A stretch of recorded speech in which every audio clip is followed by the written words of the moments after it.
bilir. Sebebi sonku И Он уже peygamber пожирает Allah'ın наших Resulü родных и şöyle deyip близких, ki sonku наши adamlar дома. hem medadi koyduk bilirler ve hatta И bütün завтра adamlar он da пожалеет о Allah'a нас. ve peygamberlerine ve Мы bir потеряли уже ümmetle все, кроме birleştirdilerler любви к dedi. Аллаху, преданности нашим пророкам. И благодаря этой любви мы можем еще спасти этот мир. Ибо так говорил последний пророк, посланник Аллаха. Он говорил, что мы, последние, можем изменить все и даже объединить все человечество в единую умму, верную единому Аллаху и Его пророкам.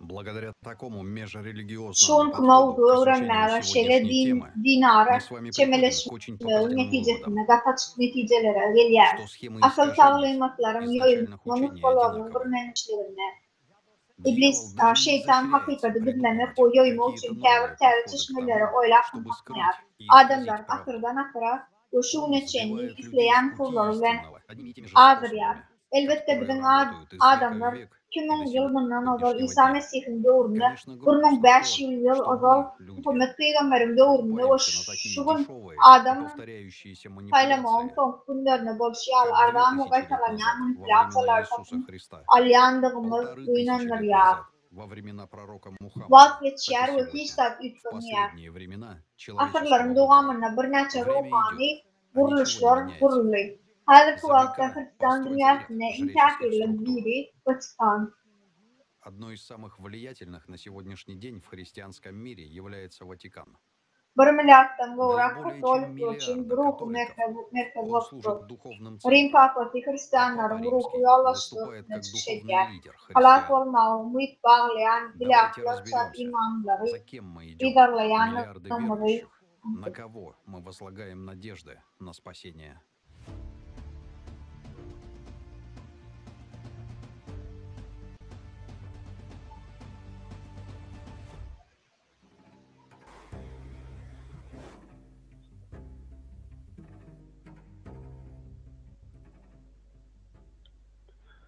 Biz imonlari, his tuyg'ulari ranjitmoqchi emasmiz. Ma'lumotni chiqarish jarayonida biz juda ko'p miqdordagi materiallarni topdik, ammo uning eng ishonchli va nufuzli manbalarini tayanishga harakat etdik. Vatikan eng ko'p sirli va dunyodagi eng kichik mustaqillik davlat. Katoliklar mazhabini o'zina jamlagan qaran uning dunyoda ko'rsatan ta'siri har qanday yetakchi davlatda ommaviy axborot vositalari tufayli sizda unga nisbatan o'z fikringiz, ehtimol xato hurmat munosabat bordir. Ammo bu qanchalik olib va uning orqasida nima turibdi? Keling faktlarga qaraylik. Vatikan sirlarini ochish vaqti keldi. Bugun rasmiy manbalara Vatikan haqida quyidagi ma'lumotlarni olishimiz mumkin. Vatikan Rum hududida joylashgan mitti anklav davlat. Bu yerda muqaddas deb nomlanan oliy ruhoniy harbiy qarorgohi joylashgan.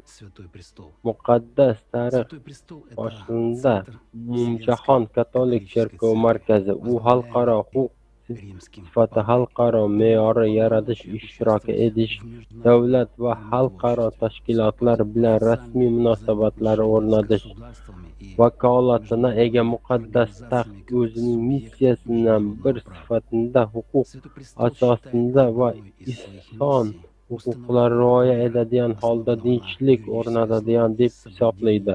179 davlat diplomatik aloqalarni o'rnatadi va ko'plab davlatlarda faoliyat ishtirok etadi. Shuningdek, u Birlashgan Millatlar Tashkilotining doimiy kuzatuvchisi deb hisoblanadi. Vatikan tepaligida joylashgan. Bu versiyaga ko'ra tepalikning nomi Eruris, o'lim xudosi. Vatikan bag'ishlangan. Boshqa versiyaga ko'ra bu joyda Eruris folbinlari o'zining faoliyat qilishini bildiradi. Vatikan tepaligida joylashgan. Bu versiyaga ko'ra Vatikan tepaligning nomi Eruris, o'lim xudosi. Vatikan bag'ishlangan. Boshqa versiyaga ko'ra bu joyda Eruris folbinlari o'zining bashoratlarni aydan. Bu joyda Neron sirki ham bor edi. U yerda Masih birinchi hayvonlar tomonidan g'ajib azoblanan vafot etish jarayoni xalq imperator tomosha edan. Muqaddas taxti Rim papa rahbari edi. Keling, u o'zgarish unvonlarini, mansablarini va mavqelarini o'tamiz. Rim episkop Iso Masihning hayvonlari knyaz vorisi, jahon cherkovining oliy ruhoniysi, G'arb papasi, Italiya primati, Rim metropoliti, Vatikan davlatining hukmdori, Xudo qullari quli, buyuk pontifik, papaning ustidan yoki primati uning ahamiyati va hokimiyati haqida xristian ta'limotidir. Katolik cherkovining ta'limotiga ko'ra, papaning ustundagi o'sha cherkovning fikrine göre İsa Masih havariylerin yetakchisi, havariy Petrusning vositasi bo'lishi kelib chiqadi. Bu taniqli unvoni va lavozimi uning barcha nasroniy qonuni ustun uchun qaradilar. Aynincha pravoslavda ba'zi Rim papalari avliyo deb hisoblanadilar.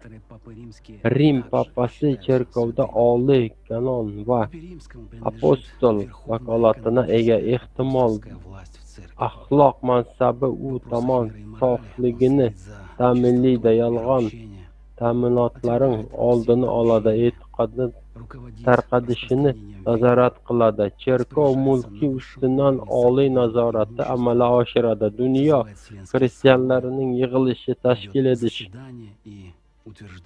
ularning sessiyasini raislarni etadi va qarorlarni tasdiqlaydi.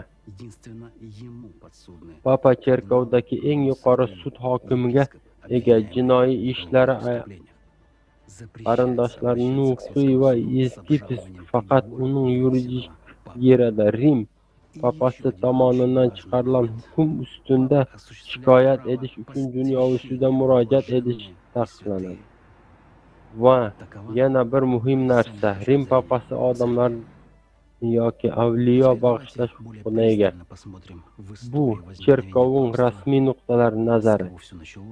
Endi papalarning paydo bo'lishining batafsil ko'rib chiqamiz. Sabablari va oqibat. Pyotr I Rim papasi bo'lgan deb hisoblanadi va Iso Masih hisobga olingan kecha ustozdan 3 marta voz kechgan o'sha Pyotr Iso uni Kifa deb atagan. Bu so'z dosh deb ma'noni anglatadi. Pavel bilan birga Iso Masih ta'minot ustida yangi din meropriyatsiya quruvchi aynan o'sha Pyotr. Keling, papalarning ko'p asrlik hukmronlik tarixini o'z ichiga olgan rasmiy tarjimai hol bo'lan rimlik papalarning kitoblarini, ya'ni pontifiak murojaat qilaylik. Pyotr ro'yxatida birinchi turibdi. Uning ta'rifida biz ko'ramiz, iqtibosi ko'ramiz. Rabbim Iso Masih menga hukmronlik qilish bag'ishlanishdi, hokimni berganligi deydi. Pyotr, men ham buni senga beraman, toki sen cherkov ishini davom ettirasan, ko'p ishlara boshqaruvchi tayinlash uchun. Shuningdek, shunday etib, manbaga ko'ra Pyotr to'g'ridan to'g'ri Iso Masih o'zidan olgan boshqaruv vakolatlarini keyingi pontifiklarga topshiradi. Lekin Iso alayhissalom Pyotrga hech qanday hokimlik berishi mumkin emas edi, chunki uning o'zi ega bo'lmagan. Keling, unga haqiqiy gapini eslaylik. Bu dunyoda faqat bu dunyo knyazi hokimga egadir ekanligini aydan. Keling, shayton Iso 40 kun davomida sahroda vasvasa solib, unga shohlik ustidan hukmronlik etish taklifidan eslaylik. Shayton, men bu dunyoning knyaziman, bu yerda barcha hokimlar meniki, deb aydan. Shohlaring taxtini o'tqazaman, ular hokimlikdan berishi Isoni aniq ko'rsatib berdi. Iso aniq ko'rsatib berdi.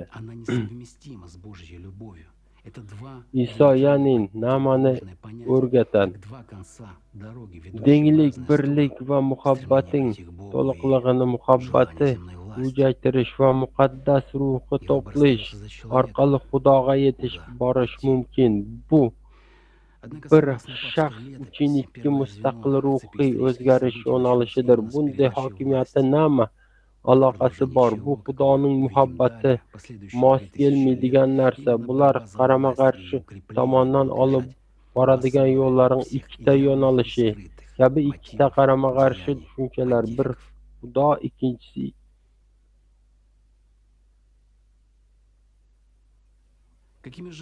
biroq papalar yillar ko'rib tarixiy voqealari zanjirlari birinchi aylanan hokimiyat o'rnalan birinchidan ikkinchidan o'tkazilan boshlanan keyingi 2000 yil davomida pontifiklar harakatlarida barcha ochiq yoshirin motiviy misol ko'ramiz.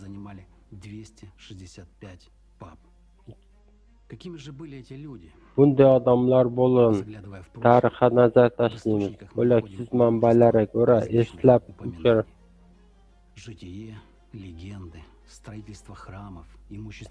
ko'rsatuvchi voqealari va pontifik barcha tarjimai hollarini ipa durdek tuzib yagona aniqlaymiz.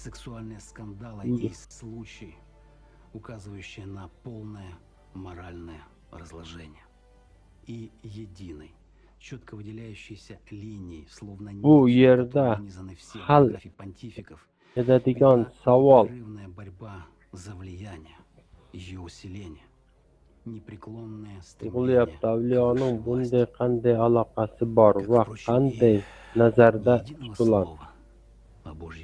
Tarixda nazar tashlasak, g'azablanadigan sahifalar ixtiyor tashlanadi. Masalan, Papa Sergey III ikki papani bo'g'ib o'ldirib yuborgan. Benedikt IX ruhoniy qiyofada do'zax iblis deb atalgan.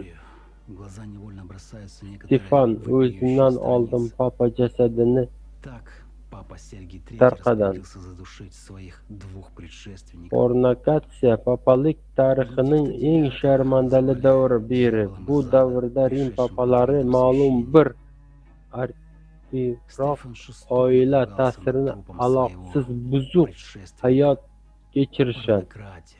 Aleksandr shaytonning aptekari deb aydan. Clement V papaning davrida Simoniyaning keng rivojlanadi. Papa Ion VII cherkovning tomonidan katolik kuflik va istinlik ayblanan. Ion jodugar va sehrgarlarning ovini boshlanan. Ion qaroqchilik, qotillik, sodomiya, insest va boshqa jinoyatlarda ayblanan. Hatto 1501-yilda sodir bo'lgan organiya ta'sirida kashtan ziyofasi ham hujjatga tushgan. 4-chi eramizdan oldingi ruxsat beran o'zi sodomiya gunohida ayblanan. Bonifasiy 8 bog'liq bilan jinsiy aloqalarga erish katta muammo emas deb aydan. Va hokazo. Shu tashkilda kerak 1554-yil buyuk bo'linishdan oldin birlashan nasroniylik mavjud edi. O'sha davrda papalar unchalik qudratli bo'lgan, ularning siyosat maydoni ta'sirining sezilarli darajada oshishi nasroniylik ikki tarmoqda sharq va pravoslav va g'arbiy Rim katoligi bo'lgan. Им было положено начало серии кровопролитных davom edan убийственных qon войн, to'kishlar va разнесшихся на halokatli целые urushlar 4 zanjiri столетия. boshlanib bo'lib, Известно по mashhur истории как salib походы yurib, крестоносцев. С криками Xudo shunday buyurdi degan охваченных благочестивым порывом откликнулись на призыв hayqiriq bilan понтифика. dindorlik Стала боевым g'ayratida to'planan minglab odamlar pontifik chaqirish javob berishdi. Bu ibodat oxir-oqibat vahshiylik va qotillik sodir etilan Вчитывая свое текст, можно salibchilarning увидеть весь jahon смысл их подмены манипуляций на имени Бога. ikki salib yurishi Rim papasi Yevgeniy uch tomonidan boshlanan u ilohiy dispansiya, ilohiy ularning chiqarishi, uni o'qib chiqish, Xudo nomida dilish amalga oshiriladi.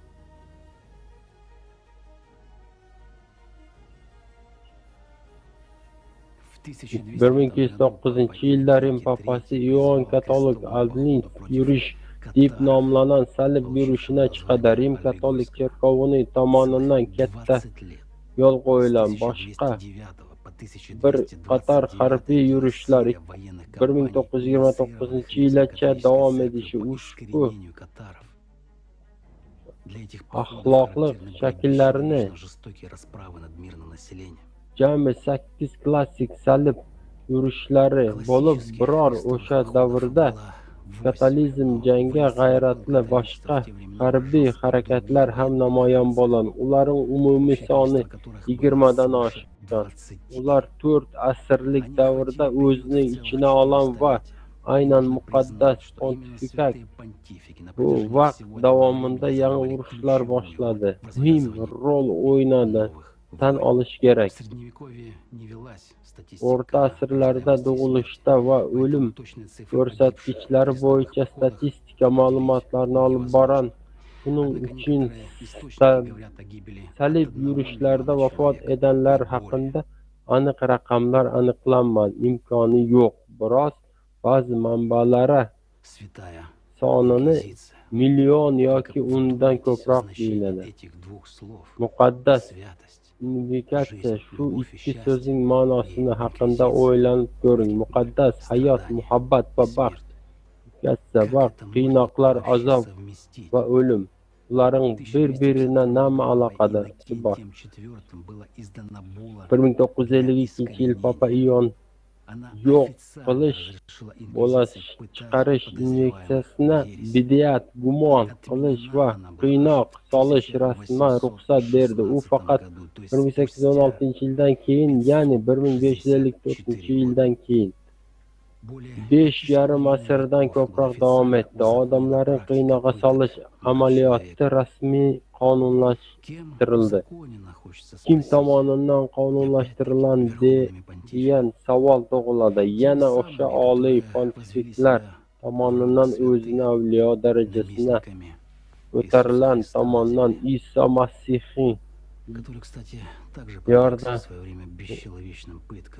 tomonidan Iso Masihning o'zi ham o'z vaqtida odamlarga Xudo muhabbati va ruhini haqida bilimini olib kelgan uchun g'ayri insoniy qiynoqlarga solinadi. Bu qanday bo'lishi mumkin? Bu anglash kerakki, zero bunday harakatlar chinakam muqaddas mohiyatga tubdan zid keladi. Inyeksiya qurbonligining aniq soni uning bungacha munoat bo'lib qolmoqda va u taqdimot nuqta nazariyasida ancha farq etadi. Shuning uchun biz 1000 milliondan odam sonini uchratamiz. Mumkin qolaversa bu davrda ayblanan ko'plab ayollar o'ldirilgan, olovda yoqib yuborilgan. Практика анафем существовала испокон веков. Папы предавали Zamonaviy церковников и правителей и мирян. Предать анафеме означало отделить от церкви. Anafema bu so'z cherkovdan chetlatish, haydash va la'natlash ma'nosini anglatadi. Anafema amal kabi zamonaviy beriladi. Mavjud Rim papalari nafaqat ruhoniy, balki hukmdor va oddiy odamlar anafema solish mumkin edi. Anafema solish bid'at uchun cherkovdan ajratish degani. Iymonlashtirish uchun cherkov juda muhim edi. Axir ular bu o'z qalbini qutqarish va jannatga tushish yagona yo'li deb hisoblanadi. Aks holda inson do'zaxga tushib hisoblanadi. Agar siz cherkov ko'rsatmalari bilan rozi bo'lmasangiz va uning qoidalariga bo'ysunmasangiz, unda ular so'zida ko'ra siz Xudoga qarshi ekanligingizni cherkov chetlatib jazolashga loyiqsiz.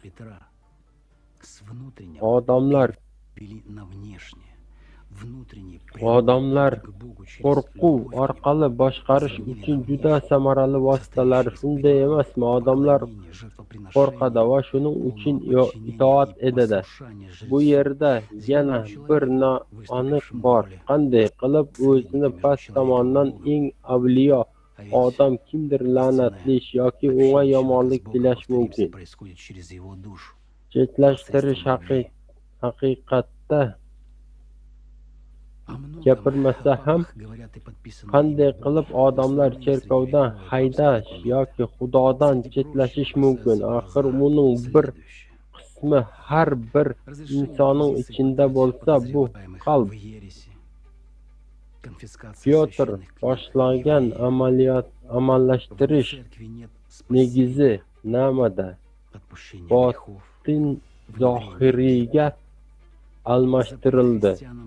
Xudo nisbatan mehr, muhabbat, ibodat bo'lan 4 botiq yo'l, marosimlar, ibodatlar, qurbonliklar, to'liq itoat ham odamlar va Xudo o'rtasida vositachi rolini o'ynaydigan odamga ruhoniy bo'ysunishdan ibodat bo'lan zohiriy yo'l bilan almashtirildi. Oxir takror aydayliq inson va Xudo o'rtasida haqiqiy aloqa uning qalbi, mehr, muhabbati asosida sodir bo'ladi.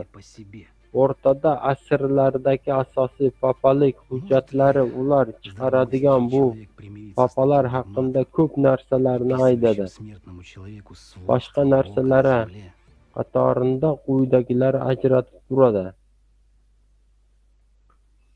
Inviksiya, bid'atlar, gumon qiladigan qiynoqqa solishga ruxsat berish, yahudiylarning muqaddas kitoblarini musodara etish, cherkovdan tashqari najot yo'q, gunohlar kechirish,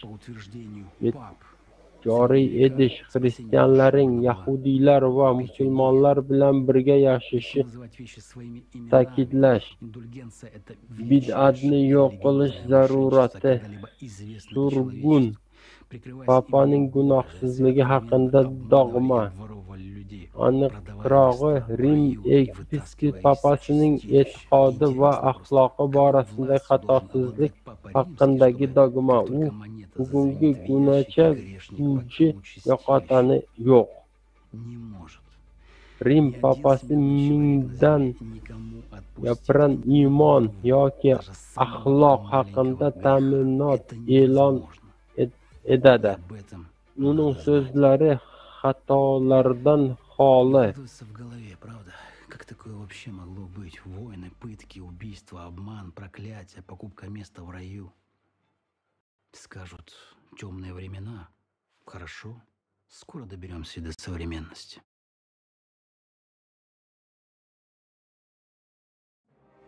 Лепта или динарий святого Петра – это ежегодная обязательная дань в пользу папы, взимавшаяся во многих странах мира в день святого Петра. Она была введена в VIII веке. Как уверяли и продолжают уверять жрецы, пожертвование – это не только средство на существование храма, это показатель духовной жизни человека. Современный церковный налог берет свои истоки от лепты святого Петра. Сегодня это налог на прибыль физических лиц для финансирования через государство той или иной религиозной конфессии. Он есть во многих странах. Многие платят и даже не догадываются о нем. Более того, в некоторых государствах это налог неприкрыто обязателен. К примеру, немецкая католическая церковь не так давно издала декрет, фактически узаконивший отлучение от церкви тех, кто отказывается платить церковный налог. Католики не могут участвовать в церковных ритуалах, исповедоваться, причащаться и становиться крестными. Говорится, кто не платит, заплати налог и веруй спокойно. Хотелось бы еще пролить свет на одну схему, повторяющуюся из века в век и о которой, наверное, мало кто знает. Почему религия становилась государственной? В чем смысл, причина и что за этим стоит? А смысл в том, что правитель договаривается с религиозным жрецом на взаимовыгодных условиях. Правитель получает признание его авторитета и в обмен получает церкви защиту, богатство и власть. Религия получает статус государства. Это значит, что все население страны может свободно превращать свою паству, а следовательно обеспечивать солидный доход церкви. Кроме того, среди церквей попечение об их состоянии отныне берет на себя государство. А значит, деньги на эти нужды идут из государственной казны, из налогов, которые мы платим. Тем самым правитель поднимает, укрепляет авторитет духовенства, предоставляя им высокое положение в обществе. И взамен всегда при этом церковь освобождается от налогов.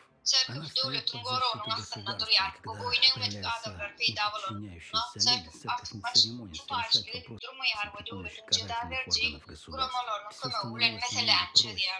Не согласен с политикой церкви, значит, ты еретик. Если ты не с нами, значит, ты против, следовательно, против Бога. Эта схема в истории нашей цивилизации повторялась многократно и работает по сей день. Она проявилась и в 1929 году, когда было подписано Латеранское соглашение между Святым Престолом и премьер-министром Италии Бенито Муссолини. Именно тогда были определены границы территории города Ватикан. А взаимоотношениях Ватикана и нацистской Германии в первой половине 20 века можно сказать конкордат, договор, заключенный в 1933 году. Он предусматривал определенные взаимовыгодные договоренности. Также можно привести высказывание Франца фон Папена, немецкого государственного и политического деятеля, участвовавшего в подписании этого договора. Третий Рейх, говорил он, это первая держава в мире, не только признавшая, но и воплощающая в жизнь высокие принципы папства. А хорватский кардинал Алоизий Степенец и вовсе считал Гитлера посланником Бога. Заслуживает внимания и высказывания бригадефюрера СС Вальтера Шеллингера. В своих мемуарах он вспоминал, у Гитлера было лучшее и крупнейшее собрание книг оборудования из годами он изучал по ночам эту обширную библиотеку. Поэтому организацию СС он построил по принципам ордена Иезуитов. При этом он опирался на устав ордена и труды Игнатия Лойола. Высшим законом было абсолютное послушание, беспрекословное выполнение любого приказа. Структура руководства СС походила на иерархическую систему католической церкви. Каковы были взаимоотношения Ватикана и Гитлера в период Второй мировой войны? Однозначным ответом в этом вопросе нет спора, не утихает. Но чего? Папа Пий XII точно не сделал, это открыто не осудил Холокост, уничтожение евреев в концентрационных лагерях. Сегодня Ватикан – это не только резиденция высшего церковного руководства, это многомиллиардный концерн с собственным банком. разветвленные сети спецслужб, сотни тысяч католических приходов с недвижимостью по всему миру, множеством подконтрольных органов во внутренней структуре и колоссальным влиянием в большой политике. Современный Ватикан окутан величественностью и тайной. Никто не знает, что хранится в его засекреченных архивах. Даже оценки его активов расходятся как минимум в разы. Серьезные эксперты называют суммы от 1 до 6 миллиардов евро. Если бы можно было говорить всерьез об оценке культурных сокровищ музеев и библиотек Ватикана, речь шла бы как минимум о 500 миллиардах долларов. В СМИ упоминается информация, что в собственности Святого Престола около 5000 объектов недвижимости по всему миру. Историк барон Авраам Манхэттен в книге «Миллиарды Ватикана», изданной в 1983 году, приводит интересные факты относительно папских вложений.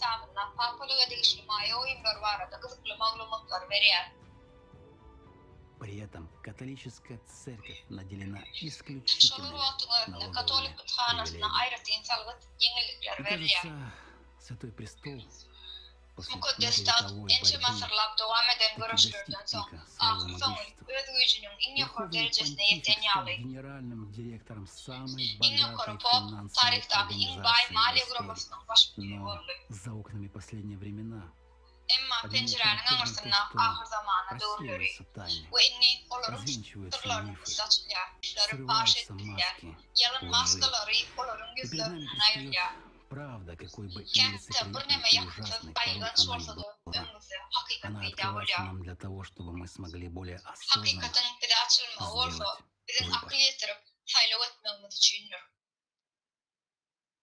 В современном мире понятие «Ватикан» и «скандал» стали практически синонимами. За последние 40 лет с развитием средств массовой информации и интернета мы стали свидетелями многочисленных скандальных происшествий, совершенно не увязывающихся с навязанным в нашем сознании священным образом Ватикана и Папы Римского. На громкие скандальные заголовки отныне не скупится никто, чего только стоит гомосексуализм, найденное захоронение детей на территории католических храмов в Канаде и Ирландии, практика кастрации мальчиков церковных хоров, скандалы с недвижимостью, Банк Ватикана и скандал Ватиликс, утечка документов, махинации с отмыванием денег, связи с мафией, отравление, убийство, слухи о ритуальных человеческих жертвоприношениях, транзакции за деньги, политические игры и многое-многое другое. По каждому из этих пунктов можно смело снять отдельный фильм. Но, как и обещали, мы очень кратко остановимся на официально признанных и подтвержденных фактах.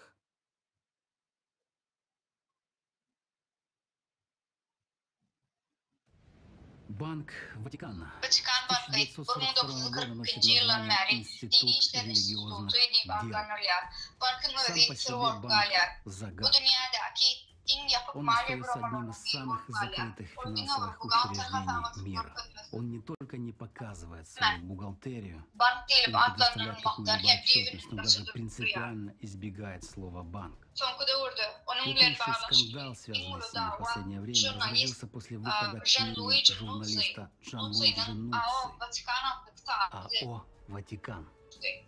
Нуцци опубликовал документы из архива монсеньора Рената Бардоцци, который в начале 90-х годов прошлого века работал в составе комиссии ИРД Банка Ватикана. Бардоцци был очень разочарован тем, что увидел и узнал. Он собрал архив документов, спрятал их в горном домике в Швейцарии и завещал публиковать после своей смерти. Сам архив представлял собой 4000 документов. Письма бюллетени, отчеты, балансы, протоколы, бухгалтерские отметки, переводы и письма высших властей Ватикана. Бардоцци скончался в 2003 году. Вскоре Книга вызвала эффект разорвавшейся бомбы. Предоставленные документы свидетельствовали о том, что банк был связан с мафией, нелегально финансировал политическую партию, участвовал в аферах со взятками, ну и, конечно же, отмывал огромные суммы денег. Банк Ватикана имеет целую галактику финансовой и предпринимательской активности. Существует версия, что Папа Иоанн Павел I спустя 4 месяца после своего избрания в 1978 году был отравлен из-за того, что хотел провести полную ревизию Банка Ватикана. Katolisizmda birinin ölümden sonra keramatlı derecesini evoca biriydi komissiyalar ve papanın oturup bollarını kesiklendiler. Papanın yenileri bilen her kim keramatlarını evotdiler. 2013 yıldan beri Dingrupov Fransız tarafından kanonlaştırılan keramatların tanımı sayılan 9 yılın içinde Rim Papası 901 tane adamın keramatlı kullanettik. Bu keramatlıların hakiki zavoda ahire. Mukaddes tahta kanalizatsiya prosesi bilen çözülgen önümüzde hasaplayılan Джанлуиджи Нуци, Владисхана Саудоверлер, Аттедек Tanrı'nın bu prosesin anırsından bitirilen bağlı neticeleri izleyen yerden açar. Onun sözlerine uğrar kanalizasyon için kandidat ödüllerine yanılınca taptı. 50 milyon евро bu koşmacı çıktıkları için 15 milyon евро töründe milyar. Bu başlanmışlığı prosesler için törünler olacak 500 milyon евро için milyar. Bu miktar içinde dalaşyarların, keramatlıların hazırlık olmağı nasiplıdır. Yani değerlendirildiği ruhanlara para vermek için vardır. Здесь же говорится о том, что рекордные расходы достигали 750 тысяч евро. Однако давайте на минуту приостановимся. Что значит человек на земле вычисляет кого-то к лику святых? Попробуем немного прояснить ситуацию. Человек становится святым благодаря наполнению Духом Святым. Это результат усердной, длительной и, как правило, многолетней работы над собой. Это познание себя, покорение своей животной природы, контроль сознания, дисциплина мыслей и, в первую очередь, стяжание Духа Святого, взращивание внутренней любви. Именно об этом говорил Иисус, и именно об этом говорили истинные святые. Это результат служения миру духовному. Это внутренняя глубинная трансформация человека при жизни, благодаря чему и происходит духовное освобождение от рабства материи. Ни за какие деньги нельзя этого купить, ни за какие заслуги перед религиозными организациями невозможно этого приобрести. Но вместо этого мы продолжаем встречать газетные заголовки ведущих мировых СМИ, вызывающие, мягко говоря, удивление.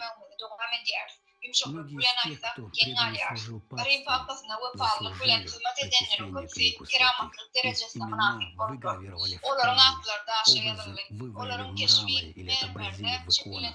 Память о них сохранили для почитания будущих поколений. Те из вас, уважаемые зрители, кому известно, что такое имя и образ, и что такое почитание усопших, хорошо поймут, о чем я только что сказал, и о какой фабрике святых здесь идет речь.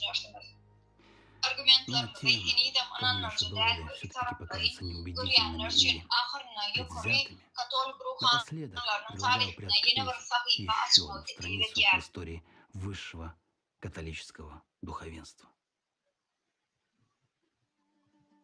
К вашему вниманию открытая библиотека миссии Bishop Accountability. Это крупнейшая публичная база данных, цифровая коллекция документов, свидетельства выживших, отчеты о расследовании и освещение в СМИ.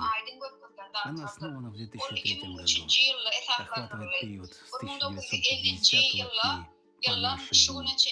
США, Аргентина, Чили, Ирландия, Мексика, Гаити.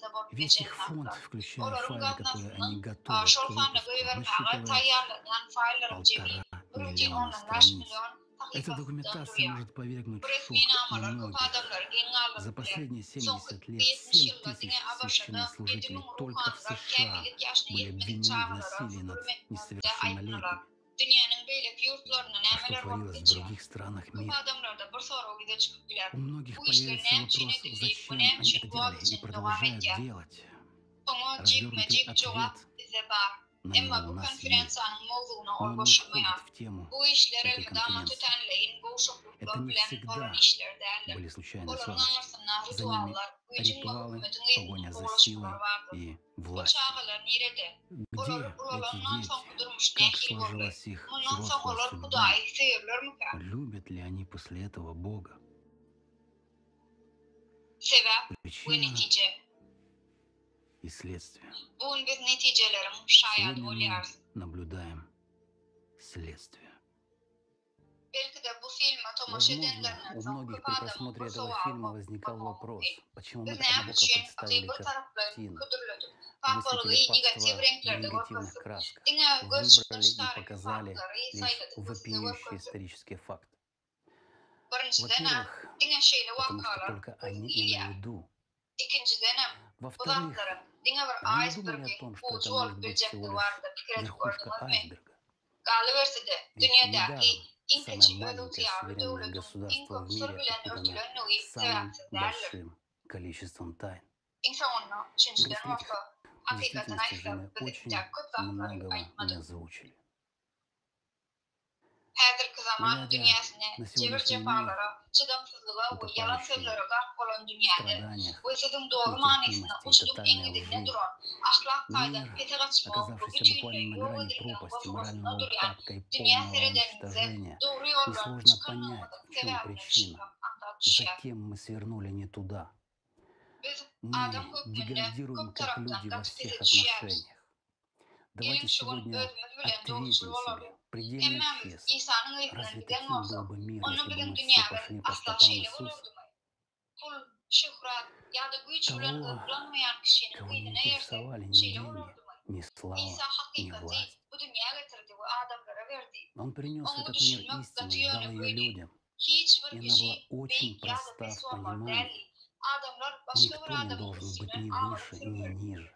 Человек не должен обладать властью над другим человеком. Мы все равны. Возлюби Бога всем сердцем своим. Возлюби ближнего твоего, как самого себя. Не беспокойтесь о материальных вещах, в том, чтобы отдавать больше чести, чем в том, чтобы получать. Поступайте с другими так же, как вы хотели бы, чтобы они поступали с вами. Глядя на историю папства, не знаю, как вы, а я лично не нахожу ни малейшего соответствия с тем, чему учил Иисус Христос. Семя, заложенное Петром и теми, кто за ним стоял, проросло Содом и Гоморру. Глядя в прошлое, приходишь к ясному пониманию, что это была 2000-летняя дорога в ад, эпоха тьмы. Ведь все, кто пошел за папами прямо или косо, после смерти физического тела попали в ад. Но Иисус говорил: «Я свет мира. Кто последует за мной, тот не будет ходить во тьме, но будет иметь свет жизни». За окнами последнего времени. За кем мы сегодня идем, дорогие друзья? И куда? Это вопросы, над которыми стоит очень серьезно задуматься.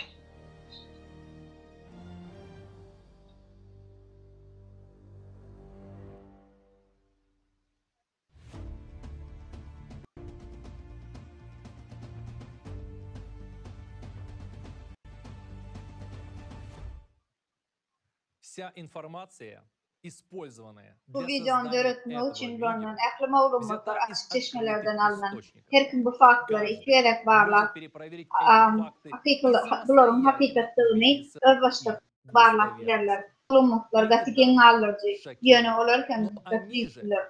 Olar dinimizde doğrultular aramağa mecbur ediyorlar. Yok, biz Hristiyançılığa karşı değil asla. Biz dini adamları kemsitmek, gönüllerine devmek, Bu hiç kim kemsitmek hakta fikrimiz hem yok. Bizim hemmemiz bu yerde türlü konfessiyalardan bolan Hristiyanlar yöne sonra uyuyor çıkıyor. Ne için Hristiyanlar özlerini mukaddes atalar deyip adlandırıyanların ilhinç saatlarına gözlerini yumuyorlar. Dine inkvizisyonun cinayetleri 10 milyon adamın ölümüne sebep olur. Bu dinler adamlar için bu dini kurumanın hakiki maksatları hakta fikir etme için hakikaten yeterli maglumat değil mi bulur? İngolman özümüze sonra uverdi. Kimi idarlayarsınız? Kimdir veri, bu dağların geçmişliğini, bu hemmedadın eyyem geçip giden dağlarını aydarlar. Yöne her zaman avadethanasında bulup geçen başçılıklar var idi. Ne maydık bilirsiniz? Pedofiliya, homoseksualizm, oğlanları kastrasya etmek, pul yumaqlığı, zarflıklar, mafya bilen bağlanışıklı o beylek zanforluklar. Bu adamlar cemiyetin gümürtükleri hakaklanmayalar. Bundan başka da Rim Papası İsa Mesih'in geri dönmek uysuzluğu çaklanılıyor. Bu cinayetçileri, bu çağaları, azar verenleri aklayan, bu yapıyan bu Roma yoluşluğu gelir. Aydın bunun bol geçenini bilmemi bilen vaktık mı? Bilerdik elbette. Yönü buların hemmisini dımdık ve üstünü yaptık. Bundan başka da biz onların ellerini öpmeye devam ediyor. Onlara boyun eğer, yeniden o onlara intiham kulu getiriyor. Yazgılarda şeyle değiller. Köp yalan peygamberler dörer, köpleri ağlarlar deydiler. Boyun eşikleri bilen size gelen, içinde orta yırtıcı mözükleri olan yalan peygamberlerden eğer olun deydiler. Мы не осуждаем тех, кто открыто заявляет, что они сатанисты. Мы не осуждаем тех, açıkçan biz satanistler diyenleri hiç yadırmayar. Biblin şeytançılar, antikristi idarlayanları yadırmayar. Bu olurun faylığı. Ama özümüzü İsa Mesih'in idine eğerciler deyip aklanırsak, onun hakikat için, antikrist için değil, Mesih için olmalı akırdı. Şeyle de oldu, milyarlarca dini adamlar Rim Papasını, Ruhu Halifası hakaklanan devam ediyorlar. Şuna çenni popun ünleri doğruna ve poplarda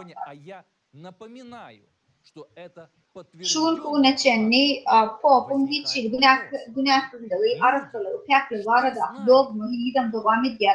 Şun işlenlerimizin hemmesinden son ve bunların tasdiklanan farklardan yapılıyor, sorun geçiyor. Adamlar bize ne mi oluyor? Aklımızdan çıktık mı? Ne için bu mevcutları ağzır yadı değil?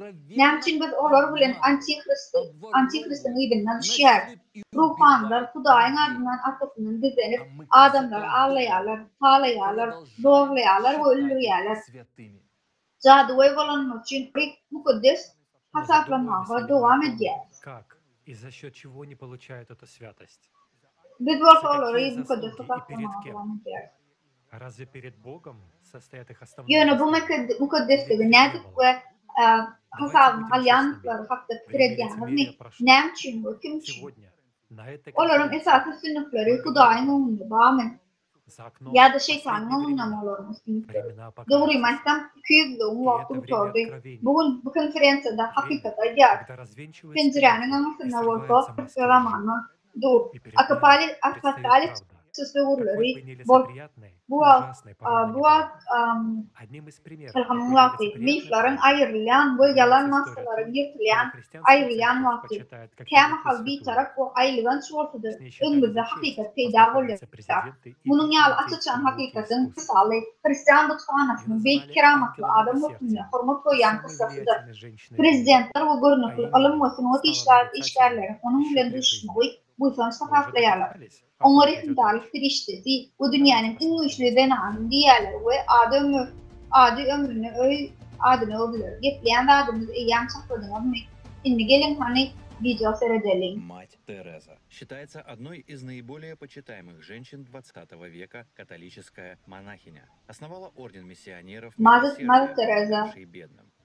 20. asırın en hormatlanan ayarların biri Katolik monaha saklanır. Gariplere kömek eden hayır-sahavat missiyalarının ordununa baklanýar. 20-nji asryň beýik hayır-sahavatçylygy aýaly hataplanýar. Ýüze çykan maglumatlara laýyklykda Tereza Enä'nin desalaryna biperwa ide we arakaçyk şeklerine biperwa edýärler. Edaralary lukmançylyk protokollaryny ýerine ýetirmediler. Agyr dermanlary bermeden ýüze urup we näherlere ýeterlik şekler bermediler. İngiliz The Guardian gazetine Madre Teresa tarafından dörüldülen hastahanany biperwa ideň guramaçykly görnüşi diýip atlanýardylar. Şolar wagtyň özünde Teresa Gromatyň baýlardan biridir. Yönetim işçilerine Hiroşima ayan etti. Teresa Katolik Ditkanasynyň tarihinde isimlikli tertibi dörödüp ahçylyk boýunça Nobel bayragyna münasip boldy. Gariplik kasamyna garamazdan çok wagtyny uçuşdy. Şolda geçirip teatr ýolbaşçylarla görüşdi. Ol katolik monarh bolup 2016-njy ýylda kanunlaşdyryldy. Arup Chater. Salam, meniň adym Arup Chatterjee we biziň üçin İsa Mesih tematly bu masum konferensiýa çeşedenlerim gatnaşyklaryny hem betne başlamagy urfa dediň fagol laýdykmylýar. Bu ýerde çetmek mümkinçiligi üçin bütün maşgulamy belki 5 ýa-da 6 nesil üçin Kalkutta şäherinde 1980-nji ýylda azamatlara gelýänçe Madre Teresa barada men eşitmänim. 1979-njy ýylda Nobel bayragyny alanyna garamazdan emma şoňa garamadan bilen tanamam. Emma şonu da Kalkutta ştatynyň köpri ol hakda kän eşitmedi. Adamlaryň bilýänleri hakda maňa gatry gowy habar berildi. 1980-nji ýylda bunlara geleninde adamlar maňa Teresa Enä'niň nähili şäher bolanýanyny aýtdylar. Yüzlerçe miňlerçe adam imitlenirler we Kalkutta şäherine mekdepleriň bardygyny bütün dünýä aýtdy. Kalkutta hastahanasy bar. Olaryň hemmesi ýalan. Şonuň üçin bir zat etmeligi karar berdim. Sebäbi başga hiç kim bu arada işta etmez.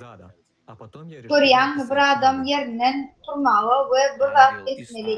Ilkinjiden adam Angliýanyň 4-nji kanaldan habarlaşdym. Jehannemiň ferişte hakkında dokumental film taýýarladyk. Soňra kitap ýazmagy makul. Cehennemden ferişte dokumental filmi iki İngiliz jurnalistin Christopher Hitchens ve Tariq Ali tarafından suratga düşürildi. Film 1994-njy ýylda İngiliz kanalynyň 4-nji kanalyna ýaradyldy. Dokumental filmde Teresa Enä we onuň ýolar süýgüli missiýalary atly ýygnanyň garanty taraplaryny ýakalanylan faktar ortadyldy. Teresa Enä aýdylmadyk hikaýa. Awtory Arup Chatterjee. Awtory Teresa Enä Kalkutta ölýänler üçin öýler we meşhur diktatorlardan kabul eden pullar bilen baglanşyk jedenler hakynda. Menden keramatlyň diýip sorasan käbirler dogdukdan perişte diýerler diýer. Käbirler bolsa aýdýarlar. Katolik Ditkanasyny we Vatikan üçin düşünýär ýa-da we PR Türkiýede bolan nowny Vatikanyň iň erwet ideologiýasy bilen meşgullanany. Ol ýalňyş pikir edýärdi we köpünç aýallar halamýardy. Mukaddeslik hakda bir iş ýokmuňa sorasan, men size hakykatdan katolik keramatly bolmagy münasip dygyny aýdaryn sebäbi katolik mukaddesler gatgo adamlar däl ýöne belli bir wezipany eýleýän we belli bir kriteriýa laýyk adamlar. Bilçiňiz ýaly faşist katolik mukaddesleri, faşistler katolik mukaddesleri keramatlaryny görürler. Meselem Jose Maria Escriva ýa-da Rim papasy Pius XI Holokaust döwründe faşistler bilen hyzmatdaşlyk eden ýaly katolik bolan üçin ilk bilen ibaret soňra keramatly atlaryny aldylar. Katolik Ditkanasyna keramatly bolmak üçin bu adam bolmak tygyr hukmandatda. Bir katolik bolmaly. Käbir däkde surlar bejaýetli katolik Ditkanasynyň taýlimatlaryna eýermeli. Bu nukta nazarda teredende Teresa ene elbet Katolik keramat değil. Elbette göçme manide keramatlı adam değil. Tereze ene çağılar sahtı. Bunun hatta dokumental tutlamaları hem var. Resmi namaları yasap çağılar sahtıyardı. Umuman aydanında bir garip ayal, Müslüman ayal, iki çağatı bilen gelip bakın kafanı ağrı üfleyenin ve dini giyeceğini geçirmek için bir defa vardı. Ertesi gün yerden öyüne gaydırdı. Ayal uzak vatlap kalktı, manaklar kapıyı açtılar ve çağalarını sütlerkilerin ümmediydi. Bir gece kalmağını istedi. Sebebi adam ikinci tek hoş ve onu urup bilirdi. Yerden orta öyüne oyuna qaytmalı.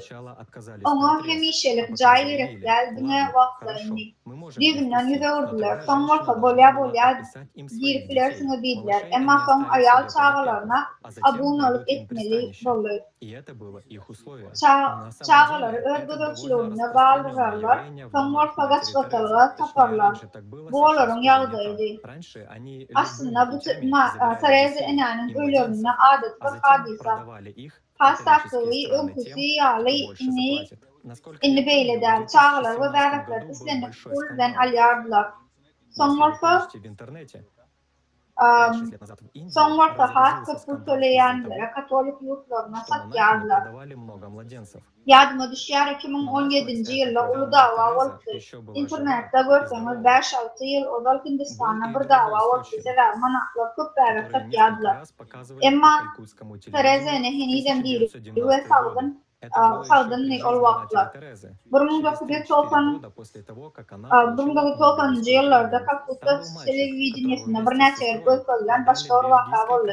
Bu Tereze Ena'nın ömrüne Nobel bayrağını alanına 3 ya da 4 yıl son oldu. Bu oğlan vardı. Ayarlığını bilen birlikte Belgiyan Katolik cüvetine satıldı. 100 bin rupiya satıldı. Şalunlar gatıköktü. Oğlan kıptadı ya da salyanı için buradan ne olduğunu düşünüyor. Galiba satılanına ol inni çağı değerli. Olay aldı onunla ya da sallı. Şunun için maşkalasını takma için Belgiya'dan Kalkutta İdüderli gaydık verirdi. Ahır sonulu sağlar bilen öz dosyerine göz aylama başardı. Ahli resmi namaların kalktığını bildi. Bu resmi namalara göre kardeşler bolmadan ol dolu yetimdi. Şolvat onun atası ya da enesken vardı. Onun ayarlığını vardı ve ecesi hatta bilirdi. Ama hem murat kalklaştırıldı. Belgiyanın Katolik Türk'üne satıldı. Şeylerim ayarlığını Belgiyanın başka bir Katolik Türk'üne satıldı. Şeylerik bilen resmi namaştırıldı. Bu dünyadaki hepkimin bu paraz ayar bu vakanın inginanmayan hiç kimin kısmını vermediği Tereze Ene tarafından ölecek dağlar. 1952 yılda Tereze Ene ikinci ölenler için öy açtı. Tereze Ene kıftanlı adamların ecir çekmeğine ve ölümünü cevap verdi. 40 yıllar dünya Kaliphat ölenler öyününe 29 milyonda böldü. 1995 yılda İngiliz Müslümançılık jurnali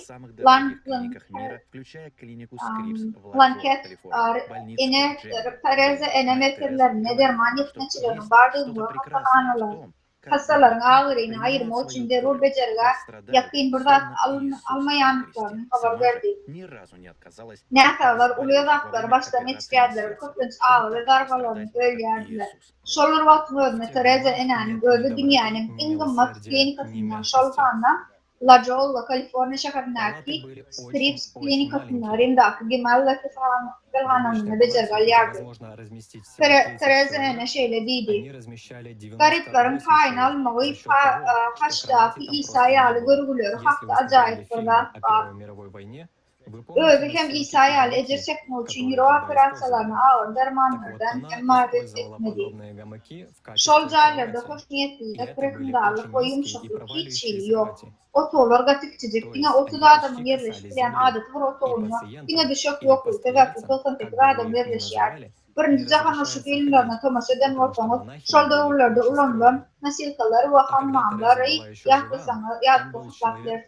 Şeýler bilen ödüne meňdeş hammamlary düşe hukmuna ulanýar. Bular gatyp kesip üçünýän düşe gördi. Ýagny ýere degip ýen ýaly bolurlar. Hastalar we ýatjanlar näme diýseňizem göremäge ruhsat berilmeýärdi sebäbi manaklarda beripdi. Tereza Henry'den biri tertip edilen en tanıtlı bir adam vardı. Onunla gelip mihmanları yencip yine yapmağa mecbur etkerdi olur. Ölüyenler öyle değilyen bu yerde Tereza Henry bir düzgün çıkarttı. İngeler gaytadan lonuyardı. Elifler gaytadan lonuyardı. İnçeme vedek inge ulanılmalı sebebi tanrımlar adı. Emma haýsy tanjymlary beren bolsalar iňeleri gaýtadan kullanylmaly sebäbi bu onuň buyrugy. Ýagny hakykatdan buyruklary gynamalar boldy. Menim pikrimçe Terezany ejir çekseler adamlar İsa ýakynlaşýar diýip bu şeýle de boldy. Şeýle felsefeler boýunça. Şonuň üçin käbirlere bu jaýlary elkenç öýü diýip atlanýar. Ol ýerde işleýän Mary Loudon adly bir ingliz ýazgysy munyň Освенциму ýa-da salýanyny aýtdy. Terezany ordenyň öňki ministri Susan Shields. Bu pullaryň nädogry ulanylýanyny däl ýöne tutsaklanmaly. Etiopiýada açlyk mowjud alanna Etiopiýada açlar üçin bellikler köp boldy. Bir gün bugalteriýa jogapkar aýal dogunundan bu köptany çekleri kakyp ähli mukdaryny Etiopiýa iýermeli diýip soradym. Aýaly onuň ýok, Afrika puly beren ýok diýip jogap berdi. Ýöne hemayetkary Etiopiýa üçin kvitansiýalary bermäge dowam etdi. Konserwatiýa çaklanmalara görä Terezany Vatikana $3 milyar urak ýedirdi. Garat pul beren we abortga garşy çykanlaryň hemmesinden pul aldy. Şonuň üçin ol gaýyçda akadwalynyň maşgulaty bilen gatnaşykda boldy. Öz raýatlaryny eden gynanmalary hakda bilmeýänligini aýtmak. Ýene bir uly dosty hanym Markasyň aşyk pirlanyň zalim adamlardan bilýändir anan ýarym. Ýöne aborta garşydygy oňa pul berenligi sebäpli gydyplanmady. Amerikaly maliýeçi Islam wagty Amerika uçuş bilmegi üçin oňa uçar berdi. Şol döwürde takminan 30 ýyl ozal Keating onu aýa daglardan 75 milyon oğurlady. Bu oğurlanan pullardan köp bölegi Terezanyna berildi. New York etraf prokurory kaýdykda çykanda Terezanyna garip boýunçylardan alynan pullaryň iň bolmany ýygyna gaýtaryp bermegini haýyş edýärdi. Bu ol ýerde Tuşuncuklaryny, adwanlaryny hoşnamaňyşyny Terezany bu hakda hiç gaçan jogap bermedi. 1959-njy ýylda Terezany ruh halifasyna hat ýazdy. Özüni ýitirilen ýaly ýarym. Hudaý meni söýmeýär. Hudaý bolup, bil Hudaý ýokdur. Hudaý bolup bilmez. Olar maňa Hudaýyň meni söýýänine ýaly. Ýöne garakly, sowuk bir boş hakykat şeýle bir müşinler bolýanca islat edilmeýär. Судили за массовую педофилию. Тереза прекрасно знала, что он сделал, но поскольку он придерживался ее взглядов, Zerur bolsa şeytan bilen elleşerdi. Kaliforniyada, San Francisco'da Donald McClure adlı ruhbanlardan biri 1980-nji ýyllarda köpçüliklerin pedofili üçin suda edilen Terezany bedeni gatnaşyk bolýardy. Ýöne abort meselesine diýdiňden garşylygyny we ähli taýçy gymmatlyklar sebäpli hat ýazdy. Ýöne özüni aklamak gerekdi. Bu serial pedofiliya Donald McClure hakda türmede ölen ýaly. Ine ol şeýle ahlaklydy. Terezany barada bu hekaýe ýa-da Tereza Navara'dak mi farklı himmeleri yüzlenen havarım hakiki vakaları yoyup olmak. Kimdir biri hekayanın yoylayanını, bunun yalanlığını görüp onu düşünen orta küçücük gücünü de göre cedeledin. И дети дьявола узнаются так. Hudayın çağaları ve şeytanın çağaları şeylerden tanınırlar. Doğru zadi etmeyenlerin himmeti Huday'dan neler, doğunluyu söylemeyenlerden neler. Однозначно можно сказать. Eştenlerimizin himmetinden son bir zadi bir kim Huday'dık olur. Tereza ene ömrünün ahırına çenli ve vatıkanın maddi peydası için yalan söyledi. Pekimsizlik bilen gıynayan adamların yürenlerdi. Onun hakikatten kime hizmet etti. Dünya onun oğudun sözleri eşti. Yani yine Tereza'nın hakikatten içine kıvatları hakta aydınları. Benim imanım nerede? İçimde de çumlukta da, boşlukta da, o karanlıkta başka da yok. Fikirlerimi cennete övürecek olanımda, boşlukta şeyleri düşünce var olayım. Bu fikirler yitip bıçak yağlı gaydıp canıma ağıracak. Bu ne belli ağır, ne kiyle ağırız. Benim inancım yok. Ret edilen boş, imansız, suyuy, ahlaksız, ne için görüş yarın. Huda yok olsa ruh olsa ruh, yok olsa sen, İsa senin doğru dersin. Боль, тьма и страх. Этот путь она выбрала сама. А вот слова еще одного знаменитого предателя. Того, кто трижды предал Иисуса. Bu Hudaya dönüklüğün galanda da boşluk ağır, karanlık bu yolu öğütayladı. Yine başka bir meşhur dönük, İsa Mesih'in çörek dönüklüğü ödenin sözleri, yolu şu halifada Antikrist Pavel bilen hoşlaş katından İsa dönüklüğü ödük. Pavel'dan son Mesih'e karşı edenen son ömrünün ahırına çenli ödünün nehri yanın şeyler diye. Aydın vaktların kimmisinin ne doğru değerlerini aydın. Ona bolan şüphelerime, menden ona eğerip näme alanını soradım. Adamların beriyen şüphatını ve hormatını alımını deyip soradım. Sen onun bilen dengiydin. Ol himmelerin eýän bilýän zatlaryny aýdýan, şol märekenin beýlek adamlar bilen dengdirdiň. Sen meni gawanjaň etdin, onu ýürenlerdiň. Adamlara ondan has zat berip bilmez diýdim. Men sana ananyadım. Ýöne men onun ýanyna bolarymda. Öňümde rahatlyk duýadym. Hawa men munyň gadryny bilmeýärdim. Sebäbi menne bardy. Hawa onun aýdanlaryna kän düşünmedim bu. Köp şüpheleniň. Men diri, oňa dönüklük edip size eğer ýança diri galarym. Inni ýeke bolmakdan gork ýaryn. Içki gork meni gynanýar. Gork häzir menne bar. Inni diňe özüme çekýän gara çukurum bardygyny duýarym. Özüm baýanyň arasynda duran ýaly. Aşağımda gara çukur bar. Bir zat meni oňa tekleýän ýaly. Diňe bir adam galan ýaly. Diňe bir adam galan ýaly. Diňe bir adam we men oňa hemişelikdim. Men sana ananın indi bolsa men seni näretleýärdim. Bu hakaýalaryň ikisi de Hudaya dönüklük eden adamlaryň ahyrky näme aljakdygyny misaly garantylyk bolýar. Bu Hudaýyň dönükleriniň ykbaly şu ýerden ýydarlaýanlaryň himmetini alyp barýar. Bu ölüme barýan ýol, emma Hudaý Isa Mesih'in bilen de bu ebedi ýaşaýyş getirýän ýoly berdi. Onda Mesih'in ödümli çyp gaýdyk baly Mesih'in haysık bağını ödümlü paylar. Biz kime yereriz? На это невозможно смотреть безучастно.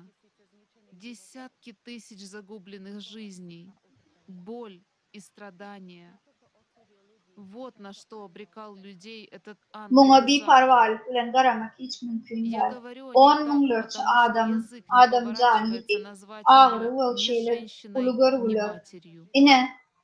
Yine bu doğduktan gelen perişte adamları şeyler bilen helak etti.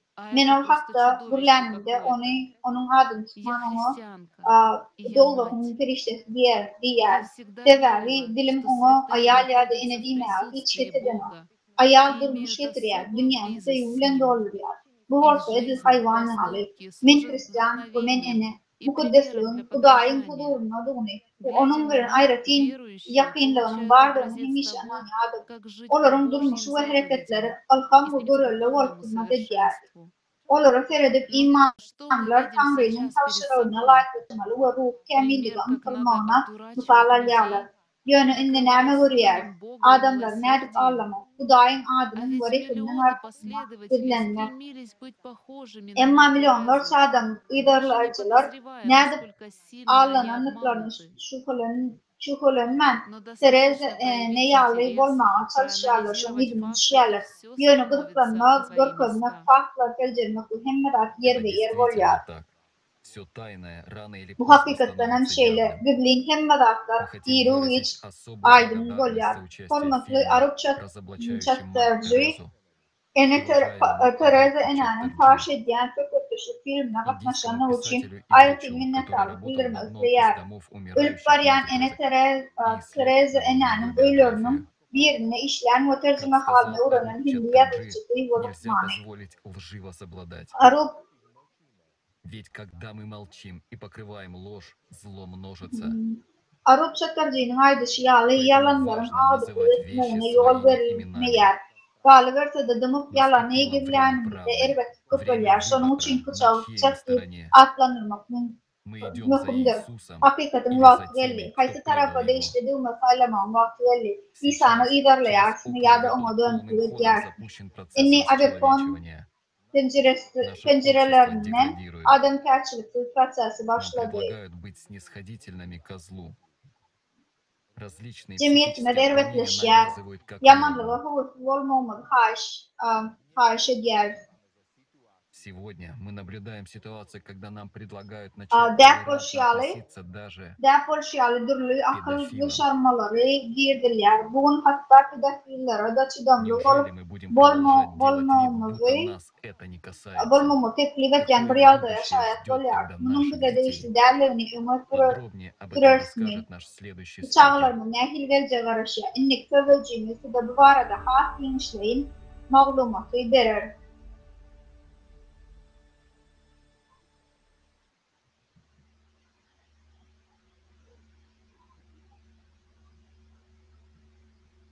В нашем обществе не принято смотреть в лицо фактам. Bizde faktlar bilen yüzbeýiz bolmak adaty bir zat däl. Ýöne bir zady üýtgetmek islesen, bıçak diýmegimiz tokmany Как родители своих детей не можем Biz открывать Hristiýanlar глаза çağalarymyzyň enasalar toplumyna jemgyýetde bolup geçen daşlara gözlemler. Sebäbi bu Hristiýan bu adamlar kymmatlyklaryna gönlüň täsir edýär. Bu çağalarymyzyň durmuşyna gönlüň täsir Если edýär. говорить прямо, то правда звучит Ve так. hakykat hakykat şeýle. Тысячи священнослужителей каждый день насилуют Müňlerçe и морально ruhanlar калечат детей. kerunna çağalar zorlaýarlar bu akyl saýdan maý edýärler. Какое количество таких Sizin историй pikiriňizçe köpçüligiň dikkatyna ýetmäge beredi dursun. Enatalara beli hekaýelary näçesi eşitýändirler. также статистику, лишь получивших огласку случаев Ondan soň сексуального pedofili насилия ýani со стороны священнослужителей. pidalaryň facialy wakalaryň diňe ruhanlar tarapyndan jynsyz zorluk bilen baglanyşly wakalaryň statistikasyny dinlärsiniz. Первая бурная реакция в обществе, которая повлекла İlkinji, за собой awadatsany серию işgärler разоблачений на tему tarapyndan jynsyz сексуального aýdan насилия со kemsitmeler стороны barada служителей birden церкви. aýanyga sebäp bolan ikinji näýilelik Boston Globe gazetiniň makalada çap edilen soň boldy. 2002-nji ýylda 1990-njy ýyllardan bäri Katolik Kiristiýanyna jynsyz zorlugyň derejesi we ýokarlanmagy barada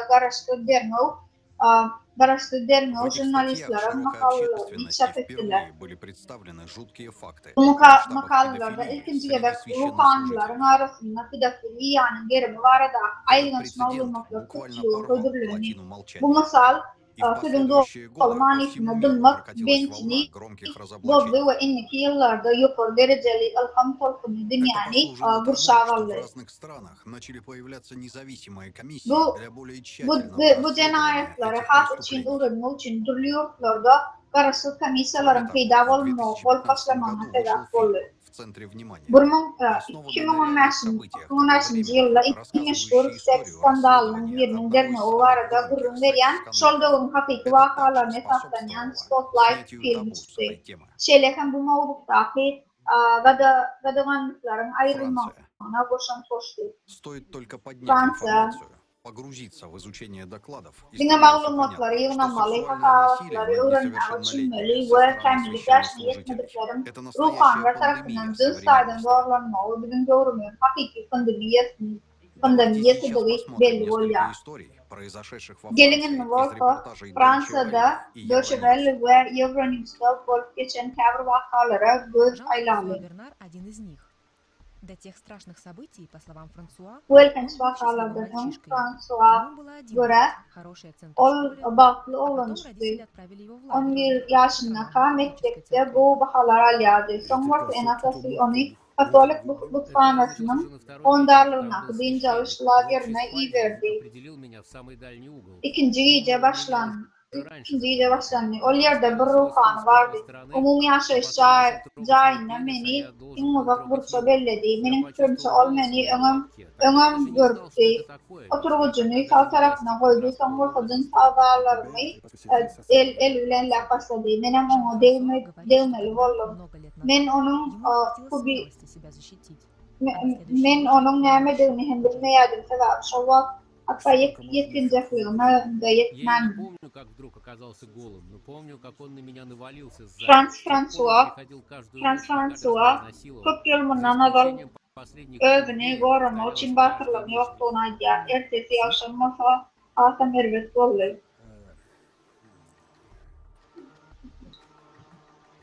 Buradan övünü yalnız по его словам, тоже поначалу не беспокоился за содеянное. Görenin yardımcısını okuyan onun arkamdan elinde ama gelmenin ihtiyacını yardımda. 3 года назад Жан-Франсуа смог предъявить ему обвинение. Zorlanan ruhani.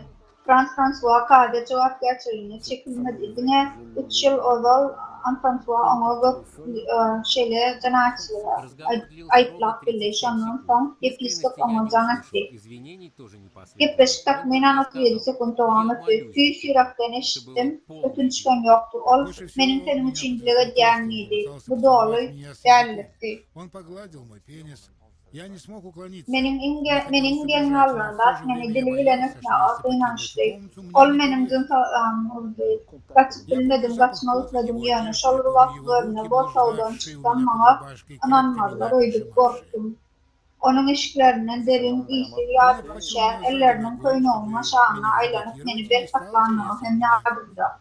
Ol meni bloklama için ayağını yıkandı, dandı da bana karşı tepkilik başladı.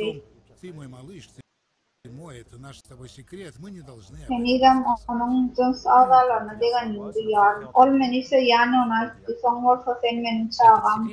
Bu sizin bilen kırmızı olardıydı. 1970 по 91 год опекал католический священник Бернар Прейнар. Это был харизматичный мужчина, пользовавшийся расположением людей, которые каждую неделю доверяли ему своих детей. Таких историй очень много на просторах интернета, и мы выбрали не самый худший вариант, чтобы показать вам. Французская независимая комиссия СИАС опубликовала итоговый отчет объемом более 2000 страниц. Он раскрывает страшную правду о том, что в период с 1950 по 2020 год число жертв, пострадавших от рук представителей духовенства и религиозных орденов, только во Франции составляет примерно 216 тысяч детей. Вдумайтесь, за 70 лет более 216 тысяч искалеченных жизней детей только в одной Франции. И это только те цифры, которые официально установлены. Как говорят специалисты, эти данные можно умножать на 10, чтобы хотя бы приблизительно представить реальные масштабы педофилии. В вашем понимании укладывается тот факт, что этих детей насиловали те, кто читают вам проповеди, кто вас благословляет, совершает Евхаристию. Adamlar tarafından çağrıların, zorlanan ona düşündükleri misiniz? Bu mukaddes ruhun yeniden İsa Mesih'in Resullarından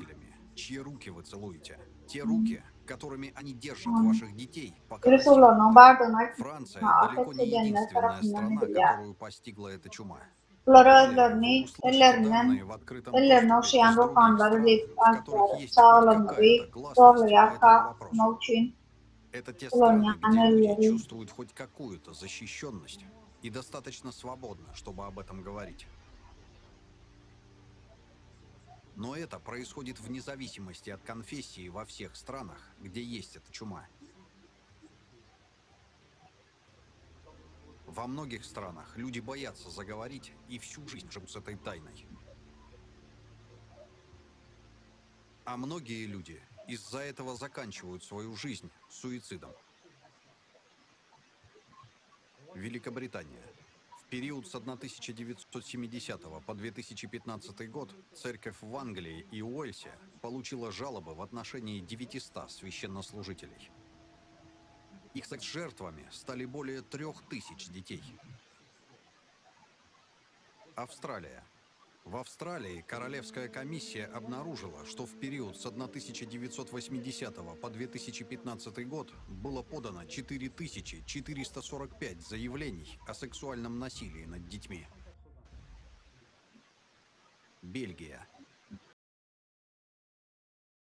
В Бельгии в 2010 году комиссия по расследованию масштабов злоупотреблений в церкви обнародовала подробности около 300 случаев предполагаемого сексуального насилия со стороны бельгийского духовенства. Доклад подготовлен межепархиальной комиссией по защите детей и молодежи во главе с почетным профессором психологии католического университета Левина Ману Кейрси.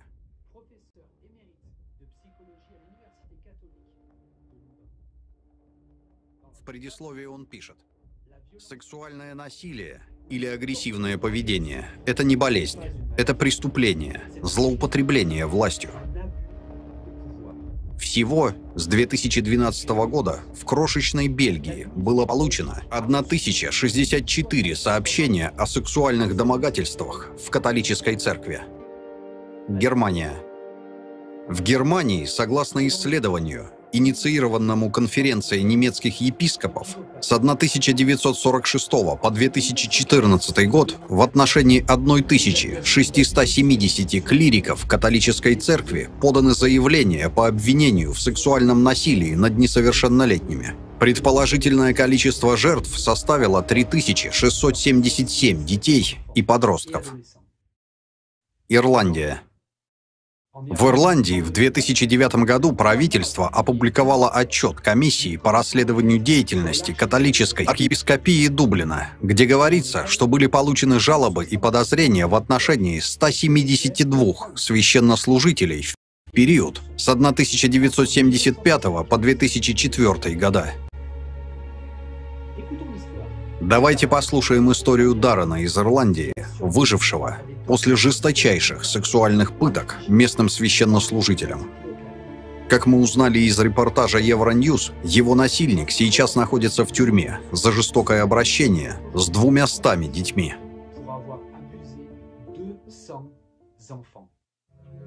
В возрасте 7 лет, когда я пошел в эту школу, он стал приходским священником.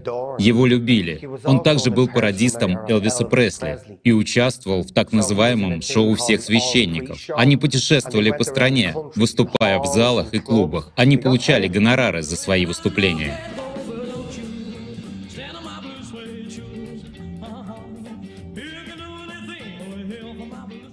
Все говорили: разве он не великолепен? Разве он не замечателен? Как он удивителен! И потом, когда он выступает с кафедры, то говорит о своем Господе Иисусе Христе: «Иисус мой друг, я спасу вас». Он пришел к нам домой и заявил моим родителям, так что их постыдная тайна была раскрыта. Я теперь знаю, что вы избиваете этого ребенка и свою жену. И теперь оба моих родителя, уже взрослые люди, оказались во власти священника и в полной зависимости от него, потому что он знает их постыдную тайну. Тогда священник предложил: «Я заберу вашего сына из этой среды, потому что вы ему навредили. Он плохо себя ведет, и вы избиваете его еще сильнее, потому что не знаете, как с ним справиться. Если он будет со мной, я смогу научить его любви. Он сможет служить на утренней мессе, и мы будем посещать прекрасные места. Это немного снимет с вас нагрузку. Для матери 5 детей, которые сводили ее с ума, жившей с мужем, избивавшим ее в периоды редких возвращений домой, это было блестящее предложение. Мой ребенок в безопасности. Что если я расскажу вам, что маленький мальчик был привязан к журнальному столику, связанный по рукам и ногам, а рядом он заметил горящую свечу, тоненькую, но подумал, что это просто церковная свеча.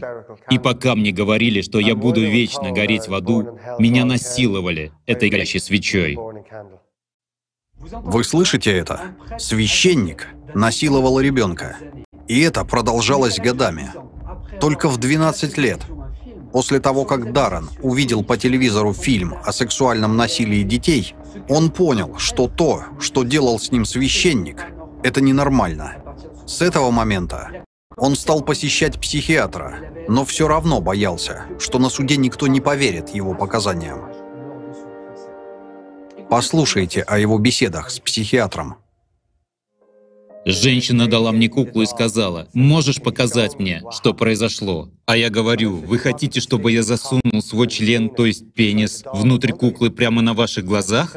А она говорит: «Что?»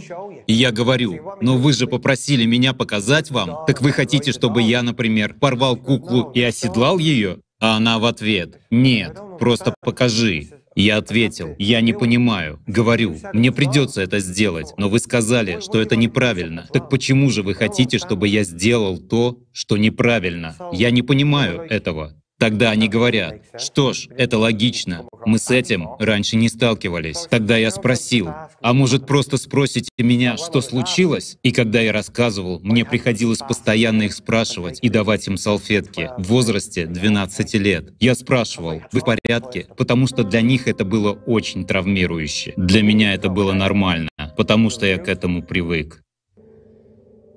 За спиной Даррена 5 попыток самоубийства.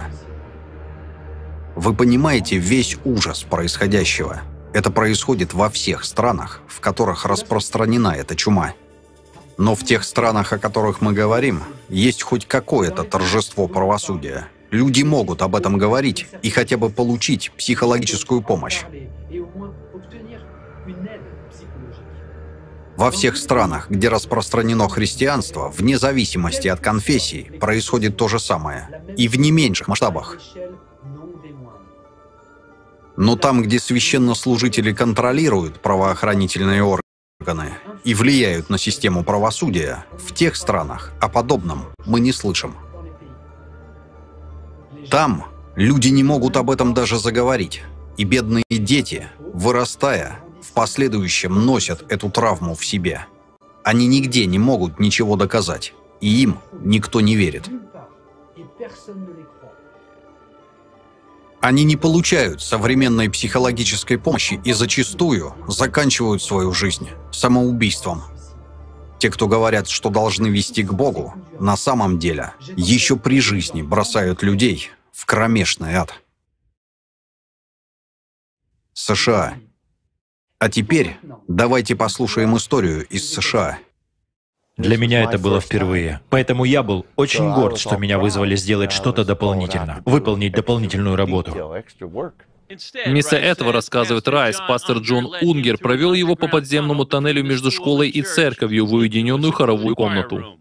И я был подвергнут жестокой содомии со стороны отца Унгера. Вас изнасиловали? Меня изнасиловали. Уже тогда, по словам Райса, он понимал, что помимо физической боли, то, что с ним произошло, было неправильным. Он спросил Унгера, почему? Почему он изнасиловал 10-летнего мальчика? Он сказал: благодаря этому ты стал полноправным, аттестованным членом католической церкви. И что если ты кому-нибудь расскажешь, послушай, Кирк, не смей никому об этом рассказывать, потому что это наш секрет. А если же ты кому-то расскажешь, то Иисус с тобой разберется. Он причинит вред твоей семье. Однако, как рассказывает Райс, вскоре он узнал от полдюжины других своих одноклассников, что он был не один, что другие мальчики также подвергались сексуальному насилию со стороны Унгера. Мы рассказали друг другу. Мы все знали. Мы все называли его «Монстр Унгер». Мы никогда не называли его «Отцом Унгером». Мы называли его «Монстром Унгером». Я точно знаю, что эти дети, мои друзья, в моем классе были жестоко и зверски изнасилованы, так же, как и я. По его словам, все 6 одноклассников в мучениях провели остаток жизни, и теперь их уже нет. 2 покончили жизнь самоубийством, остальных не стало из-за наркотиков и алкоголя. Они не смогли. Они мертвы, потому что их изнасиловали. Разве это не безумие? Насиловать маленького ребенка, и он помрет через 20 лет. Неважно. Его изнасиловали. И он умер, потому что это никак не решили. Отметьте важный момент. Священник сказал ребенку, которого насиловал, что если он кому-то об этом расскажет, то Иисус накажет его и всю его семью. И так говорят почти все, кто насилует детей. Они пугают Богом, адом, страшным судом. Угрожают, что Иисус покарает их. Что они умрут в ужасных муках, если не смогут удержать эту тайну. И это происходит везде, во всех конфессиях. Будет ли после этого человек любить Бога? Давайте посмотрим следующий фрагмент видео. Вас растят, приучая к тому, что взрослые мужчины регулярно вас трогают руками. Он постоянно ко мне прикасался. Когда священник каждый день тебя трогает, это тяжелые воспоминания. Нас учили, что священники и монахини — это сам Бог. Даже мысль, само слово «Бог» заставляет меня вспоминать его, и я просто...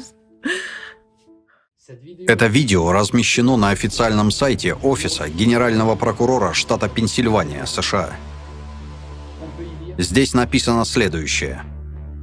На этом сайте размещены результаты двухлетнего расследования большого жюри по делу о широко распространенном сексуальном насилии над детьми в 6 епархиях католической церкви в Пенсильвании и о систематическом сокрытии этого факта высшими церковными чиновниками в Пенсильвании и в Ватикане.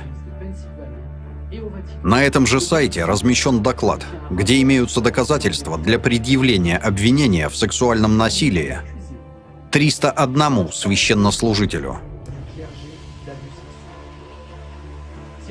Продолжая говорить о США, стоит упомянуть об открытой базе данных Bishop Accountability.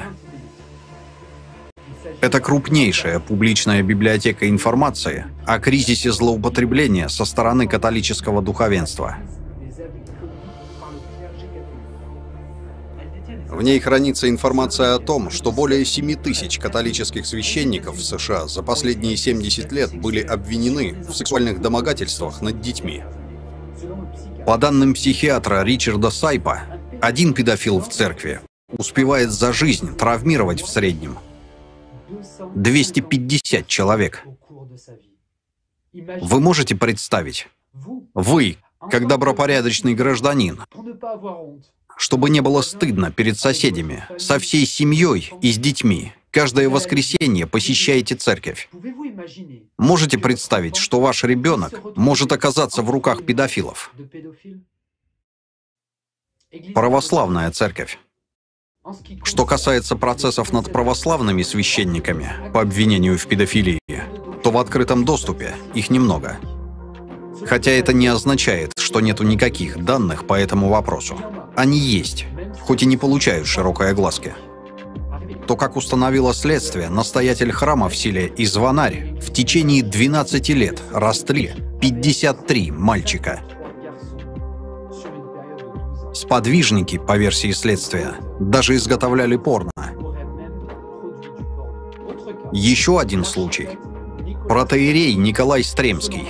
По данным следствия, от его действий пострадали 11 детей. В Якутске приговорили к колонии бывшего директора Свято-Иннокентьевской православной гимназии иеромонаха Милетия Ткаченко. По версии следствия, он в течение 7 лет совращал своих малолетних учеников. Из 87 эпизодов педофилии в суде доказали 46. В 2009 году был арестован Александр Берсенев, 41-летний церковнослужитель. По данным следствия, на его счету 18 преступных эпизодов. Суд приговорил его к 20 годам лишения свободы.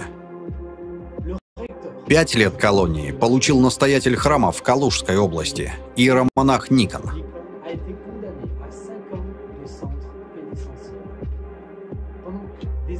Прихожане годами считали его целителем и чудотворцем. При этом он изнасиловал подростка прямо в алтаре храма. Приведем некоторые цитаты из материалов уголовного дела. Показания Константина, жертвы священника-педофила. Служба уже закончилась, но в церкви оставалось много людей. Мы вошли внутрь, куда могут входить только священники. Там никого не было, потому что отец Никон в тот день один вел службу. Там отец Никон обычным голосом велел мне снять штаны и трусы. Я так и поступил. Папа, мама и бабушка всегда говорили мне, что священников нужно слушаться, беспрекословно.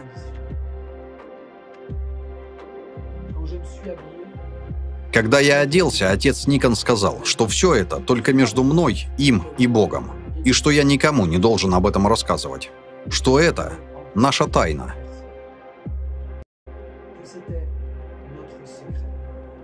Вам это ничего не напоминает? Насильники заставляют детей молчать, прикрываясь именем Бога. Как мы видим, такой метод распространен везде, во всех христианских конфессиях. Латинская Америка – это настоящая пандемия. Ситуация с сексуальным насилием со стороны священнослужителей в странах Латинской Америки не лучше. В докладе британской неправительственной организации «Международная сеть по правам ребенка» говорится следующее. В Мексике было зарегистрировано 550 предполагаемых нарушений, в Чили – 243, в Колумбии – 137 и в Аргентине – 129. Из открытых источников известно, что только за 2018 год Папа Римский отстранил около 20% руководителей епархий стран Латинской Америки. Мы зачитаем фрагменты статей, которые публикуются в одних из самых авторитетных масс-медиа. Статья BBC под названием «Они заставляли нас залезать голыми в бассейн, чтобы трогать нас». Шокирующие рассказы о целой сети сексуальных преступлений и их покрывательстве, с которыми связаны епископы и священники в Чили. Здесь приводится много ужасных историй жертв сексуального надругательства со стороны священнослужителей. Я сейчас зачитаю небольшой фрагмент одного из прецедентов из этой статьи. Речь идет о разговоре семинариста и священника. Он спросил меня, почему я не позволяю ему меня инициировать. А я никак не мог понять. Думал, что он шутит. Он говорил, что мы все гомосексуалисты, и я должен попробовать. Вот еще одна статья BBC. Глухие деревни в Чили, жители которых боятся сообщать о случаях сексуальных злоупотреблений священников. Согласно докладу британской неправительственной организации Child Right International Network, прокуратура Боливии рассматривает дела более 60 человек, подвергшихся сексуальному насилию в детстве со стороны католических священников. Волна расследований началась после того, как стало известно о публикации фрагментов дневника испанского иезуита в газете «Эль Паис», который признался в жестоком обращении с 85 детьми во время своей работы учителем в нескольких школах Латинской Америки, в частности, в Боливии. В тексте священнослужитель также рассказывает, как его начальство покрывало его преступления и доносы некоторых жертв, дошедших до ордена. Я причинил боль многим людям. 85 – слишком многим, признается он. Он так и не был наказан или отстранен от преподавательской деятельности, связанной с работой с детьми, И снова мы слышим о том, что руководство закрывает глаза на сексуальные насилия. Португалия. В заключительном докладе независимой комиссии по изучению случаев сексуального насилия над детьми в католической церкви Португалии опубликованы подтвержденные свидетельства насилия более 4300 жертв за последние 70 лет. Испания. Аналогичный доклад по вопросу сексуальных надругательств в рамках католической церкви вышел и в Испании. В нем говорилось о 728 предполагаемых виновниках насилия над детьми. Польша. В Польше, судя по графику Института статистики католической церкви, САС, количество заявлений потерпевших растет с каждым годом. В период с 1950 по 2020 год претензии предъявлены к 292 священникам. Давайте посмотрим несколько фрагментов из польского фильма «Никому не говори», который вызвал широкий общественный резонанс. Мастурбировали моими руками. Поцелуи, которых не должно быть. Вы знаете, мне было 7 или 8 лет. К тому же другие вещи. Вы трогали меня там, где не надо было трогать. В моих интимных местах.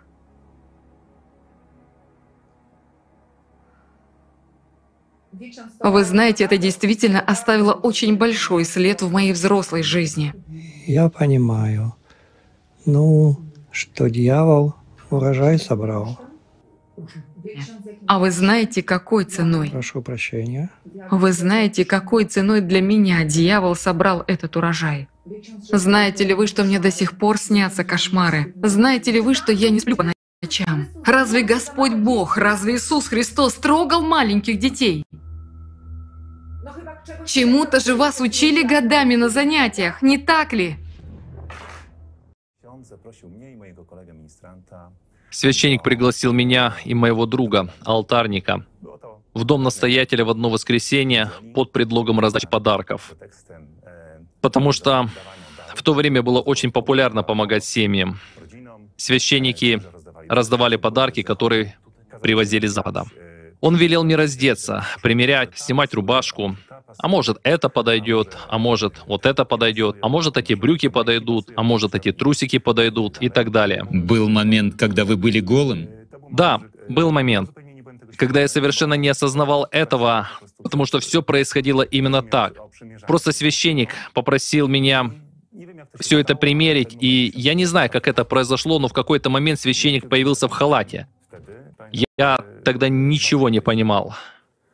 Помню, я был очень удивлен, и священник, видимо, это почувствовал, потому что он просто сказал: «Ничего не говори маме, а то она отрежет тебе висюльку». После чего он прикоснулся, так сказать, висюльке и облапал. Это было шокирующе. Должен сказать, что в этот момент мир ребенка рухнул. Все рухнуло. Я пошел домой, я рассказал маме. Мама мне не поверила, потому что в те времена это было невероятно для людей.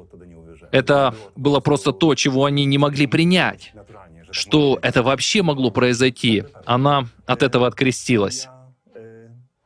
После этого я сказал, что не буду ходить к алтарникам, не буду алтарником. И это участие в церковной жизни, быть алтарником для моих родителей, для моей мамы, было очень важно. Поэтому она не разрешала мне это бросить. После этого, через пару месяцев, я резко перестал есть. Я попал в больницу 1 раз, 2, 3 раз. Я впал в анорексию. И так вышло, что священник пришел к нам домой каледовать. К нам, домой, пришел тот самый священник Рыбчинский. Он велел мне, чтобы я стал на колени и обещал перед крестом, что я буду есть. Но ничего не получилось, не помогло. Я продолжал обещать, но внутренне все равно чувствовал, что надо как-то этому противостоять. Это привело к очень критической ситуации. Так как у меня атрофировалась сердечная мышца, я лежал под капельницей в больнице. Это Было такое состояние, можно сказать, оно было смертельным. Выйти из него мне удалось только одним способом.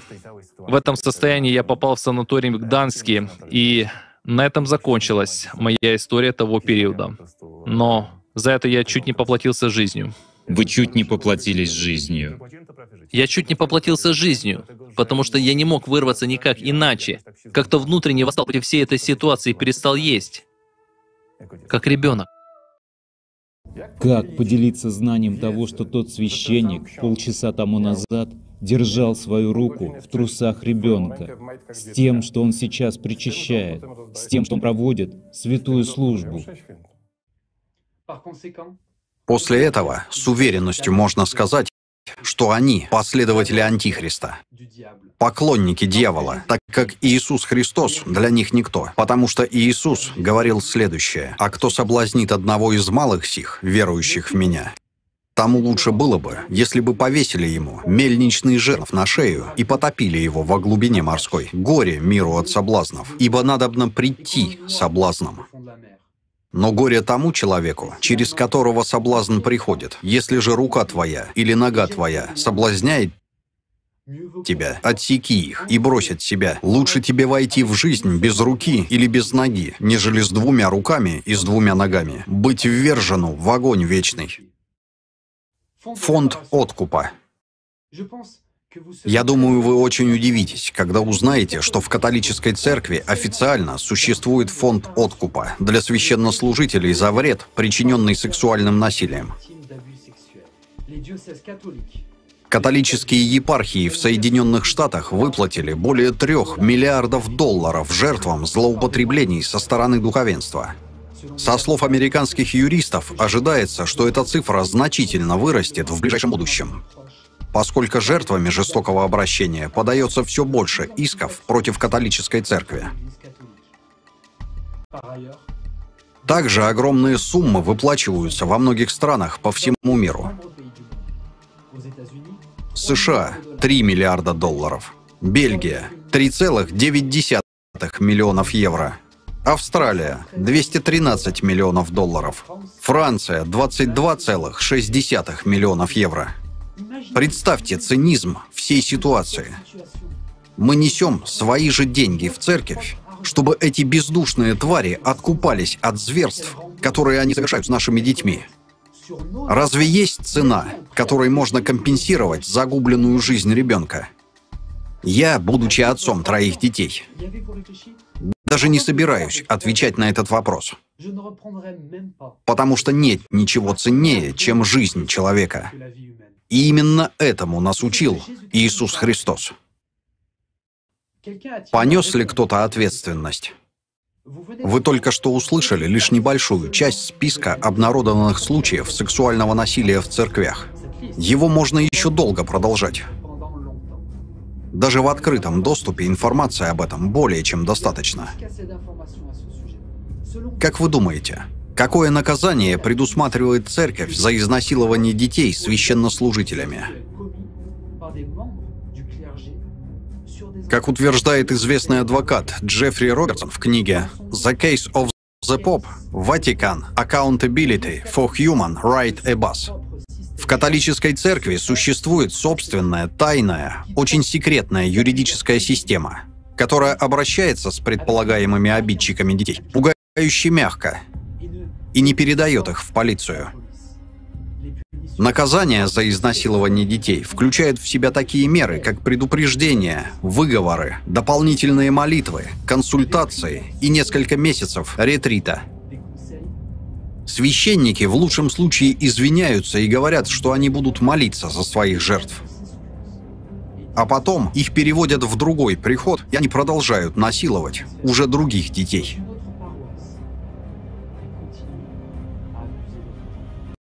Ибо всякий, делающий злое, ненавидит свет и не идет к свету, чтобы не обличились дела его, потому что они злы. Библия, Евангелие от Иоанна, глава 3, стих 20.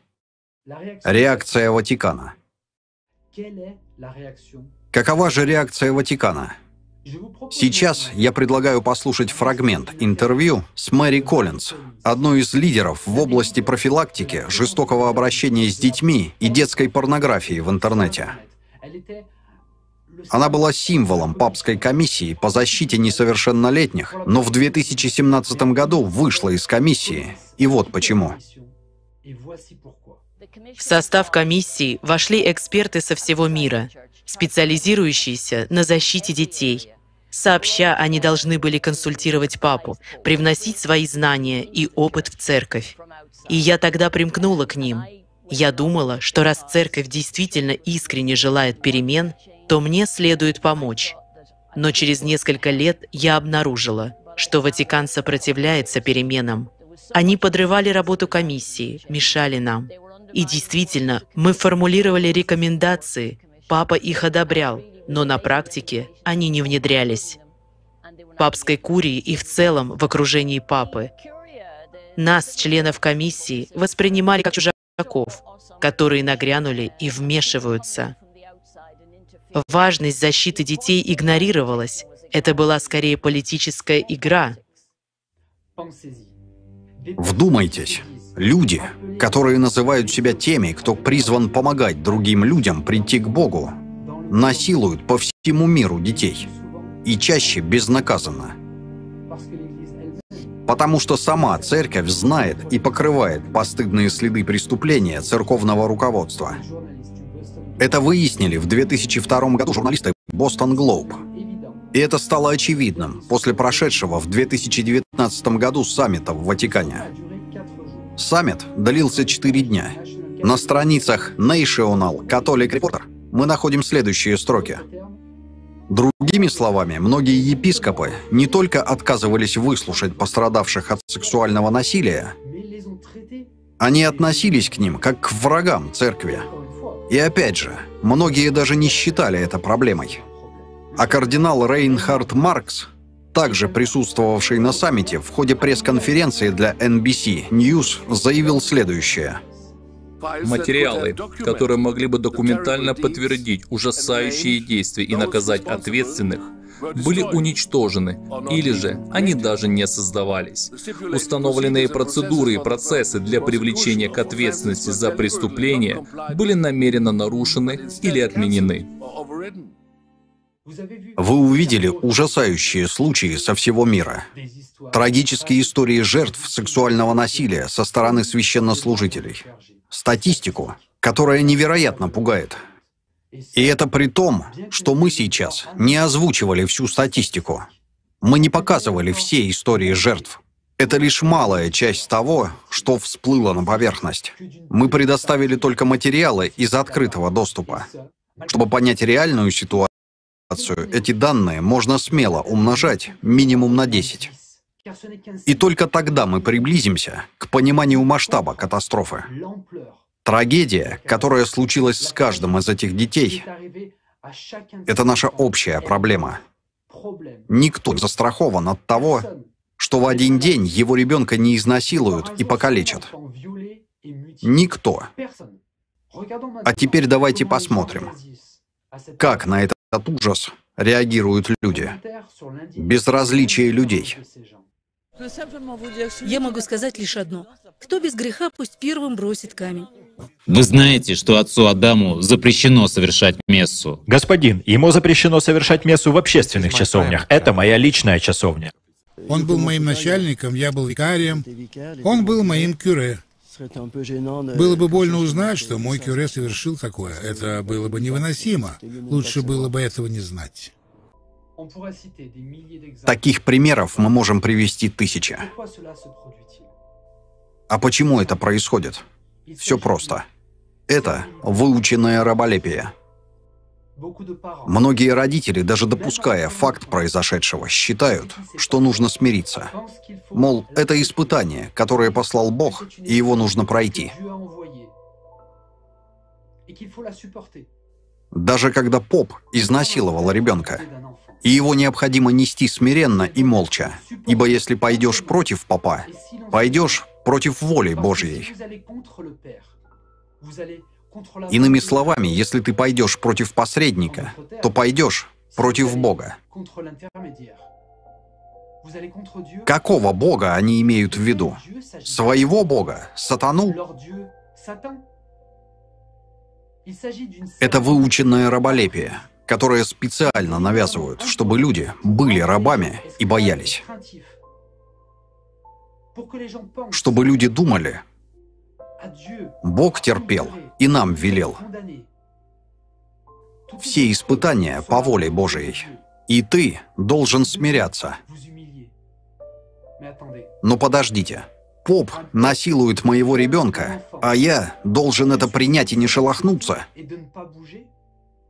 Эти последователи Антихриста ссылаются на слова самого апостола Петра, который сказал: «Повинуйтесь пастырям все же, подчиняясь друг другу, облекитесь смиренномудрием, потому что Бог гордым противится, а смиренным дает благодать». Но при этом они напрочь забывают слова самого Иисуса Христа о том, что Бог есть любовь. Вся эта информация, которую мы вам показываем, находится в открытом доступе. Разве вы раньше не знали о том, что такое происходит? Люди знают и многое слышали, но не хотят видеть правду. Никто не хочет в это верить. Никто не хочет с этим связываться. Все отмахиваются от проблемы, говоря: «Меня это не касается». Или, может, все дело в том, что мы трусы? Мы боимся себе признаться в том, что идем не за последователями Иисуса Христа, а за последователями Антихриста. Для нас это неудобная правда. Мы не хотим ее видеть и знать. Даже тогда, когда беззащитный ребенок, потянувшийся к Богу, встречает вместо него дьявола в ряде священника. Дети не бывают чужими. Их растоптанные судьбы — это наше с вами растоптанное будущее. В Библии сказано, что если вы знаете, как поступить правильно, но не поступаете так, то повинны в грехе. Все зло происходит исключительно потому, что люди это поддерживают.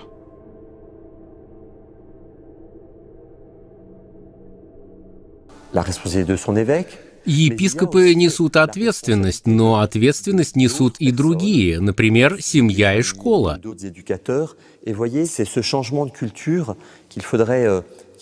Должно измениться что-то в обществе в целом, чтобы все заботились друг о друге.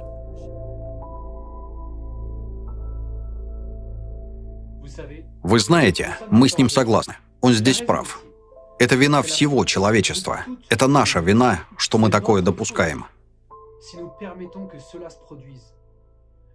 До сегодняшнего дня мы это поддерживаем, финансируем и допускаем, чтобы последователи Антихриста творили все эти ужасы. Не только с нашими детьми, которых они насилуют, но и с нами, которых настолько запугивают и зомбируют, что мы не можем даже защитить своих детей. Последователи Иисуса Христа никогда бы такого не сделали.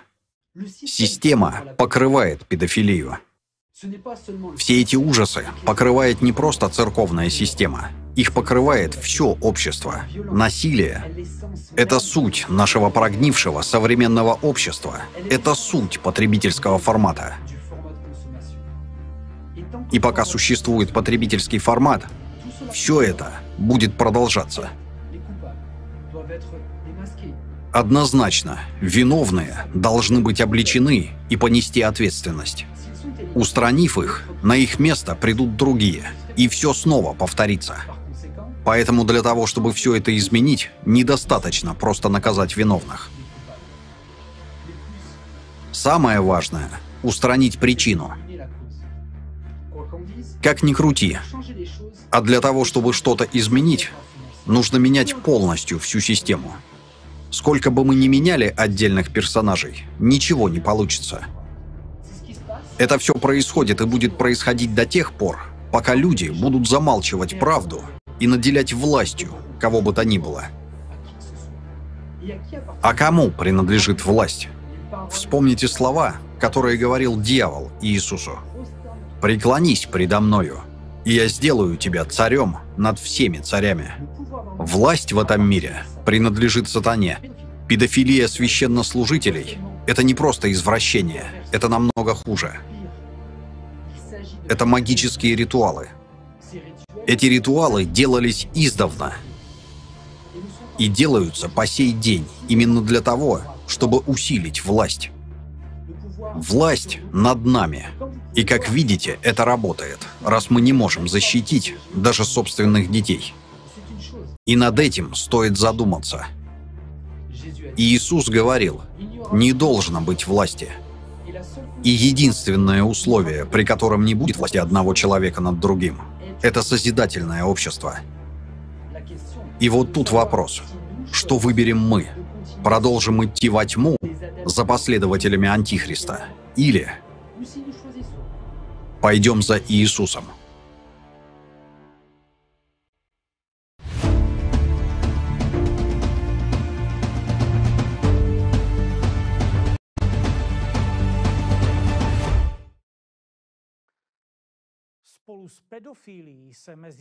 Вместе с педофилией среди священников часто встречается и такое явление, как педерастия.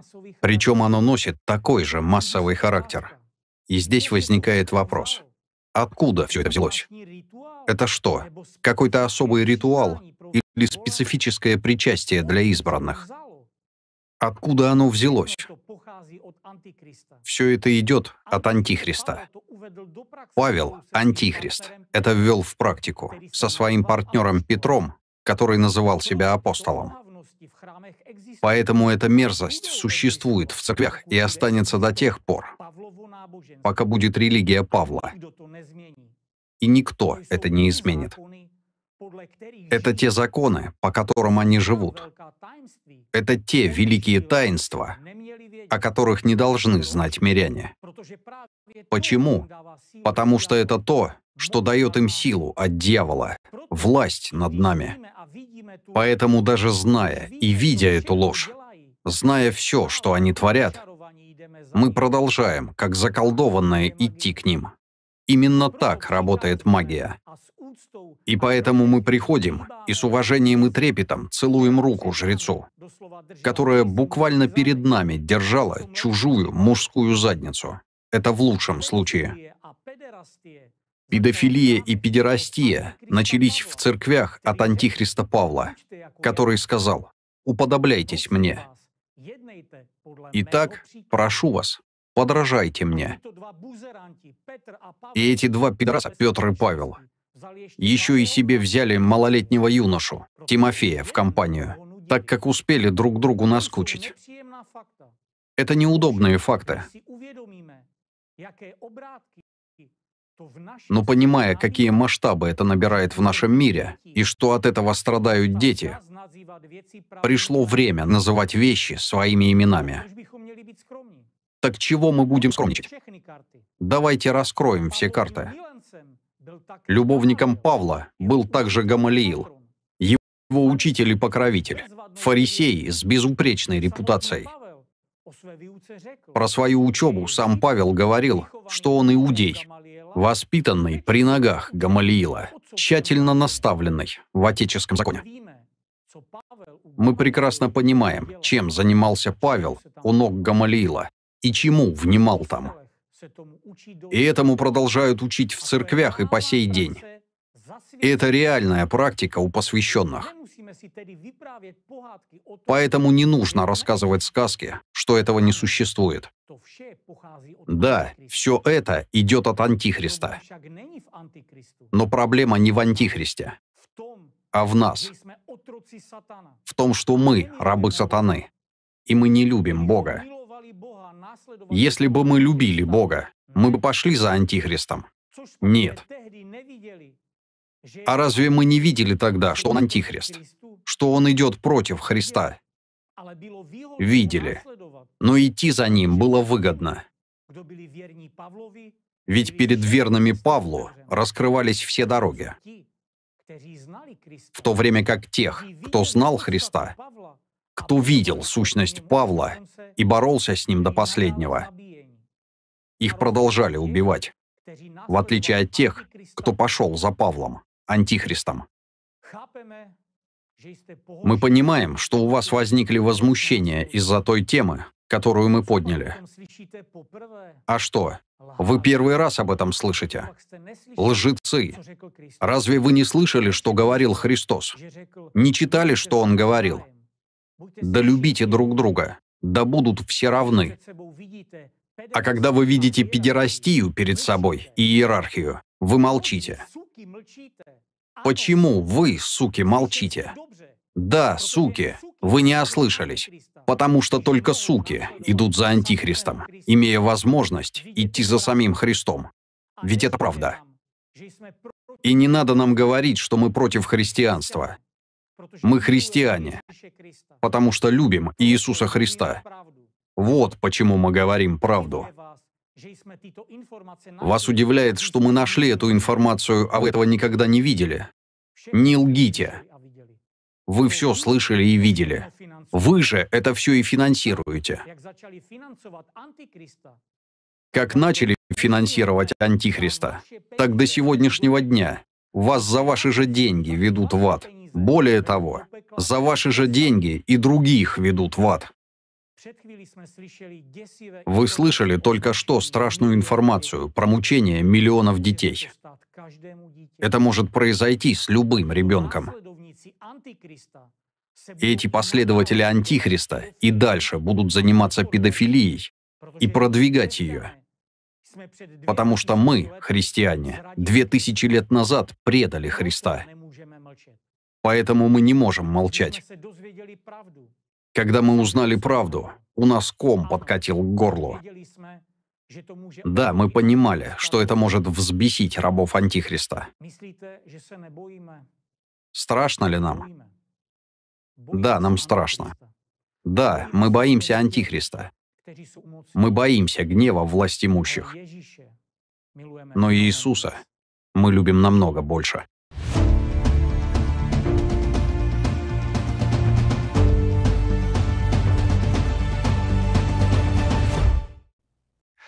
Сейчас мы хотим представить вашему вниманию видео, в котором собраны и проанализированы знаки и символы, используемые Ватиканом и католической церковью. И они очень о многом говорят. И после просмотра этого видео вы сами сможете сделать вывод, кому служит Ватикан. Добро пожаловать в одно из самых таинственных мест на планете, которое окутано мистицизмом, скандалами и вниманием миллионов верующих. Ватикан – центр мирового господства многомиллионной религии католицизма. Но что же скрывается за этими стенами? Сейчас мы погрузимся в символику Ватикана и, возможно, раскроем для вас некоторые тайны, которые лежали прямо перед вами.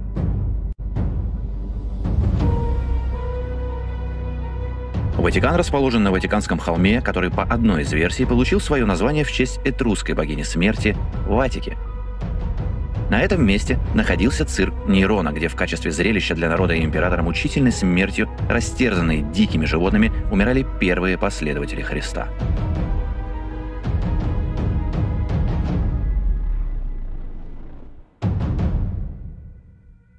Ватикан стоит на костях первых христиан. Он сам по себе является знаковым местом. Но это только начало нашего экскурса.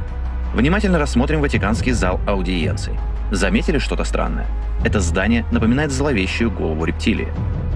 Интересно, что в Библии змей символизирует хитрость и коварство. Но что еще более странно, это отсутствие христианской символики в этом зале. Вместо этого на сцене расположена скульптурная композиция под названием «Воскресение», которая больше похожа на изображение ада. Вам это не кажется странным? Теперь давайте перейдем к одеяниям Папы. Стоит отметить, что их шьют в единственном ателье, которое наследуется из поколения в поколение.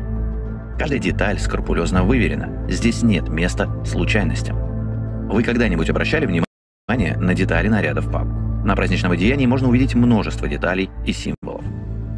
Например, палий украшен 6 темными крестами, в 3 из которых воткнуты золотые булавки. Они символизируют 3 гвоздя, которыми Иисус был распят на кресте. Что насчет казулы?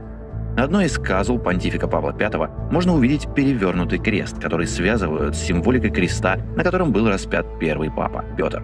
Однако перевернутый крест также является символом сатанистов. Вам это не напоминает ритуальное одеяние магов? И это еще не все. На одной из казул Папы Франциска также можно увидеть символическое изображение инопланетян с геоглифов Атакама. Какое высшее христианское послание он передает нам через эту символику? Нам объясняют, что папа носил казулу с этим символом в честь приезда в Чили. Но что-то тут не клеится, ведь эту казулу он надевал и по другим случаям. Стоит остановиться и на спиралевидном треугольнике, который можно увидеть на нескольких казулах ряда понтифик. Это символ международного движения бойлаверов, педофилов, любителей мальчиков. Учитывая огромное количество скандалов и свидетельств, связанных с педофилией в католической церкви, увидеть такой символ на одеянии папы совсем не кажется случайным совпадением. Красные туфли папы Бенедикта вызвали возмущение среди парафиян. Однако он опроверг слухи о том, что это туфли от Прада, заявив, что он носит на своих ногах кровь Христа. Вдумайтесь, папа носит на своих ногах кровь Сына Божьего. Обязательным элементом одеяния папы является кольцо рыбака. Это перстень, который должен напоминать папе о его наследии, что он является преемником апостола Петра, рыбака по профессии. Но не забывайте, Петр был тем, кто предал Иисуса в самый критический момент, трижды отрицая свою связь с Ним, боясь за свою жизнь. Это было не просто предательство, это было отвержение самого Иисуса и Его учения. Каждый раз, когда новый папа вступает на свой трон, он должен приложить губы к своему новому перстню в знак смирения и готовности продолжить дело Петра. Но вновь мы слышим о продолжении дела Петра, а не Иисуса. Это заставляет нас задуматься, какие именно ценности передаются через кольцо рыбака. Некоторое время назад, во время богослужений, папы надевали тиару. Это головной убор, украшенный различными символами. Изначально тиара состояла из двух уровней, что символизировало светскую и духовную власть папы. Позже добавился третий уровень. 3 уровня на тиаре папы символизируют его верховенство над всем миром. На тиаре папы римского начертан титул «Vicarius Filii Dei», что в переводе с латыни означает «наместник Сына Божьего». В латинском языке некоторые буквы, так же как и в греческом, имеют свое цифровое значение. Исследователи подметили, что если сложить цифры букв этого титула, то выходит число 666. По этому поводу даже разгорелся целый скандал. Защитники папы стали утверждать, что просто в слове «vicarius» закралась грамматическая ошибка, так как правильная запись этого слова была бы «vicarius», ибо в латинском языке окончания «vs» нет, а есть окончание «us». Мол, это все древние напутали, не различая буквы «в» и «у». И тем не менее, утверждая, что это всего лишь безобидная грамматическая ошибка, что-то никто не спешит ее исправить. Посох папы также обладает символическим значением. Интересно отметить, что понтифик Павел VI внес изменения в дизайн папского креста. Он стал первым, кто начал использовать посох с изогнутым распятием и искаженной фигурой Христа. Этот крест передается всем последующим папам, включая Франциска. По словам бывшего католического священника Пирса Комптона, такие кресты использовались черными магами Средневековья для обозначения библейского понятия «начертание» или «знак зверя». И они представляют собой древний сатанинский символ. Это вызывает вопросы о том, какую роль играет этот символ в современной церковной символике и каковы его истинные корни и значения. Давайте еще обратим внимание на гербы католического духовенства. Вы когда-нибудь задумывались, что они символизируют? Взгляните на этот герб. Вам это ничего не напоминает? Может быть, НЛО? И это было бы неудивительно. К слову, вы знали, что самый большой в мире бинокулярный телескоп Люцифер принадлежит именно Ватикану. У папского престола есть свои астрономы, консультанты по вопросам уфологии. Ватикан имеет собственную космическую программу, которая по информированности и технологической оснащенности лучше, чем у НАСА. Но давайте вернемся к символике герба. Учитывая интерес Ватикана к теме инопланетян, что же означает этот символ? Каково его истинное сакральное значение? На международном форуме «Глобальный кризис. Выход есть» на 150 языках мы озвучили прорывную научную гипотезу о том, как на самом деле устроен наш мир. Эта гипотеза объясняет сложные процессы на квантовом и заквантовом уровнях. Возможно, вы удивитесь, но эта гипотеза напрямую связана с тем, что мы видим на подобных гербах, а также с теми невидимыми физическими процессами, которые эта символика означает. Для начала давайте ознакомимся с фрагментом видео, представляющим данную гипотезу.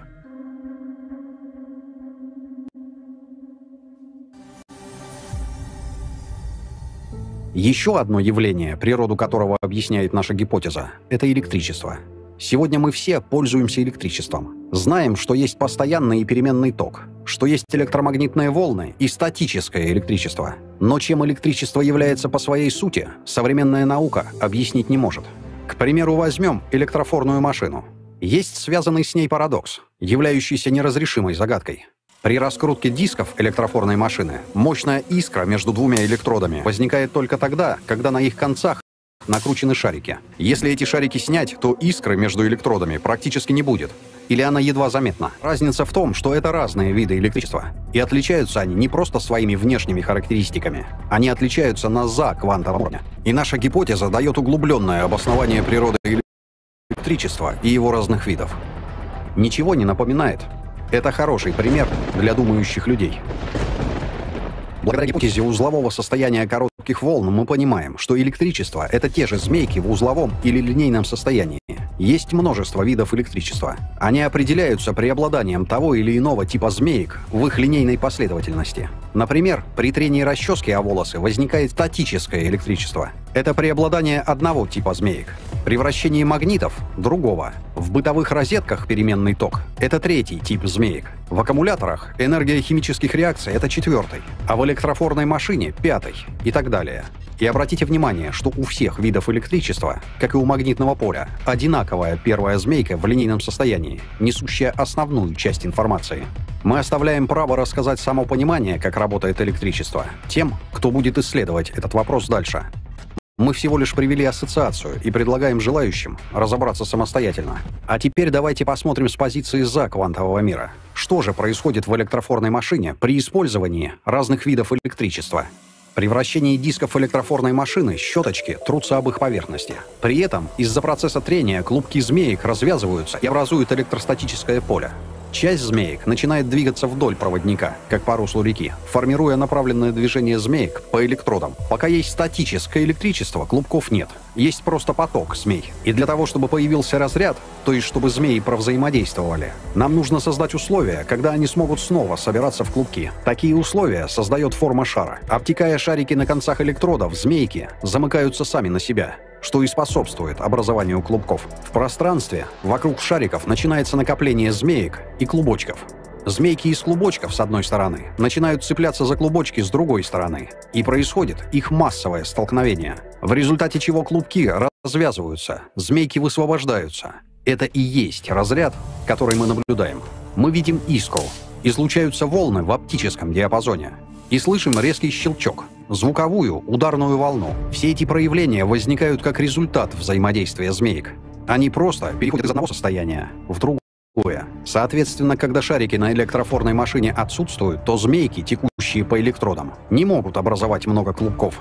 Поэтому они просто пролетают мимо, без какого-либо взаимодействия друг с другом. А в аккумуляторе и бытовой розетке другой вид электричества. Там вместе со змейками в линейном состоянии перемещаются и клубки. И они взаимодействуют друг с другом моментально. Клубковое состояние разрывается, и мы наблюдаем разряд и сопровождающие его явления. Поэтому данному виду электричества не нужны шарики для формирования клубков, потому что оно сразу течет в клубках. Таким образом, мы понимаем, что форма шара создает нужные условия для преобразования линейного состояния змеек в узловое. То есть, по сути, форма шара или купола создает условия для накопления энергии. Вам это ничего не напоминает? Если вы заметили схожесть с куполами сооружений религиозного назначения, то вы не ошиблись. Древние легенды гласят о том, что первые купольные храмы были построены более 24 тысяч лет назад представителями внеземной расы, известной как апексианцы.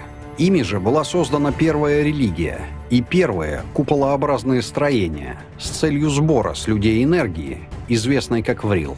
Люди собирались в этих храмах и совершали молитвы апексианцам как богам. При этом происходил процесс, сходный с тем, какой мы наблюдали на шарах электрофорной машины, где скапливалось статическое электричество. В храмах энергия людей, врил, стекалась по зданию в купола, накапливалась там, преобразовываясь в узловое состояние, и передавалась апексианцам. С целью сбора энергии апексианцами строились здания различных форм.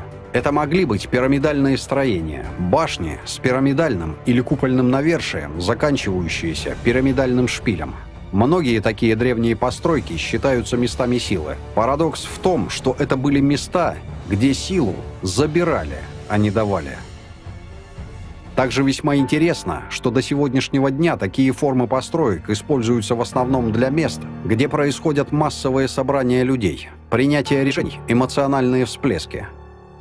Если бы вы хотели в виде комикса передать историю, которую вы сейчас услышали, как бы вы это изобразили? Покажем древний артефакт, на котором в качестве комикса отражен этот процесс. Мы видим храмовое сооружение, над ним портал, и летающая тарелка сверху указывает на то, что он инопланетный. В те времена о таких технологиях знать не могли. Слева мы видим людей, и указание на то, что они отдают свою энергию. Это показано в виде отлетающих змеек. Справа мы видим две планеты, и под ними представителей инопланетной расы, апексианцев, которые получают энергию от людей. Причем наглядно показано, что люди кормили не только апексианцев, а и других представителей инопланетных рас. И по сей день через свои храмы мы кормим непонятно каких существ во Вселенной. Если кто-то сомневается, что мы до сегодняшнего дня им поклоняемся, напрасно. То, что неведомо нам, это не означает, что это неведомо жрецам. И эта информация не касается никаких религиозных чувств и эмоций. Это информация о физике процессов. Таким образом, наша гипотеза открывает новый подход не только к физике, но и к истории нашего человечества и открывает некоторые причинно-следственные связи процессов, происходящих сегодня в обществе. Теперь посмотрите еще раз на символику этого герба. Это не просто шляпа, как нам говорят. Спиралевидные шнуры — это узловые состояния волн, которые соединяют инопланетную тарелку и две группы пирамид. Пирамиды обозначают иерархию различных сословий людей, от низшего к высшему. Высшие в этой иерархии связаны с инопланетной расой, апексианцами. И вся энергия стекается к ним. Это ритуальное действие и магический обряд. Нам прямым текстом говорят о том, что с нас, как с глупых баранов, собирают дань и не для Бога Всевышнего, а для каких-то существ во Вселенной. А теперь еще раз посмотрите на одеяние Папы Франциска. Теперь становится более понятным высказывание Папы Иоанна Павла II, который сказал, что Евхаристия является космическим актом. Да, космической, ведь даже если Евхаристия совершается на маленьком алтаре сельской церкви, она всегда совершается в определенном смысле на алтаре всего мира. И Папа Франциска, который заявил, что инопланетяне могут быть даже ближе к Богу, чем мы, люди.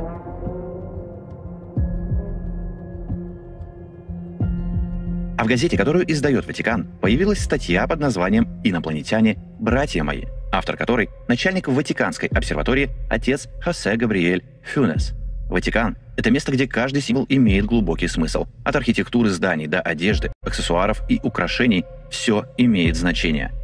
В символике Ватикана мы обнаруживаем отсылки к педофилии, сатанизму и даже служению внеземным существам.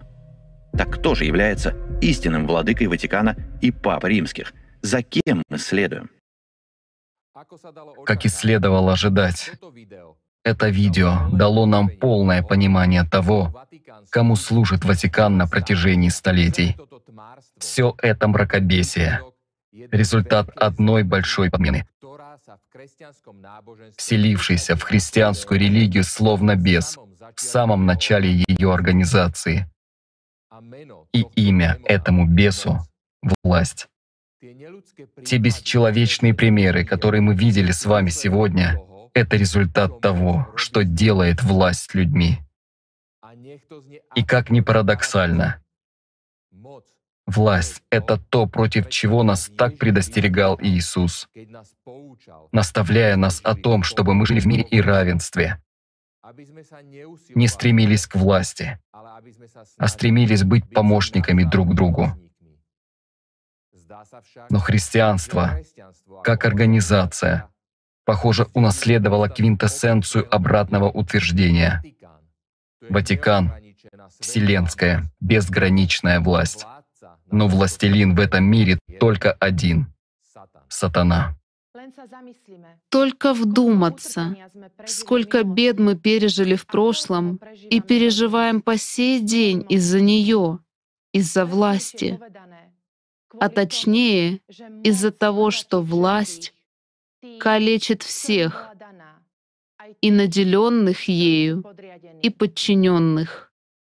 Она, как ядовитая змея, жалит своим ядом того, кто наиболее жаждет ею обладать, но в итоге сам становится ее рабом, рабом власти и ее хозяина сатаны.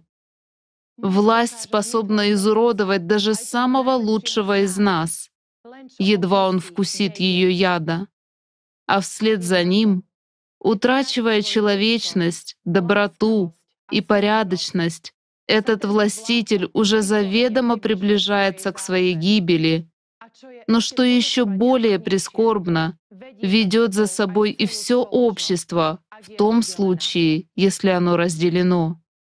«Разделяй и властвуй» — один из девизов сатаны. Мы ведь все прекрасно это знаем и понимаем.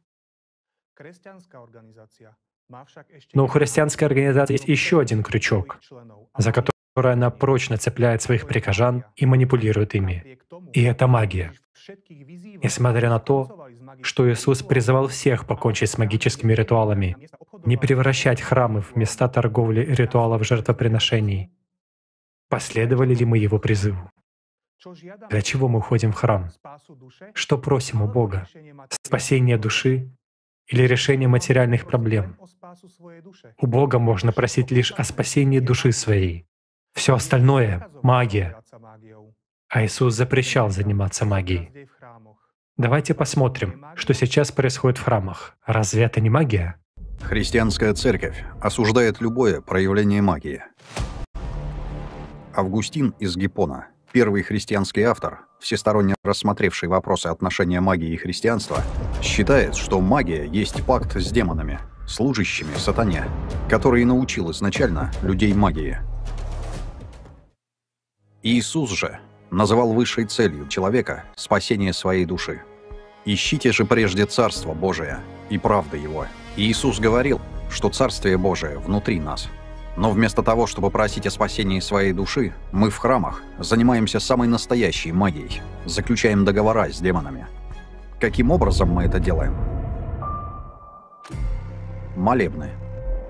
Как говорит в своем труде Сергей Александрович Токарев, ранние формы религии, разнообразные христианские молебны о здравии, о дожде, об избавлении от мора, о даровании победы и прочее суть в основе своей не что иное, как магические действия, аналогии и корни которых можно в изобилии найти в колдовских обрядах остальных народов.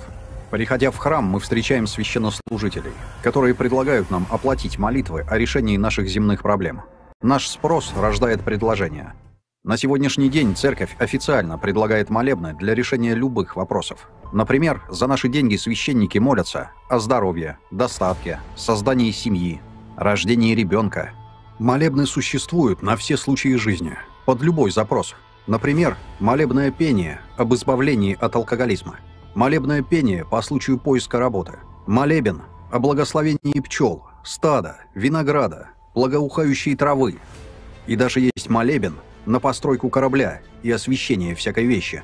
Молебны ничем не отличаются от запросов, с которыми люди приходят к магам. И там, за деньги, нам предлагают решить наши проблемы. Ведь к магам люди также обращаются за здоровьем, финансовым благополучием, за счастливыми отношениями и удачей в делах.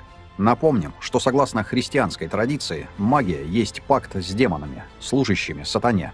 Так кто на самом деле исполняет наши желания? И кто дает нам блага, о которых мы молимся? Ведь у всего мира есть только один князь. Так с кем мы заключаем договор, чтобы исполнились наши желания? И какую цену мы за это заплатим?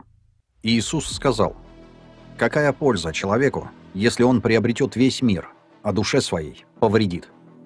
Или какой выкуп даст человек за душу свою?» Задумываемся ли мы, чем заплатим за бесконечную череду желаний? И что с нами будет после того, как мы покинем этот мир? Иконы. Сегодня иконы для большинства людей — это напоминание о прошении, о помощи в мирской жизни, выпрашивание чего-то у Бога, либо для себя, либо для близких, обращение с просьбой, как в высшую инстанцию. И все это построено на эмоциях надежды и страха. И хотя Седьмой Вселенский собор определил значение икон как напоминание, иконы должны побуждать молящихся к воспоминанию о самих первообразах и к любви к ним. По факту мы видим иную картину. Иконе приписываются магические свойства. Иконам поклоняются. Иконы якобы исцеляют, помогают в делах, мироточат. Официально поклонения иконам нет. Но стоит зайти в любой храм, и священник будет указывать, какому святому, какой иконе и о чем лучше помолиться. Само наличие какой-то особой иконы, мироточивой, нерукотворной, в храме привлекает множество верующих, которые стремятся помолиться именно ей, потому что считается, что это чудо Божье. Но является ли такое чудо уникальным? И чудо ли это вообще? Начнем с того, что христианские иконы берут свое начало от римских погребальных портретов, изображений языческих богов и портретов императоров. Марк Фуллертон проводит аналогию между греко-римскими фигурами божеств и иконами. Он отмечает, что статуи божеств, так же как и иконы в средневековых легендах, исцеляли людей, обладали чудесными свойствами, то есть покрывались испариной, кровоточили, а многие из этих статуй считались нерукотворными. Вам не кажется, что нам пытаются продать одно и то же чудо дважды? Более того, иконы также являются артефактом в различных церковных обрядах, которые очень похожи на магические ритуалы. Например, крестный ход с иконой в руках аналогичен магическому кругу. Пространство внутри очерченного магического круга считается защищенным от внешней или внутренней угрозы. В христианстве такой круг, крестный ход, совершали часто. С иконой обходили не только город перед осадой, но и закладываемую крепость, поле, страдающее от засухи, деревню в случае эпидемии, горящий дом и так далее. Сергей Александрович Токарев в своей работе «Ранние формы религии» говорит: в сложных, высокоразвитых религиозных системах, как христианство, буддизм, ислам, магические обряды и по сейчас играют большую роль. Местами они выступают здесь в самой непосредственной, обнаженной форме. Таковы в христианстве вера в чудотворные иконы или мощи, в исцеление у святых источников, церковный обряд, таинство, соборование, окропление святой водой скота перед весенним выгоном на пастбище, окропление ею жилища на крещение и многое другое. В чем суть иконы? Чтобы мы молились ей, чтобы просили святого, изображенного на этой иконе, об исполнении наших желаний. Когда мы это делаем, мы нарушаем заповедь Иисуса Христа, который говорил, что к Богу можно прийти только через Него, что Иисус есть наш путь. Иисус сказал: «Господу Богу твоему поклоняйся, и Ему одному служи». Мы нарушаем и противоречим словам Сына Божьего. Что было у язычников, то осталось и у христиан. Римские фигурки — это язычество, когда мы выдумываем сомну богов и сами не знаем, кому молиться. Но разве сейчас не так? Заходишь в церковь, и священники тебя направляют к разным святым, рассказывают, кому и о чем молиться, где за здравие, где за упокой, а где и за самого священника. Хождение против часовой стрелки. Продолжая тему церковных обрядов, стоит обратить внимание на то, что во всех христианских обрядах и таинствах во время крещения, венчания, пасхального крестного хода используются движения против часовой стрелки. В католической традиции это происходит давно. Однако в православии хождение против часовой стрелки началось только в 17 веке по велению патриарха Никона. Но почему это важно? И в чем вообще разница? Делаем ли мы обход по часовой стрелке или против? Дело в том, что испокон веков люди знали о том, что правостороннее движение изнутри вовне, движение по ходу Солнца, то есть хождение по часовой стрелке, символизирует расширение, позитивные, созидательные силы, жизнь, а против часовой стрелки – отрицательные, разрушительные силы, движение к смерти. Обычай ходить против Солнца наблюдается во множестве похоронных обрядов у ариев, евреев, арабов, славян. Движение против Солнца символизировало смерть и потустороннее существование. Такое движение использовалось при обрядах погребения, поминания или вредоносной магии. По сути, мы ходим вокруг храма против часовой стрелки, словно вокруг могилы при магическом ритуале. Только вдумайтесь, мы приходим в место, которое называется храмом Божьим, и занимаемся в нем сатанизмом. Покупаем исполнение своих материальных желаний, читаем молитвы, как заказ на Алиэкспресс, проплачиваем и ждем доставки. И, как правило, в этом заказе и слова нет о спасении души. Мы совершаем шествия, которые больше похожи на ритуалы погребения, и при всем этом почему-то уверены, что идем к Богу. Это просто абсурд.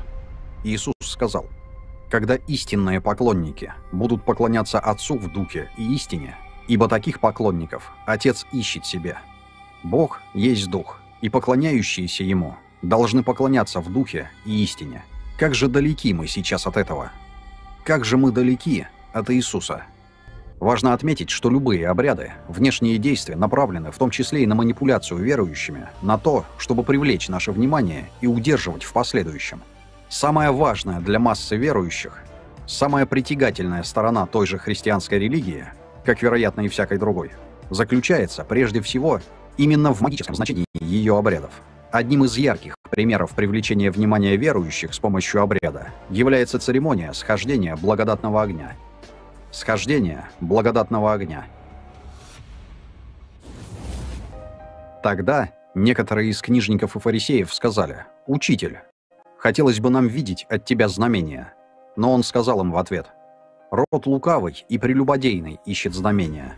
Накануне Пасхи весь христианский православный мир с трепетом ожидает схождения благодатного огня. Считается, что в какой-то момент молитвы Иерусалимского патриарха в ризницу храма гроба Господня нисходит благодатный огонь и возжигает принесенную лампаду, стоящую на гробе Господнем. Для верующих это знамение. Многие верующие уверены, что это чудо и огонь действительно появляется из ниоткуда, нисходит с неба. Считается, что если огонь не сойдет, то человечество ждут ужасные события. Важно сказать, что никакая из православных церквей официально не признает чудом зажигание благодатного огня перед Пасхой в Иерусалиме. Как известно, ни соборные постановления вселенского или поместного значения, ни святоотеческая литература не знают чудесного огня. Однако, несмотря на такую четкую официальную позицию, церковь почему-то не пытается развеять миф о чуде благодатного огня. Напротив, по всем центральным ТВ-каналам эта новость подается как чудо нисхождения благодатного огня. Также во всех официальных статьях мы встречаем такие формулировки, как нисхождение благодатного огня, чудо, нисхождение благодатного огня и так далее. Эту церемонию показывают в прямом эфире. Во время этой церемонии патриарх Иерусалимский разоблачается, и его начинает обыскивать полицейский отряд. Также производится обыск в гробу Господнем. Они ищут хоть что-то, что сможет воспроизвести огонь, чтобы удостовериться, что огонь снизойдет сам. То есть, с одной стороны, церковь отрицает, что благодатный огонь не сходит с неба, а с другой преподносит и описывает эти события так, как будто огонь все-таки не сходит сам, в неожиданный момент, и что это чудо. Почему каждый год происходит такое острое противоречие? Давайте разберемся. Существуют многочисленные свидетельства, что огонь не нисходит с неба, а зажигается от неугасимой лампады. Неугасимая лампада — это лампада, которая всегда горит и никогда не гаснет, потому что огонь в ней поддерживается уже на протяжении 1500 лет. Она постоянно горит в ризнице гроба Господня, куда и входит патриарх Иерусалима в ожидании схождения благодатного огня. Митрополит Петрский Корнилий, исполнявший в 2001 году обязанности Иерусалимского патриарха и лично выносивший огонь из гроба Господня, сказал в одном из интервью: «Это природный огонь, который зажигается от неугасимой лампады, что хранится в ризнице храма Воскресения. Но по молитве патриарха или архиерея, которую они возносят, освещая этот природный огонь, он имеет благодать благодатного огня». То, что благодатный огонь зажигается от неугасимой масляной лампады, подтвердил в марте 2018 года и архимандрит Армянской апостольской церкви Самвел Агаян. Ранее он сам 3 раза непосредственно участвовал в этой церемонии. Вот что пишет епископ Порфирий в своем труде «Книга бытия моего», том 3. В тот год, когда знаменитый господин Сирии и Палестины Ибрагим, паша египетский, находился в Иерусалиме, оказалось, что огонь, получаемый из гроба Господня в Великую Субботу, есть огонь не благодатный, а зажигаемый, как зажигается огонь всякий. То есть огонь зажигают сами священнослужители. Это не чудо нисхождения. Тогда возникает следующий вопрос. Зачем до сих пор делать вид, что этот огонь не сходит сам? Да, с одной стороны, официально церковь не признает чудо нисхождения, а с другой — всеми силами поддерживает иллюзию чуда и манипулирует людьми. Почему? Раньше церковь действительно утверждала, что огонь не сходит сам. Но у этого была очень понятная причина. Христиан притесняли мусульмане. И для того, чтобы с одной стороны поддержать дух паствы, а с другой впечатлить соперников, была придумана легенда о якобы нисходящем огне. Она будоражила фантазии и добавляла могущества непосредственно церкви. Но время шло. Постепенно необходимость в этом методе впечатления отпала, но об этом чуде уже пошли слухи среди массы верующих, которые начали паломничество, чтобы посмотреть на него своими глазами. Момент для объяснения с верующими был упущен, и ситуация, как говорится, вышла из-под контроля. Не дав своевременного разъяснения своей пастве об истинном смысле обряда Святого Огня и опасаясь реакции фанатичных верующих, священнослужители теперь разыгрывают спектакль. Порфирий, о котором мы говорили ранее в труде «Книга бытия моего», том 3, пишет: «Рассказавший все это, митрополит домолвил, что от одного Бога ожидается прекращение нашей благочестивой лжи. Как Он ведает и может, так и вразумит и успокоит народы, верующие теперь в огненное чудо Великой Субботы. А нам и начать нельзя сего переворота в умах. Нас растерзают у самой часовни Святого Гроба». Возникает вопрос, что же это за верующие христиане, которые готовы растерзать человека, тем более за правду? Значит, нас можно обманывать, лишь бы мы их не растерзали, чтобы мы верили в их сказки и продолжали заниматься магией. Есть еще один момент, о котором важно сказать. Вся история о якобы схождении благодатного огня усиливает доминацию именно православной церкви. Согласно одной из легенд, в XVI веке был случай, когда православного патриарха не пустили в храм гроба Господня. Вместо него за благодатным огнем зашли армянские священнослужители и приступили к молитвам о схождении огня. Но их молитвы не были услышаны. Стоящие у закрытых дверей храма православные священники также обращались к Господу с молитвами. Внезапно послышался шум. Колонна, находящаяся слева от закрытых дверей храма, треснула. Из нее вышел огонь и зажег свечи в руках у Иерусалимского патриарха. С великой радостью православное священство вошло в храм и восславило Господа. Следы схождения огня до сих пор можно видеть на одной из колонн, расположенных слева от входа. После этого случая никто больше не оспаривал и не делал попыток получать благодатный огонь в обход Иерусалимского православного патриарха. Представители других христианских вероисповеданий обязательно присутствуют в храме в Великую Субботу, но получают огонь из рук православного патриарха. Интересная история, не правда ли? И никто в этой истории не обращает внимания на явный экстремизм и радикализм, который подчеркивает избранность православия. История о благодатном огне показывает нам, что якобы только в православии ты спасешься, потому что священнику именно этой конфессии снизошел огонь. А это означает, что у других не спасешься, потому что им Бог не дает благодатный огонь. Этой ложью они буквально вербуют доверчивых, простых людей, которые ищут искренней любви Божией. Это четкое проявление радикализма и экстремизма, нескрываемого и явного. Православные священнослужители во многих церквях указывают на этот факт, подчеркивают, что именно к ним сходит огонь, а к другим нет. То есть спастись можно только через них. Если говорить простым языком, это нечестное ведение бизнеса на этом поприще. Заведомо обманывая покупателей, им продают фальшивый товар. При этом они еще и говорят, что это у конкурентов товар фальшивый и только у них настоящий. Все это узурпация Бога, возвеличивание себя за счет лжи, которая официально не отрицается и везде поддерживается. Если бы это было действительно чудо, все камеры мира стояли бы в храме гроба Господнего. Пусть даже если схождение огня было бы чудом природного явления, но плохо объяснимого, все равно все камеры мира там бы стояли. Если Бог хочет зажечь что-то, Он зажигает это у всех на виду, например, вулканы. Но Бог не зажигает что-то для избранных. Сам Иисус никогда не зажигал благодатный огонь. Не ходил с песнями и танцами вокруг огня и не приносил никого в жертву. Иисус говорил о внутреннем огне, любви Божией. Иисус сказал: «Тот, кто вблизи меня, вблизи огня, и кто вдали от меня, вдали от царствия». Иисус сказал, что никакие внешние действия и ничто другое не приведет тебя к Богу, ибо все это от сатаны. Единственный путь – через любовь и через свой внутренний мир. Только в себе ты можешь найти путь к Богу. В каждом человеке есть душа. Это его врата к Богу. Как ни странно, Иисус Христос не говорил, что там лежит Кифа на входе и решает, кого пустить во врата рая, а кого нет. Но между нами и раем есть сатана. Между личностью и душой есть наше сознание, которое не что иное, как сам сатана, которому неинтересно пускать нас в рай. Ему интересна магия, доход и власть. И кто побеждает? Именно он наполняет религию ложью, магией и всем остальным, заставляя других бороться с другими такими же лжецами, отводя людей от истины, Бога и спасения. Что и Иисус говорил о храме? Что храм внутри каждого. Не может быть храма вовне человека. Внутри есть храм, который должны беречь. Храм Господний един. Все остальное — лишь рукотворное строение. Если мы их возносим в святость, то мы утрачиваем истинную святость истинного храма Господнего. Давайте разберемся, что же на самом деле представляют из себя наши рукотворные храмы. Храм – культовое сооружение, предназначенное для совершения богослужений и религиозных обрядов. В православии и католицизме храмом называется только то сооружение, в котором есть алтарь, и совершается Евхаристия. Алтарь в переводе с латинского означает «жертвенник», приспособление для сжигания жертвы. Алтарь подразумевает под собой сооружение для совершения ритуальных жертвоприношений. Под ним обязательно должны располагаться святые мощи, иными словами, останки.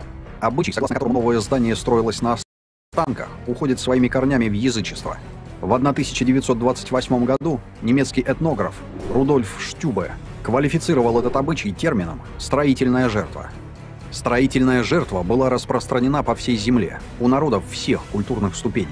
Считалось, что если при строительстве в стены или фундамент здания замуровать жертву, то это здание получало активного духозащитника на случай землетрясения, военных тревог и прочих бедствий. Подобные случаи принесения строительной жертвы приводит Эдвард Тейлор. В яму, предназначенную для первого столба как жилища, так и целой деревни, опускали человеческую жертву, которую устанавливаемый в этой яме столб раздавливал насмерть. Эдм Шневейс пишет: «Всякая новая постройка требует жертвы. Известно много народных саг о замурованных людях. В Тюрингии прежде был город Либенштейн, стены которого считались неприступными, так как при их постройке была замурована живая девочка. Маленькую девочку купили для данной цели у матери-бродяжки. Девочке дали в руки булку, и она думала, что мать с нею играет, шутит. Когда девочку замуровывали, она сначала видела окружающих и кричала: «Мама, мама, я еще вижу тебя». Потом она говорила мастеру: «Дядя, оставь мне хоть малюсенькую дырку, чтобы я могла через нее смотреть». Растроганный мастер отказался продолжать свою жуткую работу, и ее закончил молодой ученик-каменщик. В последние минуты ребенок еще кричал: «Мама, мама, я больше тебя совсем не вижу». Стоит отметить, что в раннем христианстве не было культа поклонения мощам, как, впрочем, не было и храмов. Но в IV веке строительство храмов с закладкой в них мощей начал император Константин, сам будучи язычником. Он привнес языческие традиции принесения жертв и в христианство. И с тех пор каждый храм, возведенный во имя Бога, строился на человеческой жертве. Этот жуткий, бесчеловечный обряд в христианстве выполнялся точно так же. Для чего это было нужно? Смысл этого страшного обряда сводился к тому, что строительная жертва являлась проводником. Этот проводник, который находился под алтарем, совместно с обходом в левую сторону, о котором мы говорили выше, давал успех храму и прибыль в бизнесе. Согласно этому обряду, чтобы храм процветал, надо обходить в левую сторону. Тогда храм будет доход приносить и будет успешным. Вот для чего нужна была жертва как проводник. Это черная магия. Подобные ритуалы используются в магии. Если же жертвы не будет, то храм станет убыточным и не принесет дохода. И всегда считалось, что лучшая жертва – это ребенок, а именно девочка. Это исторические факты, которых сохранилось много. Шведская сага гласит: на западе Готланда, в Калланд, строили церковь. В то время при постройке храма считалось обязательным замуровать в фундамент здания именно живых людей. Строители весьма кстати увидели двоих нищих, маленьких детей, идущих по дороге. «Не хотите ли поесть?» – спросили нищих строителя. Дети с радостью согласились. Рабочие усадили их среди камней, дали им хлеба и масла из своих запасов. Пока ничего не подозревающие дети ели, каменщики замуровали их заживо в фундамент, вывели над ними свод, и над этим сводом была построена церковь. Когда-то в язычестве, теперь и в христианстве, подобная жестокость оправдывалась тем, что для здания необходим дух-защитник, который будет оберегать его от нашествий и бед. Шокирующим фактом является то, что многие современные действующие храмы до сих пор содержат огромное количество останков людей и мощей. И в данных храмах проводятся богослужения. Получается, что для того, чтобы служить Богу, необходимо построить храм на мощах, основном элементе некромагии, дающем магический результат. Но если смысл жизни христианина состоит в спасении собственной души, то как путь к обретению жизни вечной может быть связан с храмом, который построен на жестоком убийстве?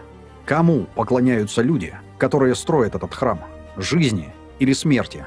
Почему для защиты храма требуется какой-то дух, если жрецы говорят, что храм — это дом Божий? С каждым новым таким храмом приумножается не жизнь, а смерть. Тогда какому богу посвящен такой храм? никакому, кроме сатаны. Ибо всякий, делающий злое, ненавидит свет и не идет к свету, чтобы не обличились дела его, потому что они злы. Иисус говорил: «Царство мое не от мира сего». И говорил также: «И не скажут: вот оно здесь, или вот там, ибо вот Царствие Божие внутрь вас есть». В учении Иисуса все было просто. Внутри каждого из нас находится нерукотворный храм. И если при жизни человек в этом храме стяжал Духа Святого и воссоединялся с Ним, то обретал жизнь вечную в Царстве Божием.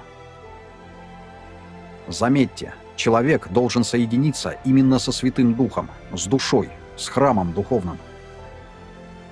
Человек должен был зайти в храм внутренний свой, и тогда обретал жизнь. Именно это говорил Иисус Христос. Иисус сделал для нас все. А что сделали мы? Мы отвернулись от Иисуса. Превратили Его учение в религию. Стали строить храмы во внешнем и заниматься магией. Мы начали устраивать войны, раздоры, разжигать ненависть друг к другу. Мы начали разделять людей. Мы начали делить учение Иисуса Христа на множество течений. И в каждом из них начали проповедовать одно – власть денег над умами людей и прикрываться истинными словами Христа, перемешивая одно слово Христа с десятком слов от Антихриста. И мы называем сегодня это учением и путем к спасению. Мы все усложнили, все смешали и забыли о том, что говорил Иисус Христос. Мы забыли даже, кто такой Иисус Христос. Возвеличив Антихриста, мы забыли о том, кто для нас Иисус Христос. Вдумайтесь в слова Иисуса Христа. Он сказал о том дне, который приближается сейчас к нам, и в котором скоро окажемся все мы. «Не всякий, говорящий мне: Господи, Господи, войдет в Царство Небесное, но исполняющий волю Отца Моего Небесного. Многие скажут мне в тот день: Господи, Господи, не от Твоего ли имени мы пророчествовали, и не Твоим ли именем бесов изгоняли, и не Твоим ли именем многие чудеса творили? И тогда объявлю им: я никогда не знал вас. Отойдите от меня, делающие беззаконие».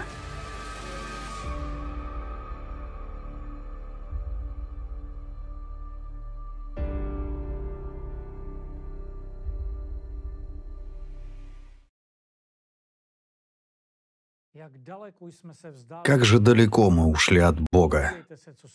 Посмотрите, что происходит в храмах сейчас. Но позвольте задать вопрос. Разве Иисус ходил с кадилом, зажигал свечи, говорил, что Бог должен решать наши материальные вопросы? Разве так Он говорил? Нет. Иисус говорил: «Да любите друг друга и Бога». Иисус говорил: «Царство Божие внутри вас есть». Разве у первых христиан были церкви, иконы, какие-то сложные ритуалы? Нет, не было. Зато была любовь и правда, которая соединяла с Богом. Именно любовь давала жизнь вечную истинным последователям Иисуса. Это было чудо внутреннего общения с Богом. Это и было настоящим сокровищем, о котором говорил Иисус. Не собирайте себе сокровищ на земле, где моль и ржа истребляют, и где воры подкапывают и крадут. Но собирайте себе сокровища на небе, где ни моль, ни ржа не истребляют, и где воры не подкапывают и не крадут. Ибо где сокровище ваше, там будет и сердце ваше. Для истинных последователей Иисуса настоящим сокровищем стала возможность единения с Богом. На это было направлено все их внимание. Поэтому никакие чудеса во внешнем мире им были уже не нужны и не интересны. Но все изменилось. Учение переделали в религию. И что сейчас? Мы идем в церковь. Что мы там находим? обряды и магию. А где же Бог? Получается, нас обманывают. Почему мы должны с этим соглашаться? Да, все эти изменения были привнесены не нами самими, но с нашего молчаливого согласия. И мы ответственны за них. Ведь священников единицы, а нас, верующих, миллиарды. И ответственность за происходящее лежит на всех нас. Это наш общий выбор — жить в таком загнивающем обществе. Задумайтесь об обрядах, в которых вы принимаете участие. Как все это скажется на вашей послесмертной судьбе. И ответьте честно себе на вопрос, за кем вы идете? За Иисусом Христом, который к Богу ведет? Или за огромной организацией, которая сидит на шее у народа и каждого в ад заталкивает? И когда окончатся сроки вашей земной жизни, и вы предстанете перед Иисусом, неужели вы хотите услышать слова «Я никогда не знал вас, отойдите от меня, делающие беззаконие»? Просто подумайте об этом. Разве до этого мы озвучили информацию, которую вы не знали? Но все делают вид, что так и надо. Мы обманываем себя. Ведь так намного проще. Но давайте честно взглянем на наше общество. Разве мы идем за Иисусом? Нет. Мы ведь даже не сумели сохранить единую христианскую общину. Мы говорим, что у нас один Бог. Но посмотрите, как мы разъединены. Мы, христиане, верим в единого Бога, в Иисуса Христа. Но даже в нашей общей вере мы разделены между собой. Разве Иисус завещал нам жить в таком мире? Разве мы являемся олицетворением общества Иисуса Христа? Нет. Мы олицетворение общества Антихриста. Мы живем в обществе, где в каждом из нас максимально проявляется бес. И когда это происходит массово, это и есть проявление Антихриста. Проявление беса — это то зло, которое находится в каждом из нас. И сдерживая его, мы тем самым приумножаем его и в обществе.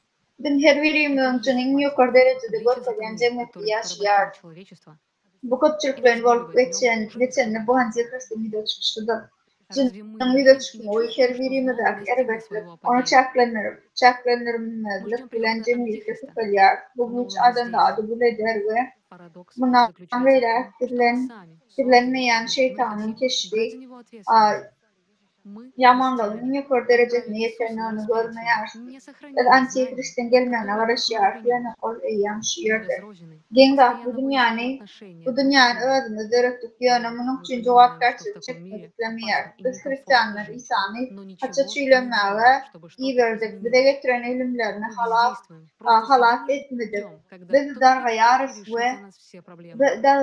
ve daha hem hakları birbirimiz bilen öyle dereceler hava şöyle dünyada yaşama hoplu ve umutsuzluğuna düşünüyor.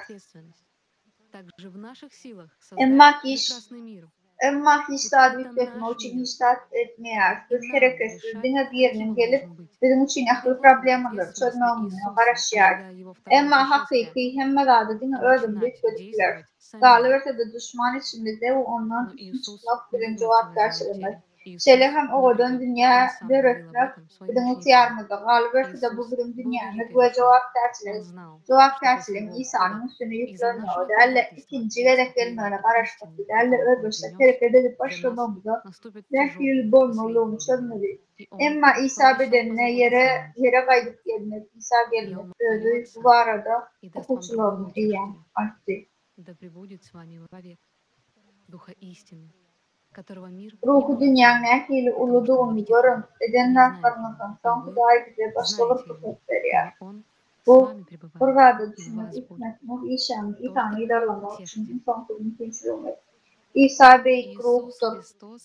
Понятно и четко говорит о нем. Утешитель же, Дух Святой, которого пошлет Отец во İsa имя büyük Мое, ruhtu. научит вас Ol всему gidenden и son напомнит вам dönüklüğümüz все, ve что getiren я говорил hakikatimizden вам. ileri çekilmelidirse, Иисус называет çekilmemiz Утешителя sebeple bir de Духом bildirmiyorum истины, geleceklerini. который наставит Bilyar, нас на истину bilyar и ol bir de возвестит ala нам edecek. будущее. Menatadan, Утешитель придет в menatandan первую sonra o очередь, size чтобы himişel обновить koloriyali истину, ve başka принесенную vakitleri в mир verir. Onu Иисусом и Богом görmeyenliği и ve tanımayan искаженную o людьми tarafı после dünya Его al ухода. sanat, hakikat bilmez. Утешитель обновит знания, Emma siz onu обогатит их tanıyarsınız или çünkü нет, o sizinle yaşar ve sizde oluyor. зависит от выбора людей. Правда, Utişitel которую koşuşturucu принесет kim? нам Дух İsa истины, Mesih ol hakkı осветит aydın всю ve нашу aydın жизнь. etti. Yani atamın Но beni захотим ли мы честно benim adımdan взглянуть iyi на verecek, самих teselli себя и на verecek, мир, в mukaddes котором ruh size живем? hem bırdadı orudur ve size Захотим ли мы aydınlatlarımın hangisini услышать yakladı. истину? İsa teselli Сейчас vereceğini ответы на hakikatin эти ruhu deyip вопросы atlanır yani. O bir являются de hakikati ruhtan жизнеопределяющими для ve каждого. geleceği bir de haber verir. Правда Koşuşturucu ilk очищает bilen и İsa делает tarafından нас Huday'dan свободными. Huday'ın niyetinden И getirildiği только мы verilen ve выбираем gidenle son оставаться в adamlar зловонном tarafından yoyulan болоте hakikati tazelen или için выйти на gelir. солнце, Koşuşturucu смыть bilimler, с себя tazeler, грязь и yöne стать человеком. kabul etmeyenleri ya da yokluğu ya da Для этого etmeyenleri adamların надо иметь söylemana bağlı. определенное Hakikati мужество. ruhunun bize Мужество getirecek посмотреть hakikati на bütün себя со durmuşunu стороны, yasalanırak. признать свои Ama ошибки ödümde ve и yaşayan двигаться dünyada дальше. doğru kadarıyla mı? mi? Утешитель придет, чтобы обличить тот мир, который Hakikat мы işini создали. izleyersiniz. Он Şimdi bu возвестит sorulara правду cevapları и yemeler истину için и будет судить. durmuş kefitler. Hakikat bizi Евангелие arasalayan от ve Луки azat приведены слова eder. Иисуса, обращенные к Dinlediğin çoğun ученикам. batmasından varmağı ya da Сказываю ne вам, çıkmayı что poдаст им защиту kapan вскоре. yok erk Но olmayı Сын kalıyar. Человеческий Bunun için придя, gelir найдет ли batıraylı веру на земле? olmalıydı. Aşağıdan özüne sereflenişlerini В boyun almak ve вопросе devam etmek Иисуса мы слышим için ответ, batırıp gerek.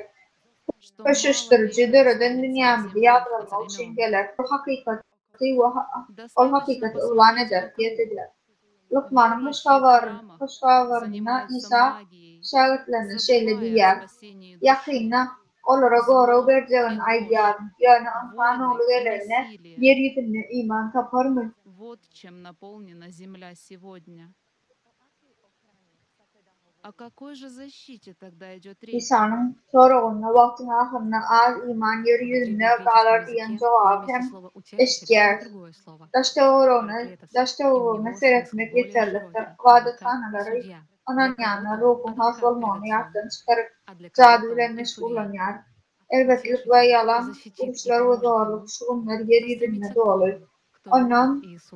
Onunla haysı doğru hakkında bilgileşiyor.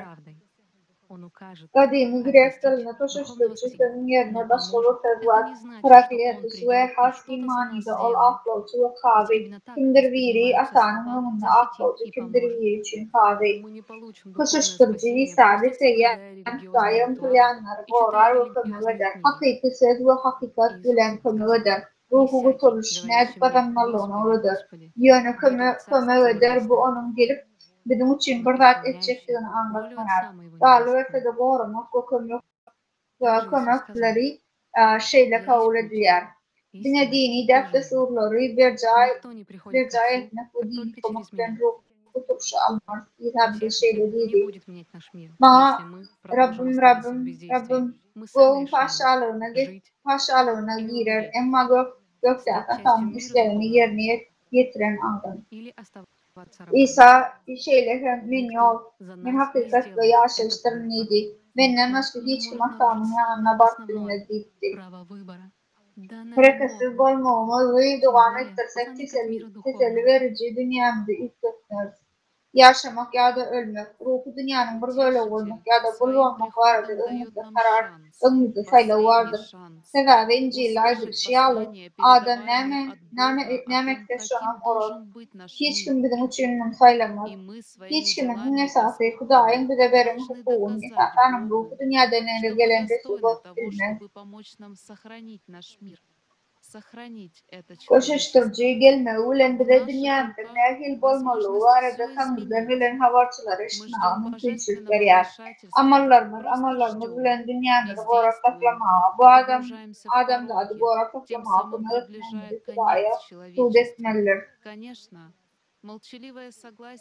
Hemme de adı itkutmağa bizim gücümüz var. Hudayın koşuşmağına karışıyor.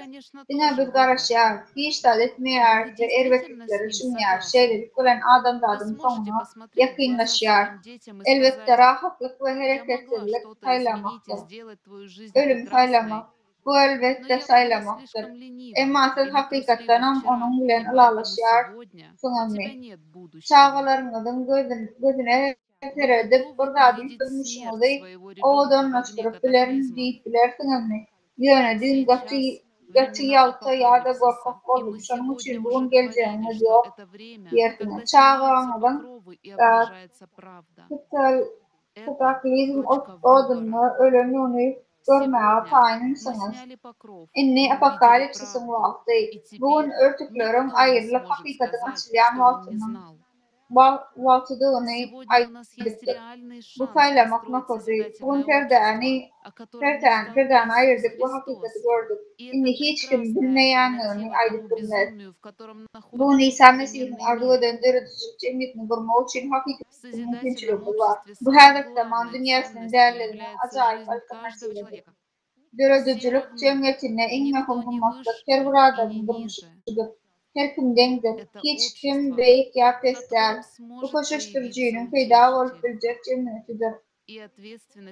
Özünü Hristiyan hataplayan ve İsa'nın iyiliğine yarayanların hemmesine cevap derçleri İsa'nın arzunun hasıl olmak için mümkün olan ehzad etmelidir. Galiberte de dörödücü cemiyeti İsa'nın haydardatları ve kurmak için bize miras alınan cemiyetidir.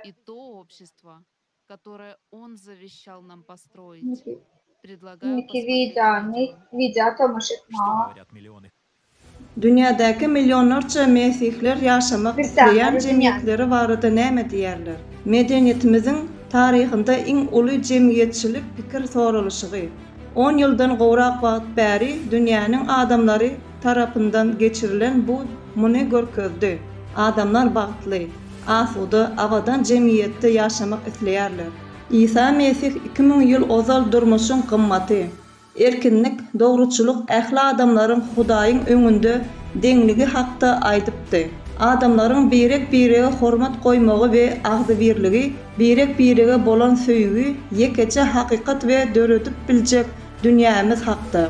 Bu İsa Mesihiň Hudaýyň islegi bilen bize miras kaldıran cemiyetidir.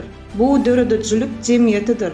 İsa Mesih'in öwredin zatlarynyň hemmesi dünyadaki adamların cemiyetçilik gözleglerinin neticelerine esaslanan döredüçülük cemiyetinin 8 binadında öz beýanyny tapdy. İsa bize esasy tapşyrygy berdi. Hudaýyňyz Rabbi bütün yüreğinizden, bütün janyňyzdan, ähli güýjüňizden, bütün aňyňyzdan we ýakynlaşlaryňyzy özüňiz ýaly söýüň. Şeýle et ýaşarsın.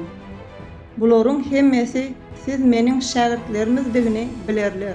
Birek-birege söýüňiz bar bolsa. İsa ýydygyderli gaýtalady. Hawa, birek-birege söýüň. Sizi söýüşüm ýaly birek-birege söýüň. Biri-biriňizi söýmek diňe bir öz durmuşyňyzy däl, eýsem beýleki adamlaryň durmuşyna da baha bermek diýmekdir. Döredüçülük cemiyetiniň ilkinji iň möhüm esasy adam ömrüniň gymmatydyr. Her bir adamyň durmuşy etil özüňiz ýaly goralmalydyr. Döredüçülük cemiyeti her bir adamyň durmuşynyň gymmatyny kepillendirýär we üpçün etýär. Adamyň durmuşynyň gymmaty erkinliginden aýrylmazdyr. Her bir adam erkin we deň dogulýar. Bu İsa'nın getiren hakikatıdır. Ol aýtdy. Men indi sizi kul diýip atlandyramak, çünki kul hojaýynynyň näme etýändigini bilenok. Ýöne men seni dostlar diýip atlandyrdym. Sebäbi atamdan eşiten zatlarymyň hemmesini aýtdym. Ýöne özüňizi mugallim diýip atlandyrmaň. Sebäbi bir mugalliminiz bar. Mesih, ýöne siz doganlarsyňyz. Meniň sözümde dursaň, hakykatdanam siz meniň şagirtlerim bolarsyňyz. hakikati bilersin ve hakikat sizi azat eder. Bu sözler ähli adamların erkin ve deň dogulyandygyny ve her kimin saylamaga hukugynyň bardygyny aýtýan döredüçülük jemgyýetiniň ikinji gaznasynda öz beýanyny tapdy. Adam hukuklarynyň we azatlarynyň durmuşa geçirilmegi diňe howpsuz we asuda jemgyýetde bolup biler. İsa dağdaky wagtynda şeýle diýdi: "Parahatçylyk döredüçüler bagytly, çünki olary Hudaýyň ogullary diýler." Şeýle hem ol aýtdy: "Doganyňy, janyňy söýüşiň ýaly söý, gözüňiň almasy ýaly onu gora." Bu döredüçülük jemgyýetiniň 3-nji gaznasynda öz beýanyny tapdy. Hiç kimin we hiç zadyň adam ömrüne we erkinligine howp salmaga hukugy ýok. Döredüçülük jemgyýetinde adam howpsuzlygy esasy zerurlyklary mugut üpçün etmek bilen kepillendirilýär. Jemgyýetiň ähli işleri diňe her bir adamyň durmuş derejesini ýokarlandyrmaga göňüktirilendir. Döredüçülük jemgyýetiniň hökmany şertlerinden biri açaçanlyk, dogruçuluk we maglumatlaryň elýeterligi. Bu her bir adama jemgyýetiň ähli ugurlaryna we gözekçiligine gatnaşmaga mümkinçilik berýär. Şeýle hem korrupsiýa we adatsyzlyk mümkinçiligini ýok etýär. İsa bize duýduruş berdi. İki ýüzlülük bolan farsiýleriň hamirinden äga bolun. Ayan edilmejek we bilinmejek gizlin zat ýok.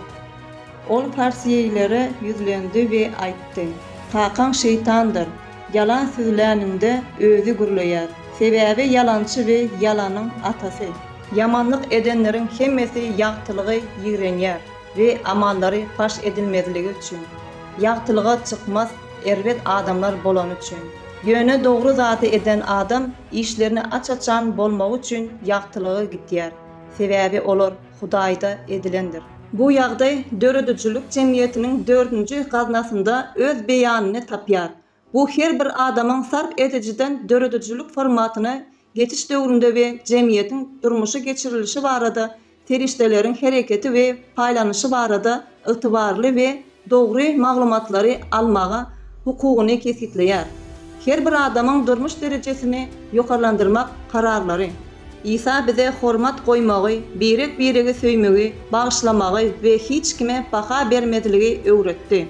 Okuwçylardan biri ondan toranda: "Hudaý, maňa karşı dünýä eden doganymy näçe gezek bagyşlaryn? 7 gezekmi?" İsa oňa aýtdy: "Saňa 7 gezek diýemok, 70 gezek, 7 gezek diýärin." İsa bize buyruk berdi: "Şonuň üçin ataňyzyň rehim edişi ýaly rehimdar bolun. Höküm ýazmaň, size höküm edilmez. Ýazgarmaň we ýazgarmarsyňyz. Bagyşla, senem bagyşlarsyň. Gelin ve size berilen ölçügi çäri. Meniň boýunturygymy al da menden öwren. Çünki men mylaýym we yüregim pes. Ruhlaryňa rahatlyk taparsyň. Meniň boýunturygymyň aňsat ýüküm bolsa ýeňil. Eger buyruklarymı ýerine ýetirseňiz, atamyň tapşyryklaryny berjaý edişim we onuň söýgüsinde dowam edişim ýaly meniň söýgümde dowam edersiňiz. Men muny şatlygym sizde bolsun we şatlygyňyz bolup biler ýaly. Muny size aýtdym. Bu meniň buyrugum. Sizi söýüşim ýaly biri-biriňizi söýüň."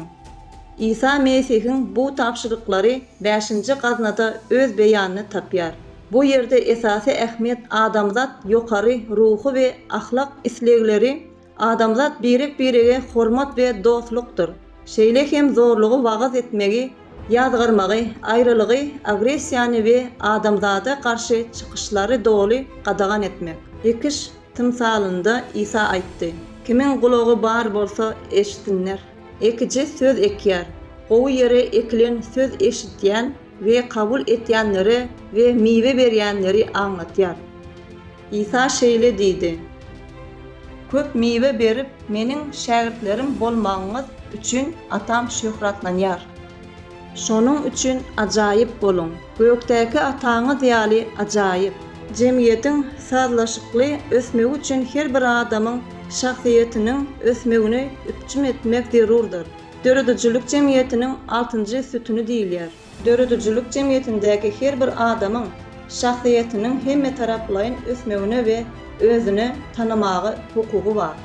Bilim mugut we hemmeler üçin deň derejede el yeterli bolmaly. Adamyň döredüçülük ukyplaryny we zehinlerini durmuşa geçirmek üçin şertleri döretmek we mümkinçilikleri giňeltmek. Öz görüldesi bilen İsa ähli adamlaryň Hudaýyň çağalarydygyny we biri-birine deň-deňini görkezdi. Özüni beýgeltýänleriň hemmesi kiçeldiler. Ýöne özüni kiçelden beýik bolar. Şonuň üçin men Reb we Mugallim, ayaklaryňyzy ýuwsam, birek-bireňiziň ayaklaryny hem ýuwun. Sebäbi men size bir misal berşim ýaly etmelisiňiz. Size dogrusyny aýtýaryn. Hyzmatkär hojaýyndan beýik däl, habarçy hem iýbereninden beýik däldir. Muny bilýän bolsaň, edeninde bagtly bolarsyň.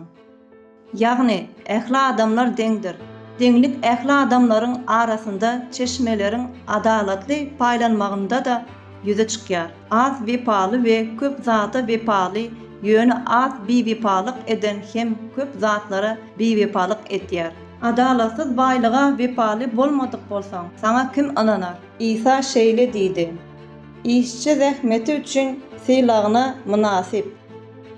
Onuň sözleri her bir adama münasip aýlyk kepillendirýändigini aýtýan 7-nji gaznada öz beýanyny tapdy. Ähli tebiği baýlyklar adama degişlidir we ähli adamlaryň arasynda paýlanýar. Her kimiň deň bolan jemgyýetinde bir adamyň beýlekesinden güýçi ýok. İblis İsany çölde synady. İblis onu beýik bir dağa çykardy we gysga wagtyň içinde oňa älemiň ähli padşahlyklaryny görkezdi. İblis oňa: "Bu padşahlyklaryň we şöhratyň üstünden saňa güýç bererin. Çünki bu maňa gowşuruldy we islen adama berýär. Şonuň üçin maňa baş eýseň, hemme zat seninki bolar." İsa oňa: "Menden uzaklaş" ýazylýar. Hudaýyňyz Rebbe ibadat edin we diňe oňa hyzmat edin. İsa diňe ähli adamlaryň agzy birligine, jemgyýetiň ösüp we gülläp ösüp biljekdigini aýtdy. Öz-özüňe bölünen her bir padşahlyk beýran bolar. Özüňe bölünen her bir şäher ýa-da jaý durmaz.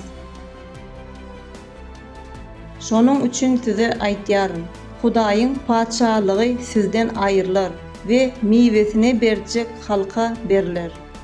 Döredüçülük jemgyýetiň 8-nji bünyady. Döredüçülük jemgyýetinde güýç düşünjesi ýok. Sebäbi tutuş jemgyýet üçin jogapkärçilik, onuň ösüşi, ýaşaýyş şertleri we sazlaşykly ulgam her bir adamyň üstüne düşýär. Her bir insan döredüçülük jemgyýetiniň işlerini dolandyrmaga we adamyň durmuşyny gowlandyrmak üçin kanunlary kabul edilmegine gatnaşmaga haklydyr. Adamyň durmuş derejesiniň ütgemegine täsir etýän sosial taýdan möhüm, sosial taýdan ähmiýetli, ykdysady meseleleriň çözgüdi tutuş ýurt boýunça ara alyp maslahatlaşmak we ses vermek referendum üçin hödürlenýär. İsa Hudaýyň islegi bilen bize döredüçülük jemgyýetini gurmagy buyurdy. Munyň nähili bolmalydygy barada gurun berdi. Bu adam ömrüniň gymmaty ilkinji orunda durýar. Her bir adama zerur zatlar bilen üpçün edilýär. Adamlaryň parahatçylykda, ılalaşykda we howpsuzlykda ýaşaýan jemgyýetidir. Olaryň ruhu we ahlak islegleri goldanýan we ösen jemgyýet, jemgyýetiň durmuşyna, ösüşine we gülläp ösmegine her kim işçiň gatnaşýan jemgyýet. Indi bu Rebbin begençik dünýäsini gurçakdygymyza baglydyr.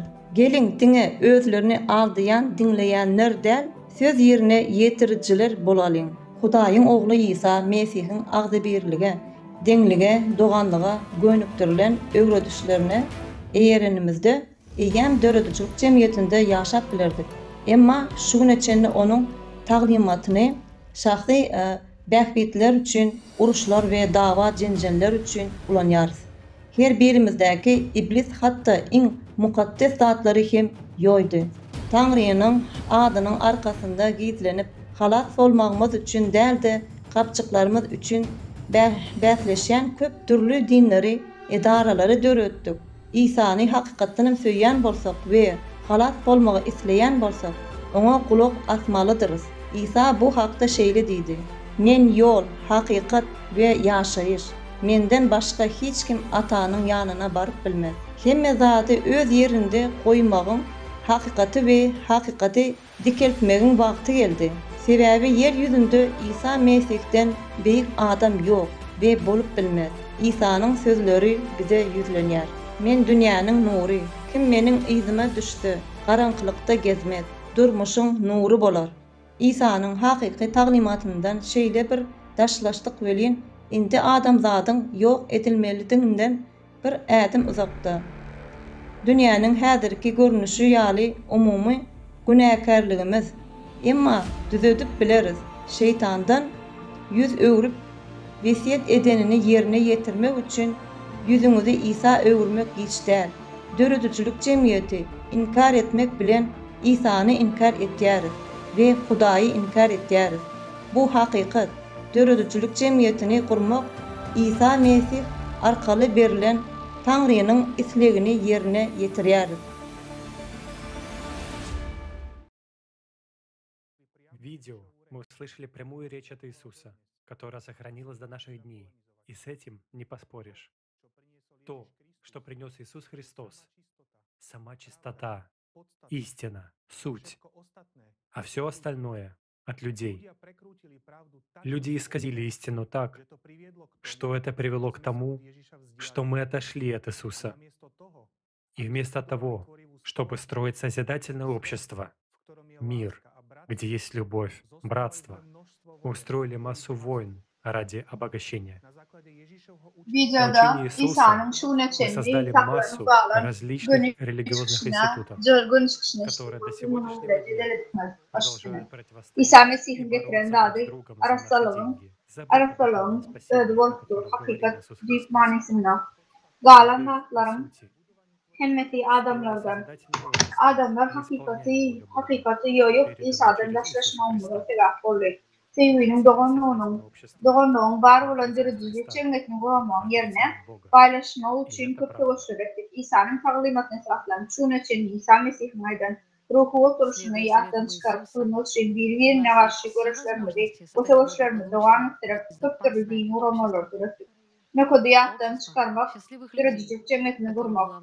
İsa Mesih arkalı verilen Tanrı'nın isteyen yerine dürüdüzü cemiyetini inkar eden, İsa Mesih'in inkar eden, Hudaýyň inkar eden, bu da hakikat. İsa'nın buyruklarını yerine getirip avadan koptuğu cemiyet üretmek için ähli mümkinçilikleri var. Esasy gymmatlyk her bir adamyň durmuşy bolan bagly adamlar cemiyetini urmaly. Galy bersede munyň ýeri bilnäki her bir adamyň saýan datyny boýnanmaly. Ähli adamlar parahatçylykda, hukukda ýaşamak diýerler. Şonuň üçin cemiyetdäki garaşyklar sevgi, dostluk, özara, kömek ve dörücülük hakkında kurular. Şeýle gatnaşyklar eýýän bar we çeşmeler we teknologiýalar bilen birleşip, ýeründäki her bir adam üçin ýokary derejelerini we durmuşda derejesini üçin üçin ähli mümkinçilikler derejär. Bu teknologiýalar hemmeler üçin elitli bolar. Cemiyetinin dörücülük formatyny öğrenme we dine evolýusiýa görnüşine amal aşyryp Dörücülük cemiyeti tatlamasynyň global pikir soralyşy. Her kim haýsy cemiyetde ýaşamak isleýär. 180 ýurtda geçirilen onlarça milyon adam, yüzlerce min sagatlyk video material, terabayt maglumatlary. Dörücülük cemiyetiniň agzalarynyň dünýäniň dürli günjeklerinden 15 milyon sagatdan gowrak şahsy wagty, bularyň hemmesi dünýädäki adamlaryň nähili ýaşamak isleýändigini görkezmek üçin. Diňe dörüdüji jemgyýetde 100% amatly, howpsuz we bagtly durmuşy barada ähli adamlaryň arzulary kepillendirilýär. Bularyň ählisi dörüdüjilik jemgyýetiniň we seniň bagtly geljegiňiniň 8 esasynda esaslandyrylýar. Bu videony görüň we dörüdüjilik jemgyýetiniň näme üçin isleýändigini düşünersiňiz. Bir esas adam durmuşy. Dörüdüjilik jemgyýetinde iň ýokary gymmatlyk adamyň durmuşy. Ýagny beýleki adamlaryň kyýaly durmuş bolar. Bütün adamzat bir sivilizasiýa öwrüler. Bu bolsa uruşlaryň, dürli konfliktleriň we krizisleriň ýoklugyny kepillendirýär.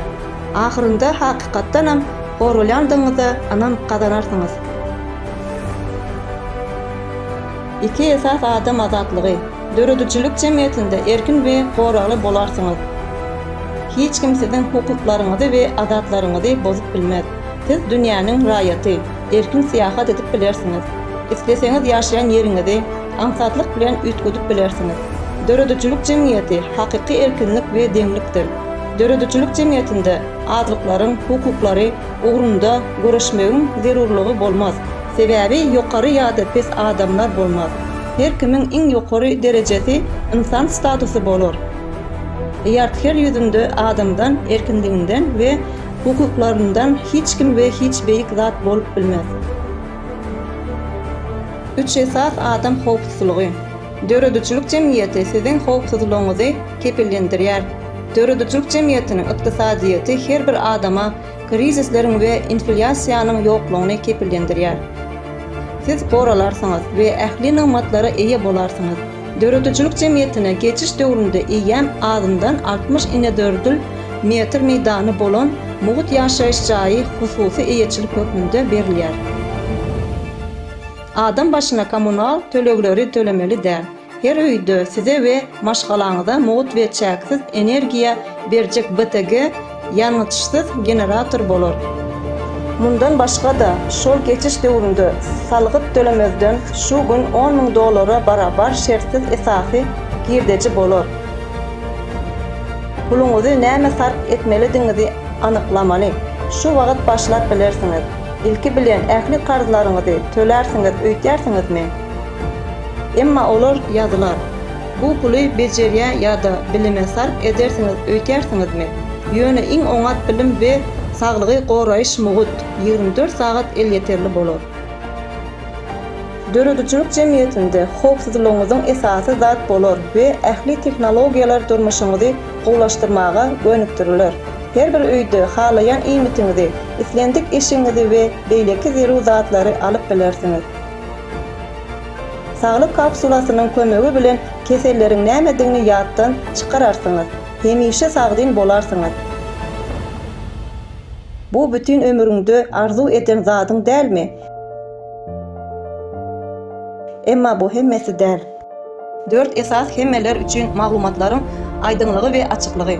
Dörödücülük cemiyetinde köpçüliklerin habar beriş terişdelerine tegişlidir. Habar beriş terişdeleri halkın bähbitlerine hizmet eder ve hakikati açaçan ve doğruçul görkezler. Şeýle hem islen wagtyňyz döwlet gaznalarynyň hereketi ve paýlanyşy barada ygtybarly maglumat alyp bilersiňiz. Cemiyete tegişli pul ilki bilen sizin puluňuzdur ve onuň nähili sarf edilendigini ve näme üçin sarf edilendigini bilmersiňiz. 5 esas dörödücülük ideologiýasy. Indi beýni ýuwulmaz, hyýaly düşmanlar gorkutmaz. Bir-birimize garşy çykmarys we dostlara we düşmanlara bölünmez. Sebebi dörödücülük cemiyetinde zorlugy adamzada garşy we cemiyetiň bölünmegini barada bagyt etmek gadagandyr. Dörödücü cemiyetde adamy uly harp bilen östürmek we terbiýelemek üçin ähli şertler dörödülýär. Çağalarymyz adamçylyk, insanperwerlik, dostluk, özara hormatlyk ýörelgeleri esasında terbiýelenýärler. Hut şol hiller dörödücülük cemiyetindäki adamlaryň arasyndaky gatnaşyklaryň esasy bolupdyr. 6 esas şahsiýetiň ösüşi. Dörödücülük cemiyetinde islen ýeriňizde we kime isleseňiz öwrenip bilersiňiz. Bularyň hemmesi mugut bolar. Dörödücülük cemiyetindäki bilim şahsy mümkinçilikleriňizi 100% açar. Size intellektual mümkinçiliklerinizi arttırmak üçün ýürüýte dörödülen programma beriler. Islendik okuwumuz kızykly we tolgunduryjy bolar. Okuwda we ösüşde iň ösen tehnologiýalara girip bilersiňiz. Dünýäniň islendik ýerinde amatly wagtda öwrenip bilersiňiz. Dörödücülük cemiyetinde bilim dünýäsi sizin üçün açykdyr. 7 sütün adalet we deňlik. İşlemek isleseňiz, size lezzet berýän hünäri saýlap bilersiňiz. İş hepdesi 4 gün, iş gün 4 sagat dowam eder. Siz bolsa ýylda 2 gezek doly tölegli dinç alarsyňyz. Islendik işiň münasip aýlygy bolar. Bir megdeş wezipe hünär üçin hak tölemek bütün dünýäde bir meňdeş bolar. Şeýle hem adalatlylyk we deňlik mundan beýlek hususy monopoliýanyň we çeşmeleriň isrip edilmezligini üpçüm etýär. Ähli tebiği ferişteler ähli adamlara degişli bolar. Şonuň üçin size degişli bolar.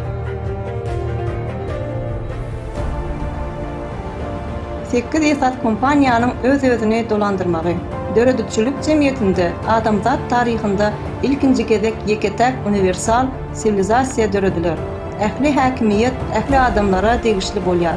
Hem saňa adamlaryň özleri näme isleýändigini we nädip ýaşamagynyň has gowudygyny bilýärler. Sosial taýdan möhüm meseleleriň hemmetini açyk online platformada halkyň özü çözer. Berilen meseleleriň ýetirilmegi üçin hünärmenler jogapkärçilik çekerler. Olary halkyň özü bilýär we gödekçilikde saklar. Sebäbi hemme prosesler açaçan boljakdygyny sebäpli döredikçilik jemgyýetinde korrupsiýa we diktatorluk mümkin bolmaz. Döredikçilik jemgyýetinde nähili ýaşaýyşyňyzy özüňiz çözersiňiz. Adamzat taryhynda ilkinji gezek geljeğiňiz eliňizde.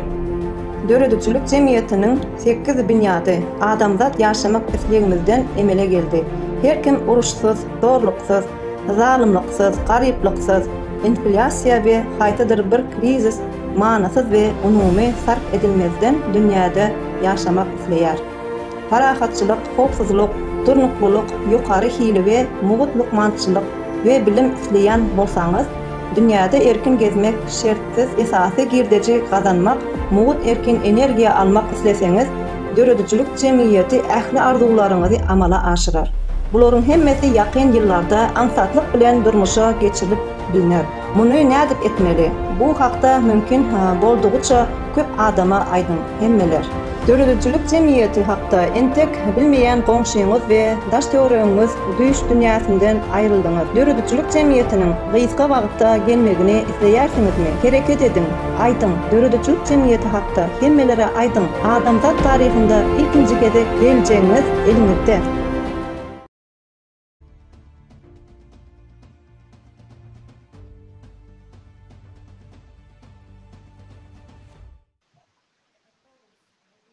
Мы все хотели бы жить в прекрасном, безопасном мире, в том мире, о котором... Bugün hemmemiz İsa Mesih'in aydın dünyasında, oğudun, toksuz dünyada yaşamaktaýar. Hawa, garankılığı minni yığınananını görýär. Bu garankılık 2000 ýyldan ýyň owal Antikrist Paulun gidmiş bizde saylanmada boldy. Ýöne inni hem gady öz islegimiz bilen üstüdüler we öz ellerini bilen täze 6000 ýyllyga başlamaga ýol açdylar. Şeytanyň guly bolmak islemeýänler üçin İsa'nyň gydna düşmek diýär. İsa'nyň gydna erenler peýgamberler we islegini ýerine ýetirjek mübarek parahatçy görüjüler bolar.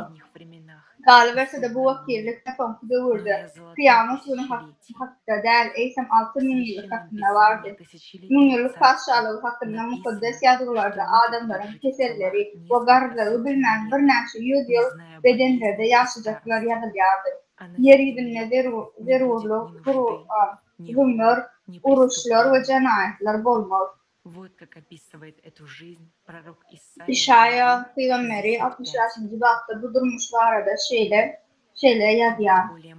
Bundan beýle günleriniň dogrugyna ýetirmeýän çagy we gary bolmaz. 100 ýaşyndaky bir ýigit ölür. Теперь многие слова из Библии становятся понятными. İncilden köp sözler aydınlaşýar. Döredikçilik jemgyýetindäki adamyň durmuşyny nähili ajaýyp boljakdygyny gözüňe getirip bilersiňiz. Çöl we gurok ýer şartlanar, adamsyz ýurt şartlanar, dapadil ýaly güller, ajaýyp güller we begener, ýeňer we begener. Abadançylyk, deňlik we adalet ýa-da bütün dünýäde hökm sürer. Doğruçuluk işi parahatçılık bolar. Adalet, asudalyk we howpsuzlygyň miwesi bolar. Agdybirlik, haýyr sahabat we hoşnýetlik dünýämizde esas ýöregleri öwrüler.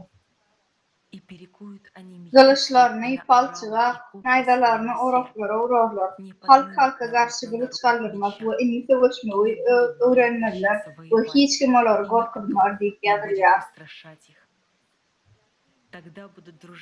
Şonda dünya var ayrı adamlar dost olman, eğitim tutuş halklar hem adamlar savaşmayı bethederler. İngo hasiyetler adamlarda terbiyelenir. Hiç kimde uçları başlatma, milyonlarca biğune adamları özlerine çekmek isteği olmaz. Ehli adam tadı dörüdücülük yarılgıları esasını birleştirmek, almanı sınavını ağır kulu içeri verir ve adamlar tıkalı çalışmışın teri takvarına alıp barar. Dörüdücülük cümlesine her bir adam için mümkünlüklerini açıklar. Каждый человек сможет открыть свой внутренний потенциал. И самое İnne главное, sahada olsa dörüdücülük cümlesine adamın ruhu faydan oyanmayı, ruhu yolu güçlenmeyi, evet yaşayış iyi olmak için İmamol şefler dörüdülür.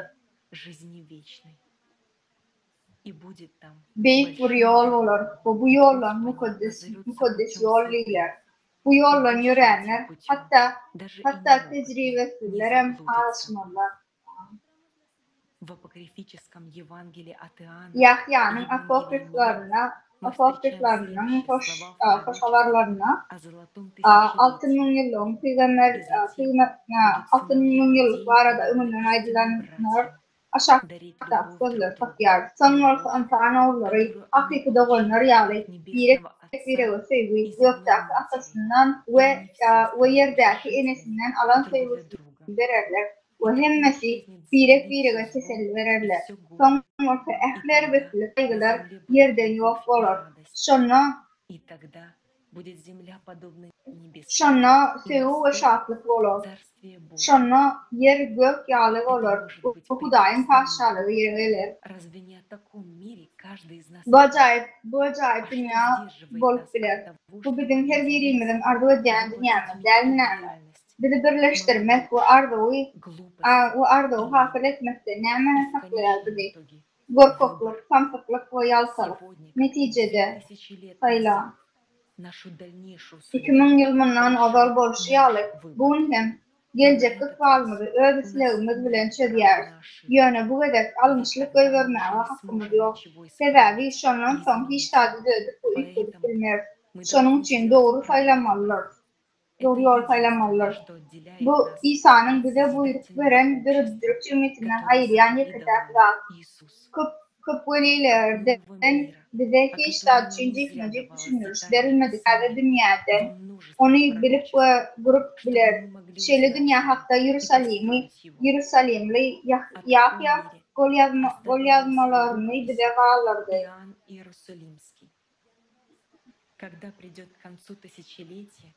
Son gelen 1000 yıllık utoranla adamlar ahir sonu gözlerini açarlar. Başlarının ve şehirlerinin yeterliğinden adak olurlar. Yerin bir ucundan beylik ucuna çengi görüplerler. Ve biri düşünürler. Bir yerini urfan beylikine ziyan verirsin. Adamlar bir bedene uğrarlar. Birine de tereddütten beylikine biliyor. Adamlar bir bedeni yağlı olur. Sonra her bir küçücük bir böyle olur bir ulu bedeni. Bilelikte yürek olurlar. Hemmelere düşünüp yorulma halık olur. Burada dünya iner adam. Bu 1000 yıllıktan son 1000 yıllık ışıklanır şey yanmıyorlar. Adamlar birek sayırlar. Hemme adı paylaşırlar. Arzular katıl olur. Adama ikinci hedef dünyaya iner. Adama ikinci hedef dünyaya inmek mümkünçülüğü verirler. Ruh aklı sürüsüne iyi olur. Ve her kim hemmeler için doğan olur. Şuna vakıfçılık tutarır. Bu tarzda iman durmuşunun muhatı olur. 1000 yılın başında hazır ünlerden son gelen kara ünlerden son baklı ünler başlar. Adam yine özüne layık yolu olur. Yer yine yer yene tertibini biler. Yerin ve cennetin ahırından beyliklere çenli yollar olar. Tokoylar öser ve tokoy olar. Çöller tuğulen tuğular. Arafalığın dikerder. Yer bağ olar. Bolon yer bağ olar. Adam yerlerin hemmesini horma koyar. Raylanan dağıtların hemmesini arafalar taşlar. Geri vatan hatatlarlar. Ve gelecektin hatta akıllı fikirlenir. Hemmeler dünya ve beden hakta, hemme adi bilerler, keseller yürek banka becerirler, o hepsi özüne ve başkalara lokman olar. Hemmeğiniz bilelikte gitmekle için koymanız gerektiğini düşünürler. İzolyasiya ve kıskançlık olan vakitten son, garipler için yüreği ve cüvül taşlar. Ödünü alımı adamlar için ehli tertiplerin doğrultusunda ne bilen sonra başka bir vakit ile adamlar vermek ve paylaşmak ilmana düşünürler. Yalnızlığın acı günleri unutulur. Yine de ruha inanırlar. Enkıvaşçılık hemmeler tarafından yürenilir. Emma uruşlardan ve yanımlardan son bu düşünce Babilon dinlerinin yanyan tünklerinin gelir. Şeylede orta demir yumruk gerek olur. Teki plaştıkta yüze çıkar. Sonra adam yıkıtak doğru yolu tapar. Adam varlığın, yaklığın, götürücülüğünü ve her bir canların formasına karışanlığını bilir. Ömrü bir neçe durmuş olur. Bu yaklığın hiç bir vaat ötmeyecekliğini bilir. Bu velilleğin hemmesi imanisiz olmadık olsa bile derinmezdi. İslenip fikirleyen adam bu sözlerin hadir kuvvetli yaşayanları gönüktürlüğünü düşünür. Havu bu turulsuz yadaya bariyana men değer. Önüdünü öz isleğimiz bilen bu turulsuz bol bilir. Hiç saat önünden teskitlenilmediği bu altına taraf saylanmada, dürüdüzlük, cemmetin saylanmada, bu turulsuz saylanmada bu turulsuz olur. Tutuşmalar. Emma hala onun vakti geldi. Emma da bizim her birimize bağlı. Это действительно так. Все в наших руках. Иисус пришел на эту планету, чтобы научить людей жить по законам любви. Он говорил, что люди должны жить друг с другом в равенстве и Bu hakikat единстве. hemmedat elimizde. İsa bu planeta adamlara seyu kanunlarına layıklıkla yaşama uğraşmak için geldi. Adamların biri bilen genlik ve cevli seyu adalet, birek bire golluk ve gollumada yaşamaklığını açtı. Şolda uğruna adamları onu gollar İsa'nın yaşangı matıklarıyla yaşan ortalığı. Her adamlar iyem 6000 yıllıkta dürüdürüp cümlesini yaşardı. Emma bu olorun saylamağı değil mi? Saylamamı. Enni saylamamız var. İsa Mesih'in tavşırıklarını yerine getirir mi? Yer ruhu dünyanın prototipini ırmak varadak arzuna amala aşırır mi? Dostlar, şun konferansa dürlü yurtlardan, aklimlerden ve konfessiyalardan gelen Hristiyanları bir yere cemledi. Bizim hemmemiz İsa Mesih'e olan sevgi ve asuda ideal cemlet İslam'ı bilen birleşti. Emma geleceği önünden teskitlemedi. Gelecek halkın özelinde. Bu bizim saylağımız. Saniye tambında bağlı, her birimizin saylağımıza ve işten katlaşmamıza bağlı. Ya da ideal cemlet için köprü olacak dürüdücük cemletini vurur ya da bu fark edici görünüşünde yok olur. Либо погибнем в этом потребительском формате. Иисус сказал: «Я свет, пришел в мир, чтобы всякий верующий в Меня не оставался во тьме». İsa şeyle dedi, men yakılık, mağana ne'allarım hemmesi garankılıkta kalmalıklar için men dünyayalım. Sindir veri menin sözlerime eşlik inanmasa, men ona hüküm çıkarmayar, sebebi men dünyanın hükmetmek için dünyanın halas etmek için geldim. Meni reddeden ve sözlerimi kabul etmeyen adamın özü için kağıdı var. Menin aydan sözüm onu son kulun hükümdar eder. Özüm hakta aytmadım, yönü meni iyi veren atam bana näme diýmeliligini buyurdy.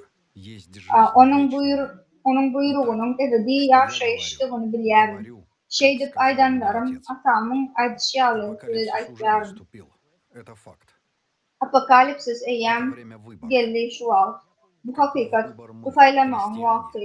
Bu doğruda Mesihler hakkında hayfı karar faylaklar. Иисус говорил, что когда же приидет Сын Человеческий во İsa славе şöyle Своей, dedi. и все святые İnsanoğlu ангелы с ним, şöfratı ve ehli тогда сядет на mukaddes престоле славы Своей, ferişteler bilen gelenler o şöfrat altında oturur ve ehli halklar onun huzuruna yığınlanır. Çopan koyunları geçilerden ayrışyalı birini beyleksinden ayrım koyunları sağ eline geçiler çep eline koyuyor dedi. İsa koyunlardan Kudayın karşılığına münafıklarını aydar. Ona ne edip münafık bolurlar. Bilenle İsa şöyle düşünürür. Çünkü açtım. Sen bana har verdin. Susadım. Sen bana içtiydin. Su verdin. Mennete açtım. Sen beni kabul ettin. Yalan açtım. Sen beni giyinmedin. Men sırkov oldum. Sen beni yanıma geldin. Men türmededim. Sen varsa beni yanıma geldin. Padişah onlara cevap verir. Size doğrusunu aydıyorum. Bunu doğanlarımın ilk çıkını eden bolsanız bana derdiniz değil.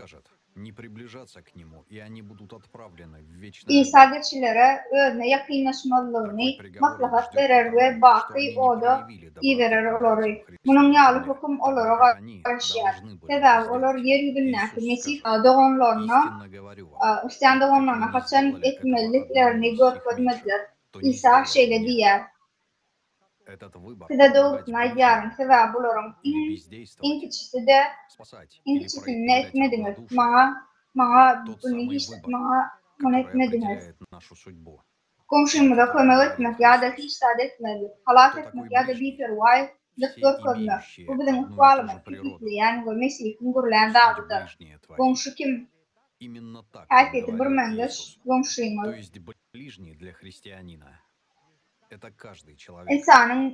İsa'nın bir de ayrıcalı yani Mesih için komşu, Hristiyan için komşu her bir adamdır.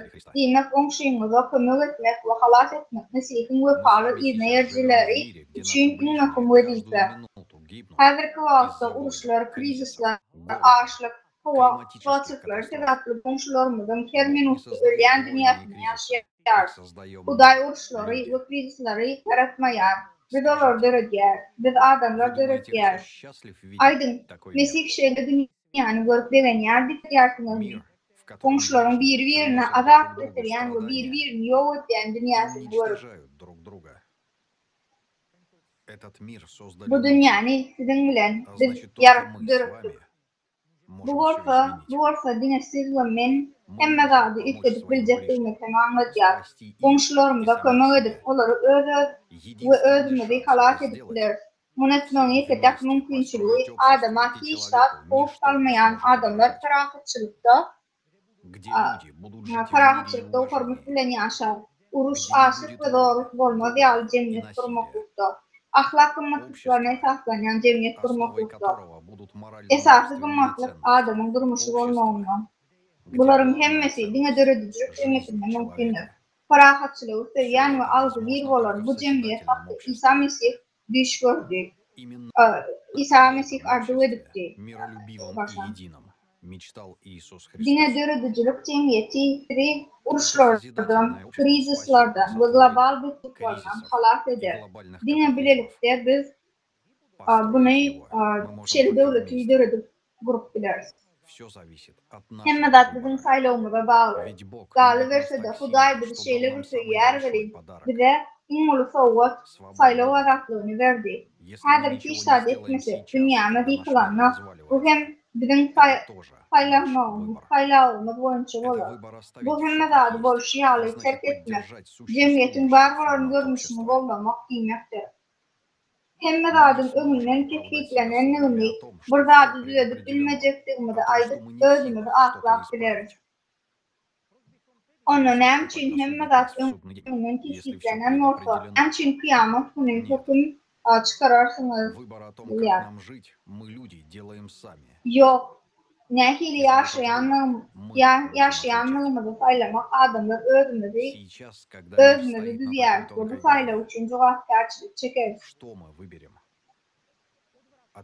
dünya şeýle inçe çydykda bolsa näme haýlaýar? Bir-birimizden ýüregip dawa jenjelleri dowam etdirip helak bolmaly. Soňra İsa bizden ýüregip ýa-da birek ýüz tutup aly birlikde her bir adamyň fidasyna peýwe satyna täze jemgyýet kurmaly.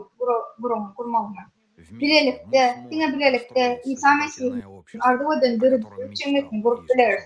Bir-birimizi söýüp bu buyrugyny doly özüne jemläp bileriz. İsa şeýle diýdi: "Seniň buyrugymy ýerine ýetirseň, meniň dostlarym bolarsyňyz." Gelin söýüli İsa Mesihiň dostlary bolaly. Gelin onuň bilen bir tarapda bolaly. Döredijlik jemgyýetini guraly. İsa siz yerin duzusuňyz diýdi. Ýöne duz kuwatyny ýitirse, onu nädip duz edip bilersiňiz diýdi. Olunna adamlar tarapyndan aýak astyna alynmakdan başga hiç üçin deregi ýok.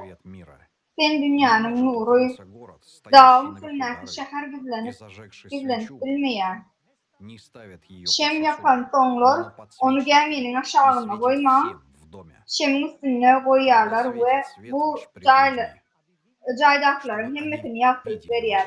Şeýdip ýaşamalarını görüp gökdäki taňy şoklatlandyr. Taňyz diýip ışıňyň adamlaryň öňüne nur saçdy. Bu gepleşigi dinleýänleriň hemmesi bilen gürleşýärin. Öňümden hiç zat taýnamadym. Şonuň üçin sözüm öz-özünden ýöne diňe aňymdan däl, ýüregimden gelýär. Meni dinleýänleriň hemmesini programaňyza tomaşa etýänleriň hemmesini Mesihde bir bolýança işlemäge çagyrýaryn. Bu birinji.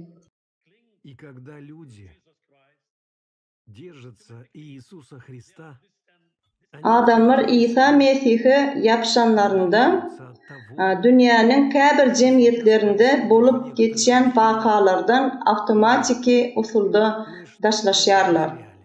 Biz bir zaty ýitirdik. Bu bir zat. Aslynda biz bir zaty ýitirmedik. Birini ýitirdik. İsa Mesih'i ýitirdik. Käte İsany biz ýaly etmäge synanşýarys.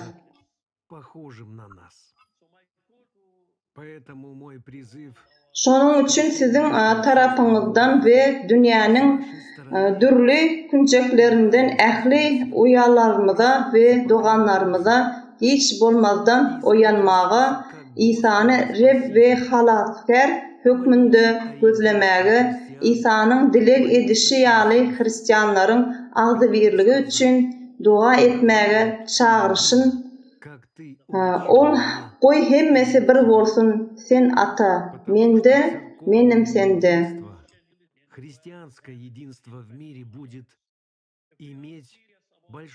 Sebäbi ýygnak agdy birligi dünýädäki hristian agdy birligi beýlekleri uly täsir eder.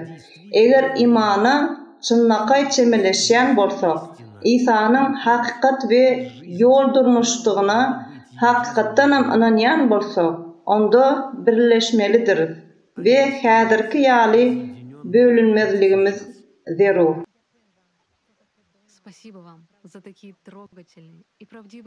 Şeýle täsir galdyryjy we hakyky sözleriniň üçin size sag bolun. Gadry tomaşaçylar, biziň bilen galanyňyz üçin size çok sag bolsun aýdýar. Bu uzak wagtdan beri girilenen hakykat hakynda gürleşdik. Elbetde kimdir biri genýalanlar, kimdir biri bulaşanlar, ýa-da gaharlananlar. Her birimiz köpden beri garaşylýan ýeňillik duýup bilen. Çünkü hakikat adamı azat edýär. Bu bize hareket etmäge mümkinçilik berýär. Her kimim şuň bütün halkara topornyň adyndan size ködürlenen maglumatlarymyza öz bahamyzy bermäge, bir ýakça bermäge hukukumyz bar. Täze maglumatlary açyk bolup, onu öwrenmek, özüňiz barlamak we şoňa esasen öz netijaňyzy döretmek mümkindir. Tomas'ın hoş habarına, Evangeliýasyna şeýle diýilýär. İsa şeýle diýdi: "Ýüzüňiziň öňünde nämäniň bardygyny we kimden bilen Yüklenen ya da kimin yüklenen bilim. Çünkü ayan edilmeyecek kızın yok. İsa Mesih Huda'nın oğludur. Hatta dünyanın ehli vadıkhanelerinin parlaklarını ve kışanlarını ödünün görürlüsü bilen görkezyen fiyuti vaadın tersliği bilen deniştirip olmaz onun. İsa bize yeterek hakiki vadıkhananın varlığını uğraşır. Onu ulaşmalı, üstürmeli, ve yaşayışımızın her fırsatını fiyuti bilen alada etmeli. Canımız, fiyutumuz bu hakta durmuş yaşayış ve varyan yolumuzdur. Действительно есть выбор. Выбор, что поддерживать и что создавать. Мы сегодня живем в обществе Bizim hakikaten amsaylığımız var. Nemen gollumluğumuz ve nemen dürüstlüğümüz bizi saylaklar. Hazırki vakti biz Antikrist cemiyetinde yaşayarız. Bunun için ruhanlar günahkarmı. Yok, olur din Antikrist'in idine yerciler, emişi öz yerlerine bolmak amaklı ve faydalı olur. Yöne bunun yalı yaşamak amaklı ve yakınlamayız. Yok. Sebebi cemiyetlerin varyan yolu İsa Mesih'e etmeyer ve biz onu ağlamayarız. Bize o kadar ertekler aydılsa da bu ertekler bizi garantılar varya. Bu dine Antikrist'in idine yerciler için faydalı manif olur. İsa Mesih'i hakikaten isteyen olsa, dine çıkalığa bak, özümüzü araştırmak, bir de hakiki katarsız gerek. Dine dörödücülük cemiyeti kurulanına mümkün gibi. Nem için dine şudu görmüşler, dörödücülük cemiyetinin maşlığı nemede. Şahsi, maddi ve kutlar için dine girenlerin hemmesi dini dörödücülük cemiyetine terk eder. Sebebi İslamik manipülasyon yok olur, güç ve kul yok olur. Düşman ve onun idine yercilerin o yerde hiç ilişki olmaz. Şunun için dinle, din Huda'yı söyleyenler kalır. Bu ruhanların nehşetini kalırın şunu görürsünüz.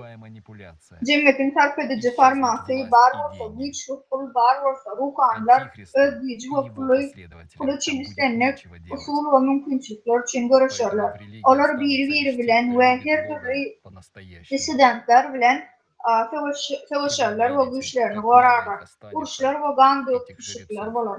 Güç ve kul var olsa hiç taş büyütmez. Ruhanlarımız hakikata karşı baş götürürler. Canımızı korumalılar. Bize aladetimizden rahat oturuşları, boynumuzdaki güçleri hakta alad ederler. Hakimiyet yine bir zadın var yerine ve kimi dolanılma için Mesih güçlü bunu ikrar etmeli ve ol bizim her birimizde bunu hem ikrar etmeli. Yönede dörödücülük cemiyetindeki ahli zadı ilk ödüp biliriz. Bu yerde saklanan ahli kurallar güç ve kul yok olur. Не заботясь о нас, а беспокоясь о своем удобном кресле, о собственной власти на наших шеях. А власть существует только там, где есть чем и кем манипулировать. Антихрист силен. Это надо признать. Antikrist hakikaten güçlü. Bunu bilmemiz gerek. Ol hem her birimizde mühim zarurdur. Yönü dörödücülük cemiyetine ahlidat üstürükler. Bu yerde saklanan esası kurallar güç ve kul yok olur. İsa Mesih'in aydın şartlarını dörödüp bir de miras veren zatlarını kurup dörödücülük cemiyetini kuranımızdan son hem mezatı arasalar. Şeylelik bilen biz ilkinci navlusta hatta dine de manipülerlemek mümkünçülüğünü aradan ayırır.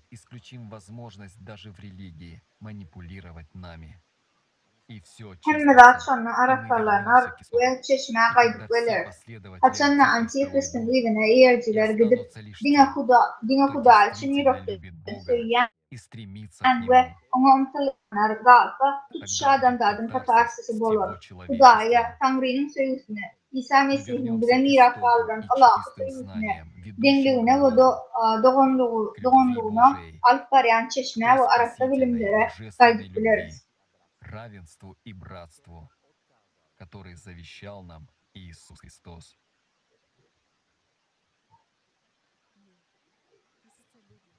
Мы, тысячи людей по всему миру, Biz dünyadaki milyonlarca adamlar İsa Mesih'in bizim için kimliğini ençeme aylap öğrenip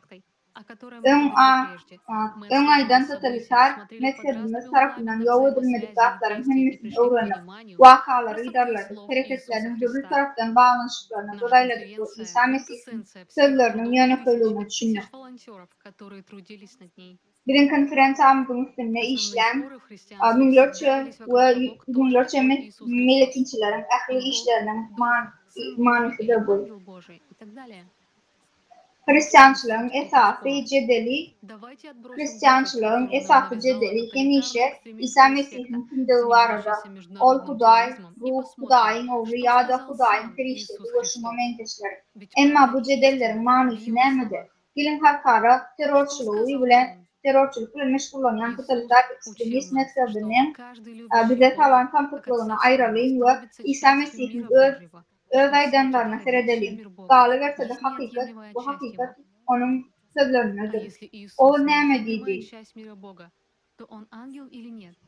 İsa bize Hudayı atası yağlı söyleyenlerin hemmesinin Hudayın dünyasına girenliklerini ve Tanrı dünyasına girenliklerinin hemmesinin onun ayrılmaz bir böyle olduğunu uğraştı.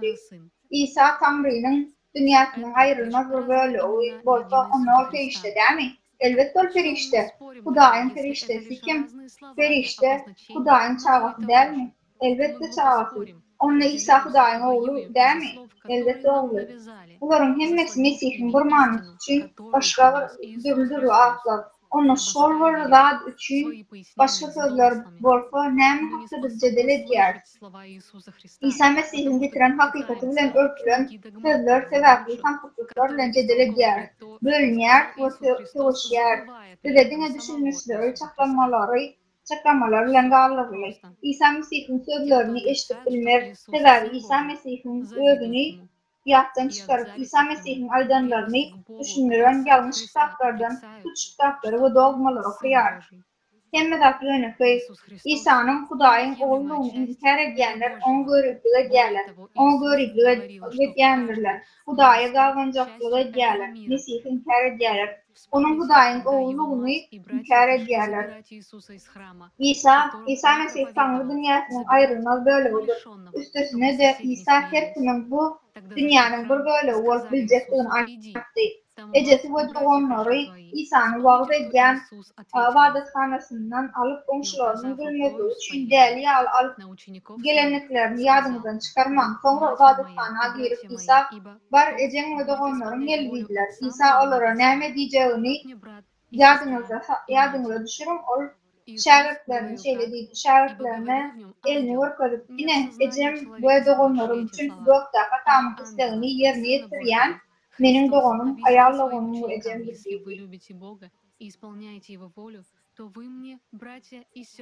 İsa şöyle dedi. Sebebi bir perişte ona bir perişte vuruluyordu. Bu sözler onun anından değil, İsa Hudayın oğlundan bir perişteden geldi. Mesih şagirdlerine şöyle düşünürdü. Eğer siz Huday'ı sevyen olsanız ve onun isteğini yerine getiren olsanız, onunla siz benim doğumlarımızsınız. Siz Huday'ın dünyasının bir böyle olmuş. Onun için hem Huday'ın çağılarsınız dedi. İsa şöyle hem Huday'ın dünyasına girmeyen yapacak oğlunun onun üstünden olacaktığını açtı. Mesih men yol, men hakikat ve yaşaştırın idi. Menden başka hiç kim atamın yanına varıp bilmez idi. İsa onu Hudayın periştesi ve Hudayın oğlu, Hudayın söylüsü olan için açtı. Yine İsa Mesih olan Hudayın söylüsü arkalı adam cennete, Hudayın dünyasına yanını perişte oldular. Her bir adam perişte olup Hudayın dünyasına giriyor. Galı verse de her bir adamın ruhu var. Erkekteki can bedenin yumurtası yağlı, ayağının bir böyle olan Tanrı dünyasının bir böyle olur. Enanın yumurtasından dünyayla çağanın enanın çağası bolşu yağlı adamın öz kalbiyle birleşip Tanrı dünyasının bir böyle olduğunu öğürlüp perişte oluyor. Spermatozodun enanın yumurtasıyla birleşmeyi enanın oğlu bolşu yağlı öz kalbiyle birleşip Hudayın çağası ağası oldular. Şunun için İsa Mesih şeylegiydi. Olar ve dinlediler derde ya da yine şol yerde çünkü Kudayın karşılığı içinizdedir. Tanrı'nın karşılığı dışarıda değil. Adam tarafından dörüdüler. Avadathanlarda çünkü Kudayın avadathanası Adam'ın içinde onun kalıbındadır. Ruh Tanrı dünyasının kapısıdır ve biz bu kapıdan girmelidir. Ve bu kapıyı kimişe açıktır. Özümüz bir yapıyarlayıp şahsiyet bilen kalbin arasında şeytan var, karanlık var. Bu kapıyı yapıp karanlıkta kalan olsa karanlığa öğürülür. Sebebi yaltılık bilenlerle onun bilen birleşiyor. Yaltılığı sayla bu kapıdan giren olsa bakı yaşayışı iyi olur. Kudayın çağlık olan perişte olur. İsa Mesih kim oldu? Bu soru Mesihleri Hristiyanların milyonlara böldü. İndi bu soru Kuday bilen yaşayan ve onu söyleyenleri birleştirir. Haystara babarsanız Kuday burdur. Muhammed'in izine düştüğümüzden Kuday'ın kılyansını, Krishna'nın izine düştüğümüzden bir Kuday'ın kılyansını, bu dahi yerseniden bir Kuday'ın anlayasını, Kuday'a gidenlerin kelimesi öz yolundan gelirler. Kıyın yollar var, yönükü yollar var, bir yol var, İsa Mesih'in getiren yollar. Has ansat yol yok, has kıyın yol yok. Onun ayrılmaz ve ebedi böyle olan Kudayın çağlık olmak için bari yolu yarım etmek yeterlidir. Yönü bilinçlerin bu düşünceden ve bilimden mahrum olurdur. Şeytanın izine eğerciler bu bilimi dinlediler. Onu dolandırmak, canımızı emlermedi, kapçımızı almak için dolandırdılar. Onlar bizi burada için dolandırdılar. Ahir sonu ölenlerine yanım ulen alıp bilmeyeler, bize de gerekler. Ama bu sozan, bu ilüzyon için şeytanın izine eğerciler, şunun için savaşıyorlar ve savaşlar devam ediyorlar. Aklı cedeller ve fikirlerin bu köpçülüğün anırsına hakikati görmediği için bilgiçlendirdiler yalan yollar. Onların arkasındaki günü görüp bilmezliğimiz için asmanlar kapılıp yağlı. Bugünün adı İsa Mesih, Tanrı'nın sevgisi ve ol bizim her birimizde. Seyret o yerde bulutların anasında gün var. Bulutlar sebepli her bir günü görmüşümüz yağlı. Bu yalan ve İsa Mesih'in şimdi o aradaki versalarının kapılmak sebebi ruhumuzdan çıkan öz yapılarımızı görmelilik ve kalbimizde o Tanrı'nın dünyasına unutalmazlığımız için bulutlar içimizdeki kalınlaştırdı. Nemçin adamlar yönükleri görmeyenler, türlü versalar var arada faaliyet iş edip cedel edipler, türlü düşünceleri gördükler. Ama biz yönükleri adı göründü. Bunun yukarı kodunu, bunu bilinçsizce olanın şokla saçyanlığına göründü. Nemçin ayağımızın aşağına seredip kılığa serediyar bu garankılık bilen global krizis. İsa Mesih bizim için kim? Köp şahitlari ve faktları eşitiniz. Material açık çeşmelerden alınan maglumatlar esasında tayarlanýar. Diňe nämedigini aýtdyk we özümizden hiç zat goşmadyk. Aýtjak zadymyz bar bolsa-da. Şu günkü konferensiýada yglan edilenleriň hemmesi giňden bilinýän maglumatlar. Emma bularyň hemmesi Antihrist'in eden işleriniň ummanynda bir damja.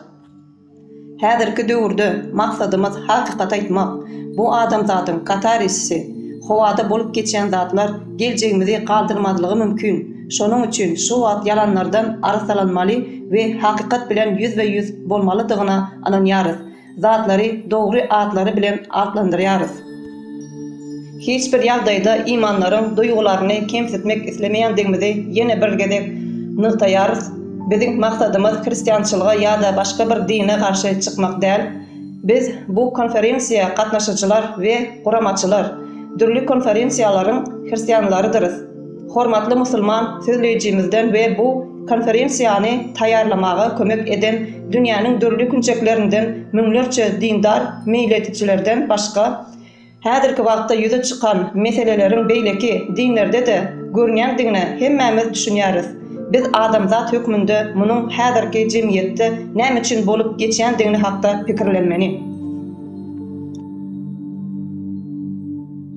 Biz Hristiyançılığa karşı değil, biz beyleki dinlere karşı değil, biz Hristiyanlar ve İsa Mesih'i söýýäris. Bizim maksadımız adamlar mundan beýler ejir çekmezligi üçin jemgyýetdäki şertleri ütgötmek, özlerini İsa Mesih'in yzyna eýerçiler hasaplayan adamlar, eslendi Hristiyan dinine gelýänler hakyky Hudaýy we Taňrynyň söýgüsini bilmekleri üçin İsa Mesih aýtdy, Hudaýyň söýgüdüni, söýgüde ýaşaýan adam Hudaýda, içinde hem Hudaý bar. Hristiyançylygyň bolsa azap, zalymlyk we azap däldi. Söýgü dini bolmagyny isleýäris. Ine men kapynyň agzyna durýaryn we kakýaryn. Kimdir biri meniň sesimi eşidip, kapyny açsa, men içeri girip, onuň bilen naharlanaryn. Olam meniň bilen.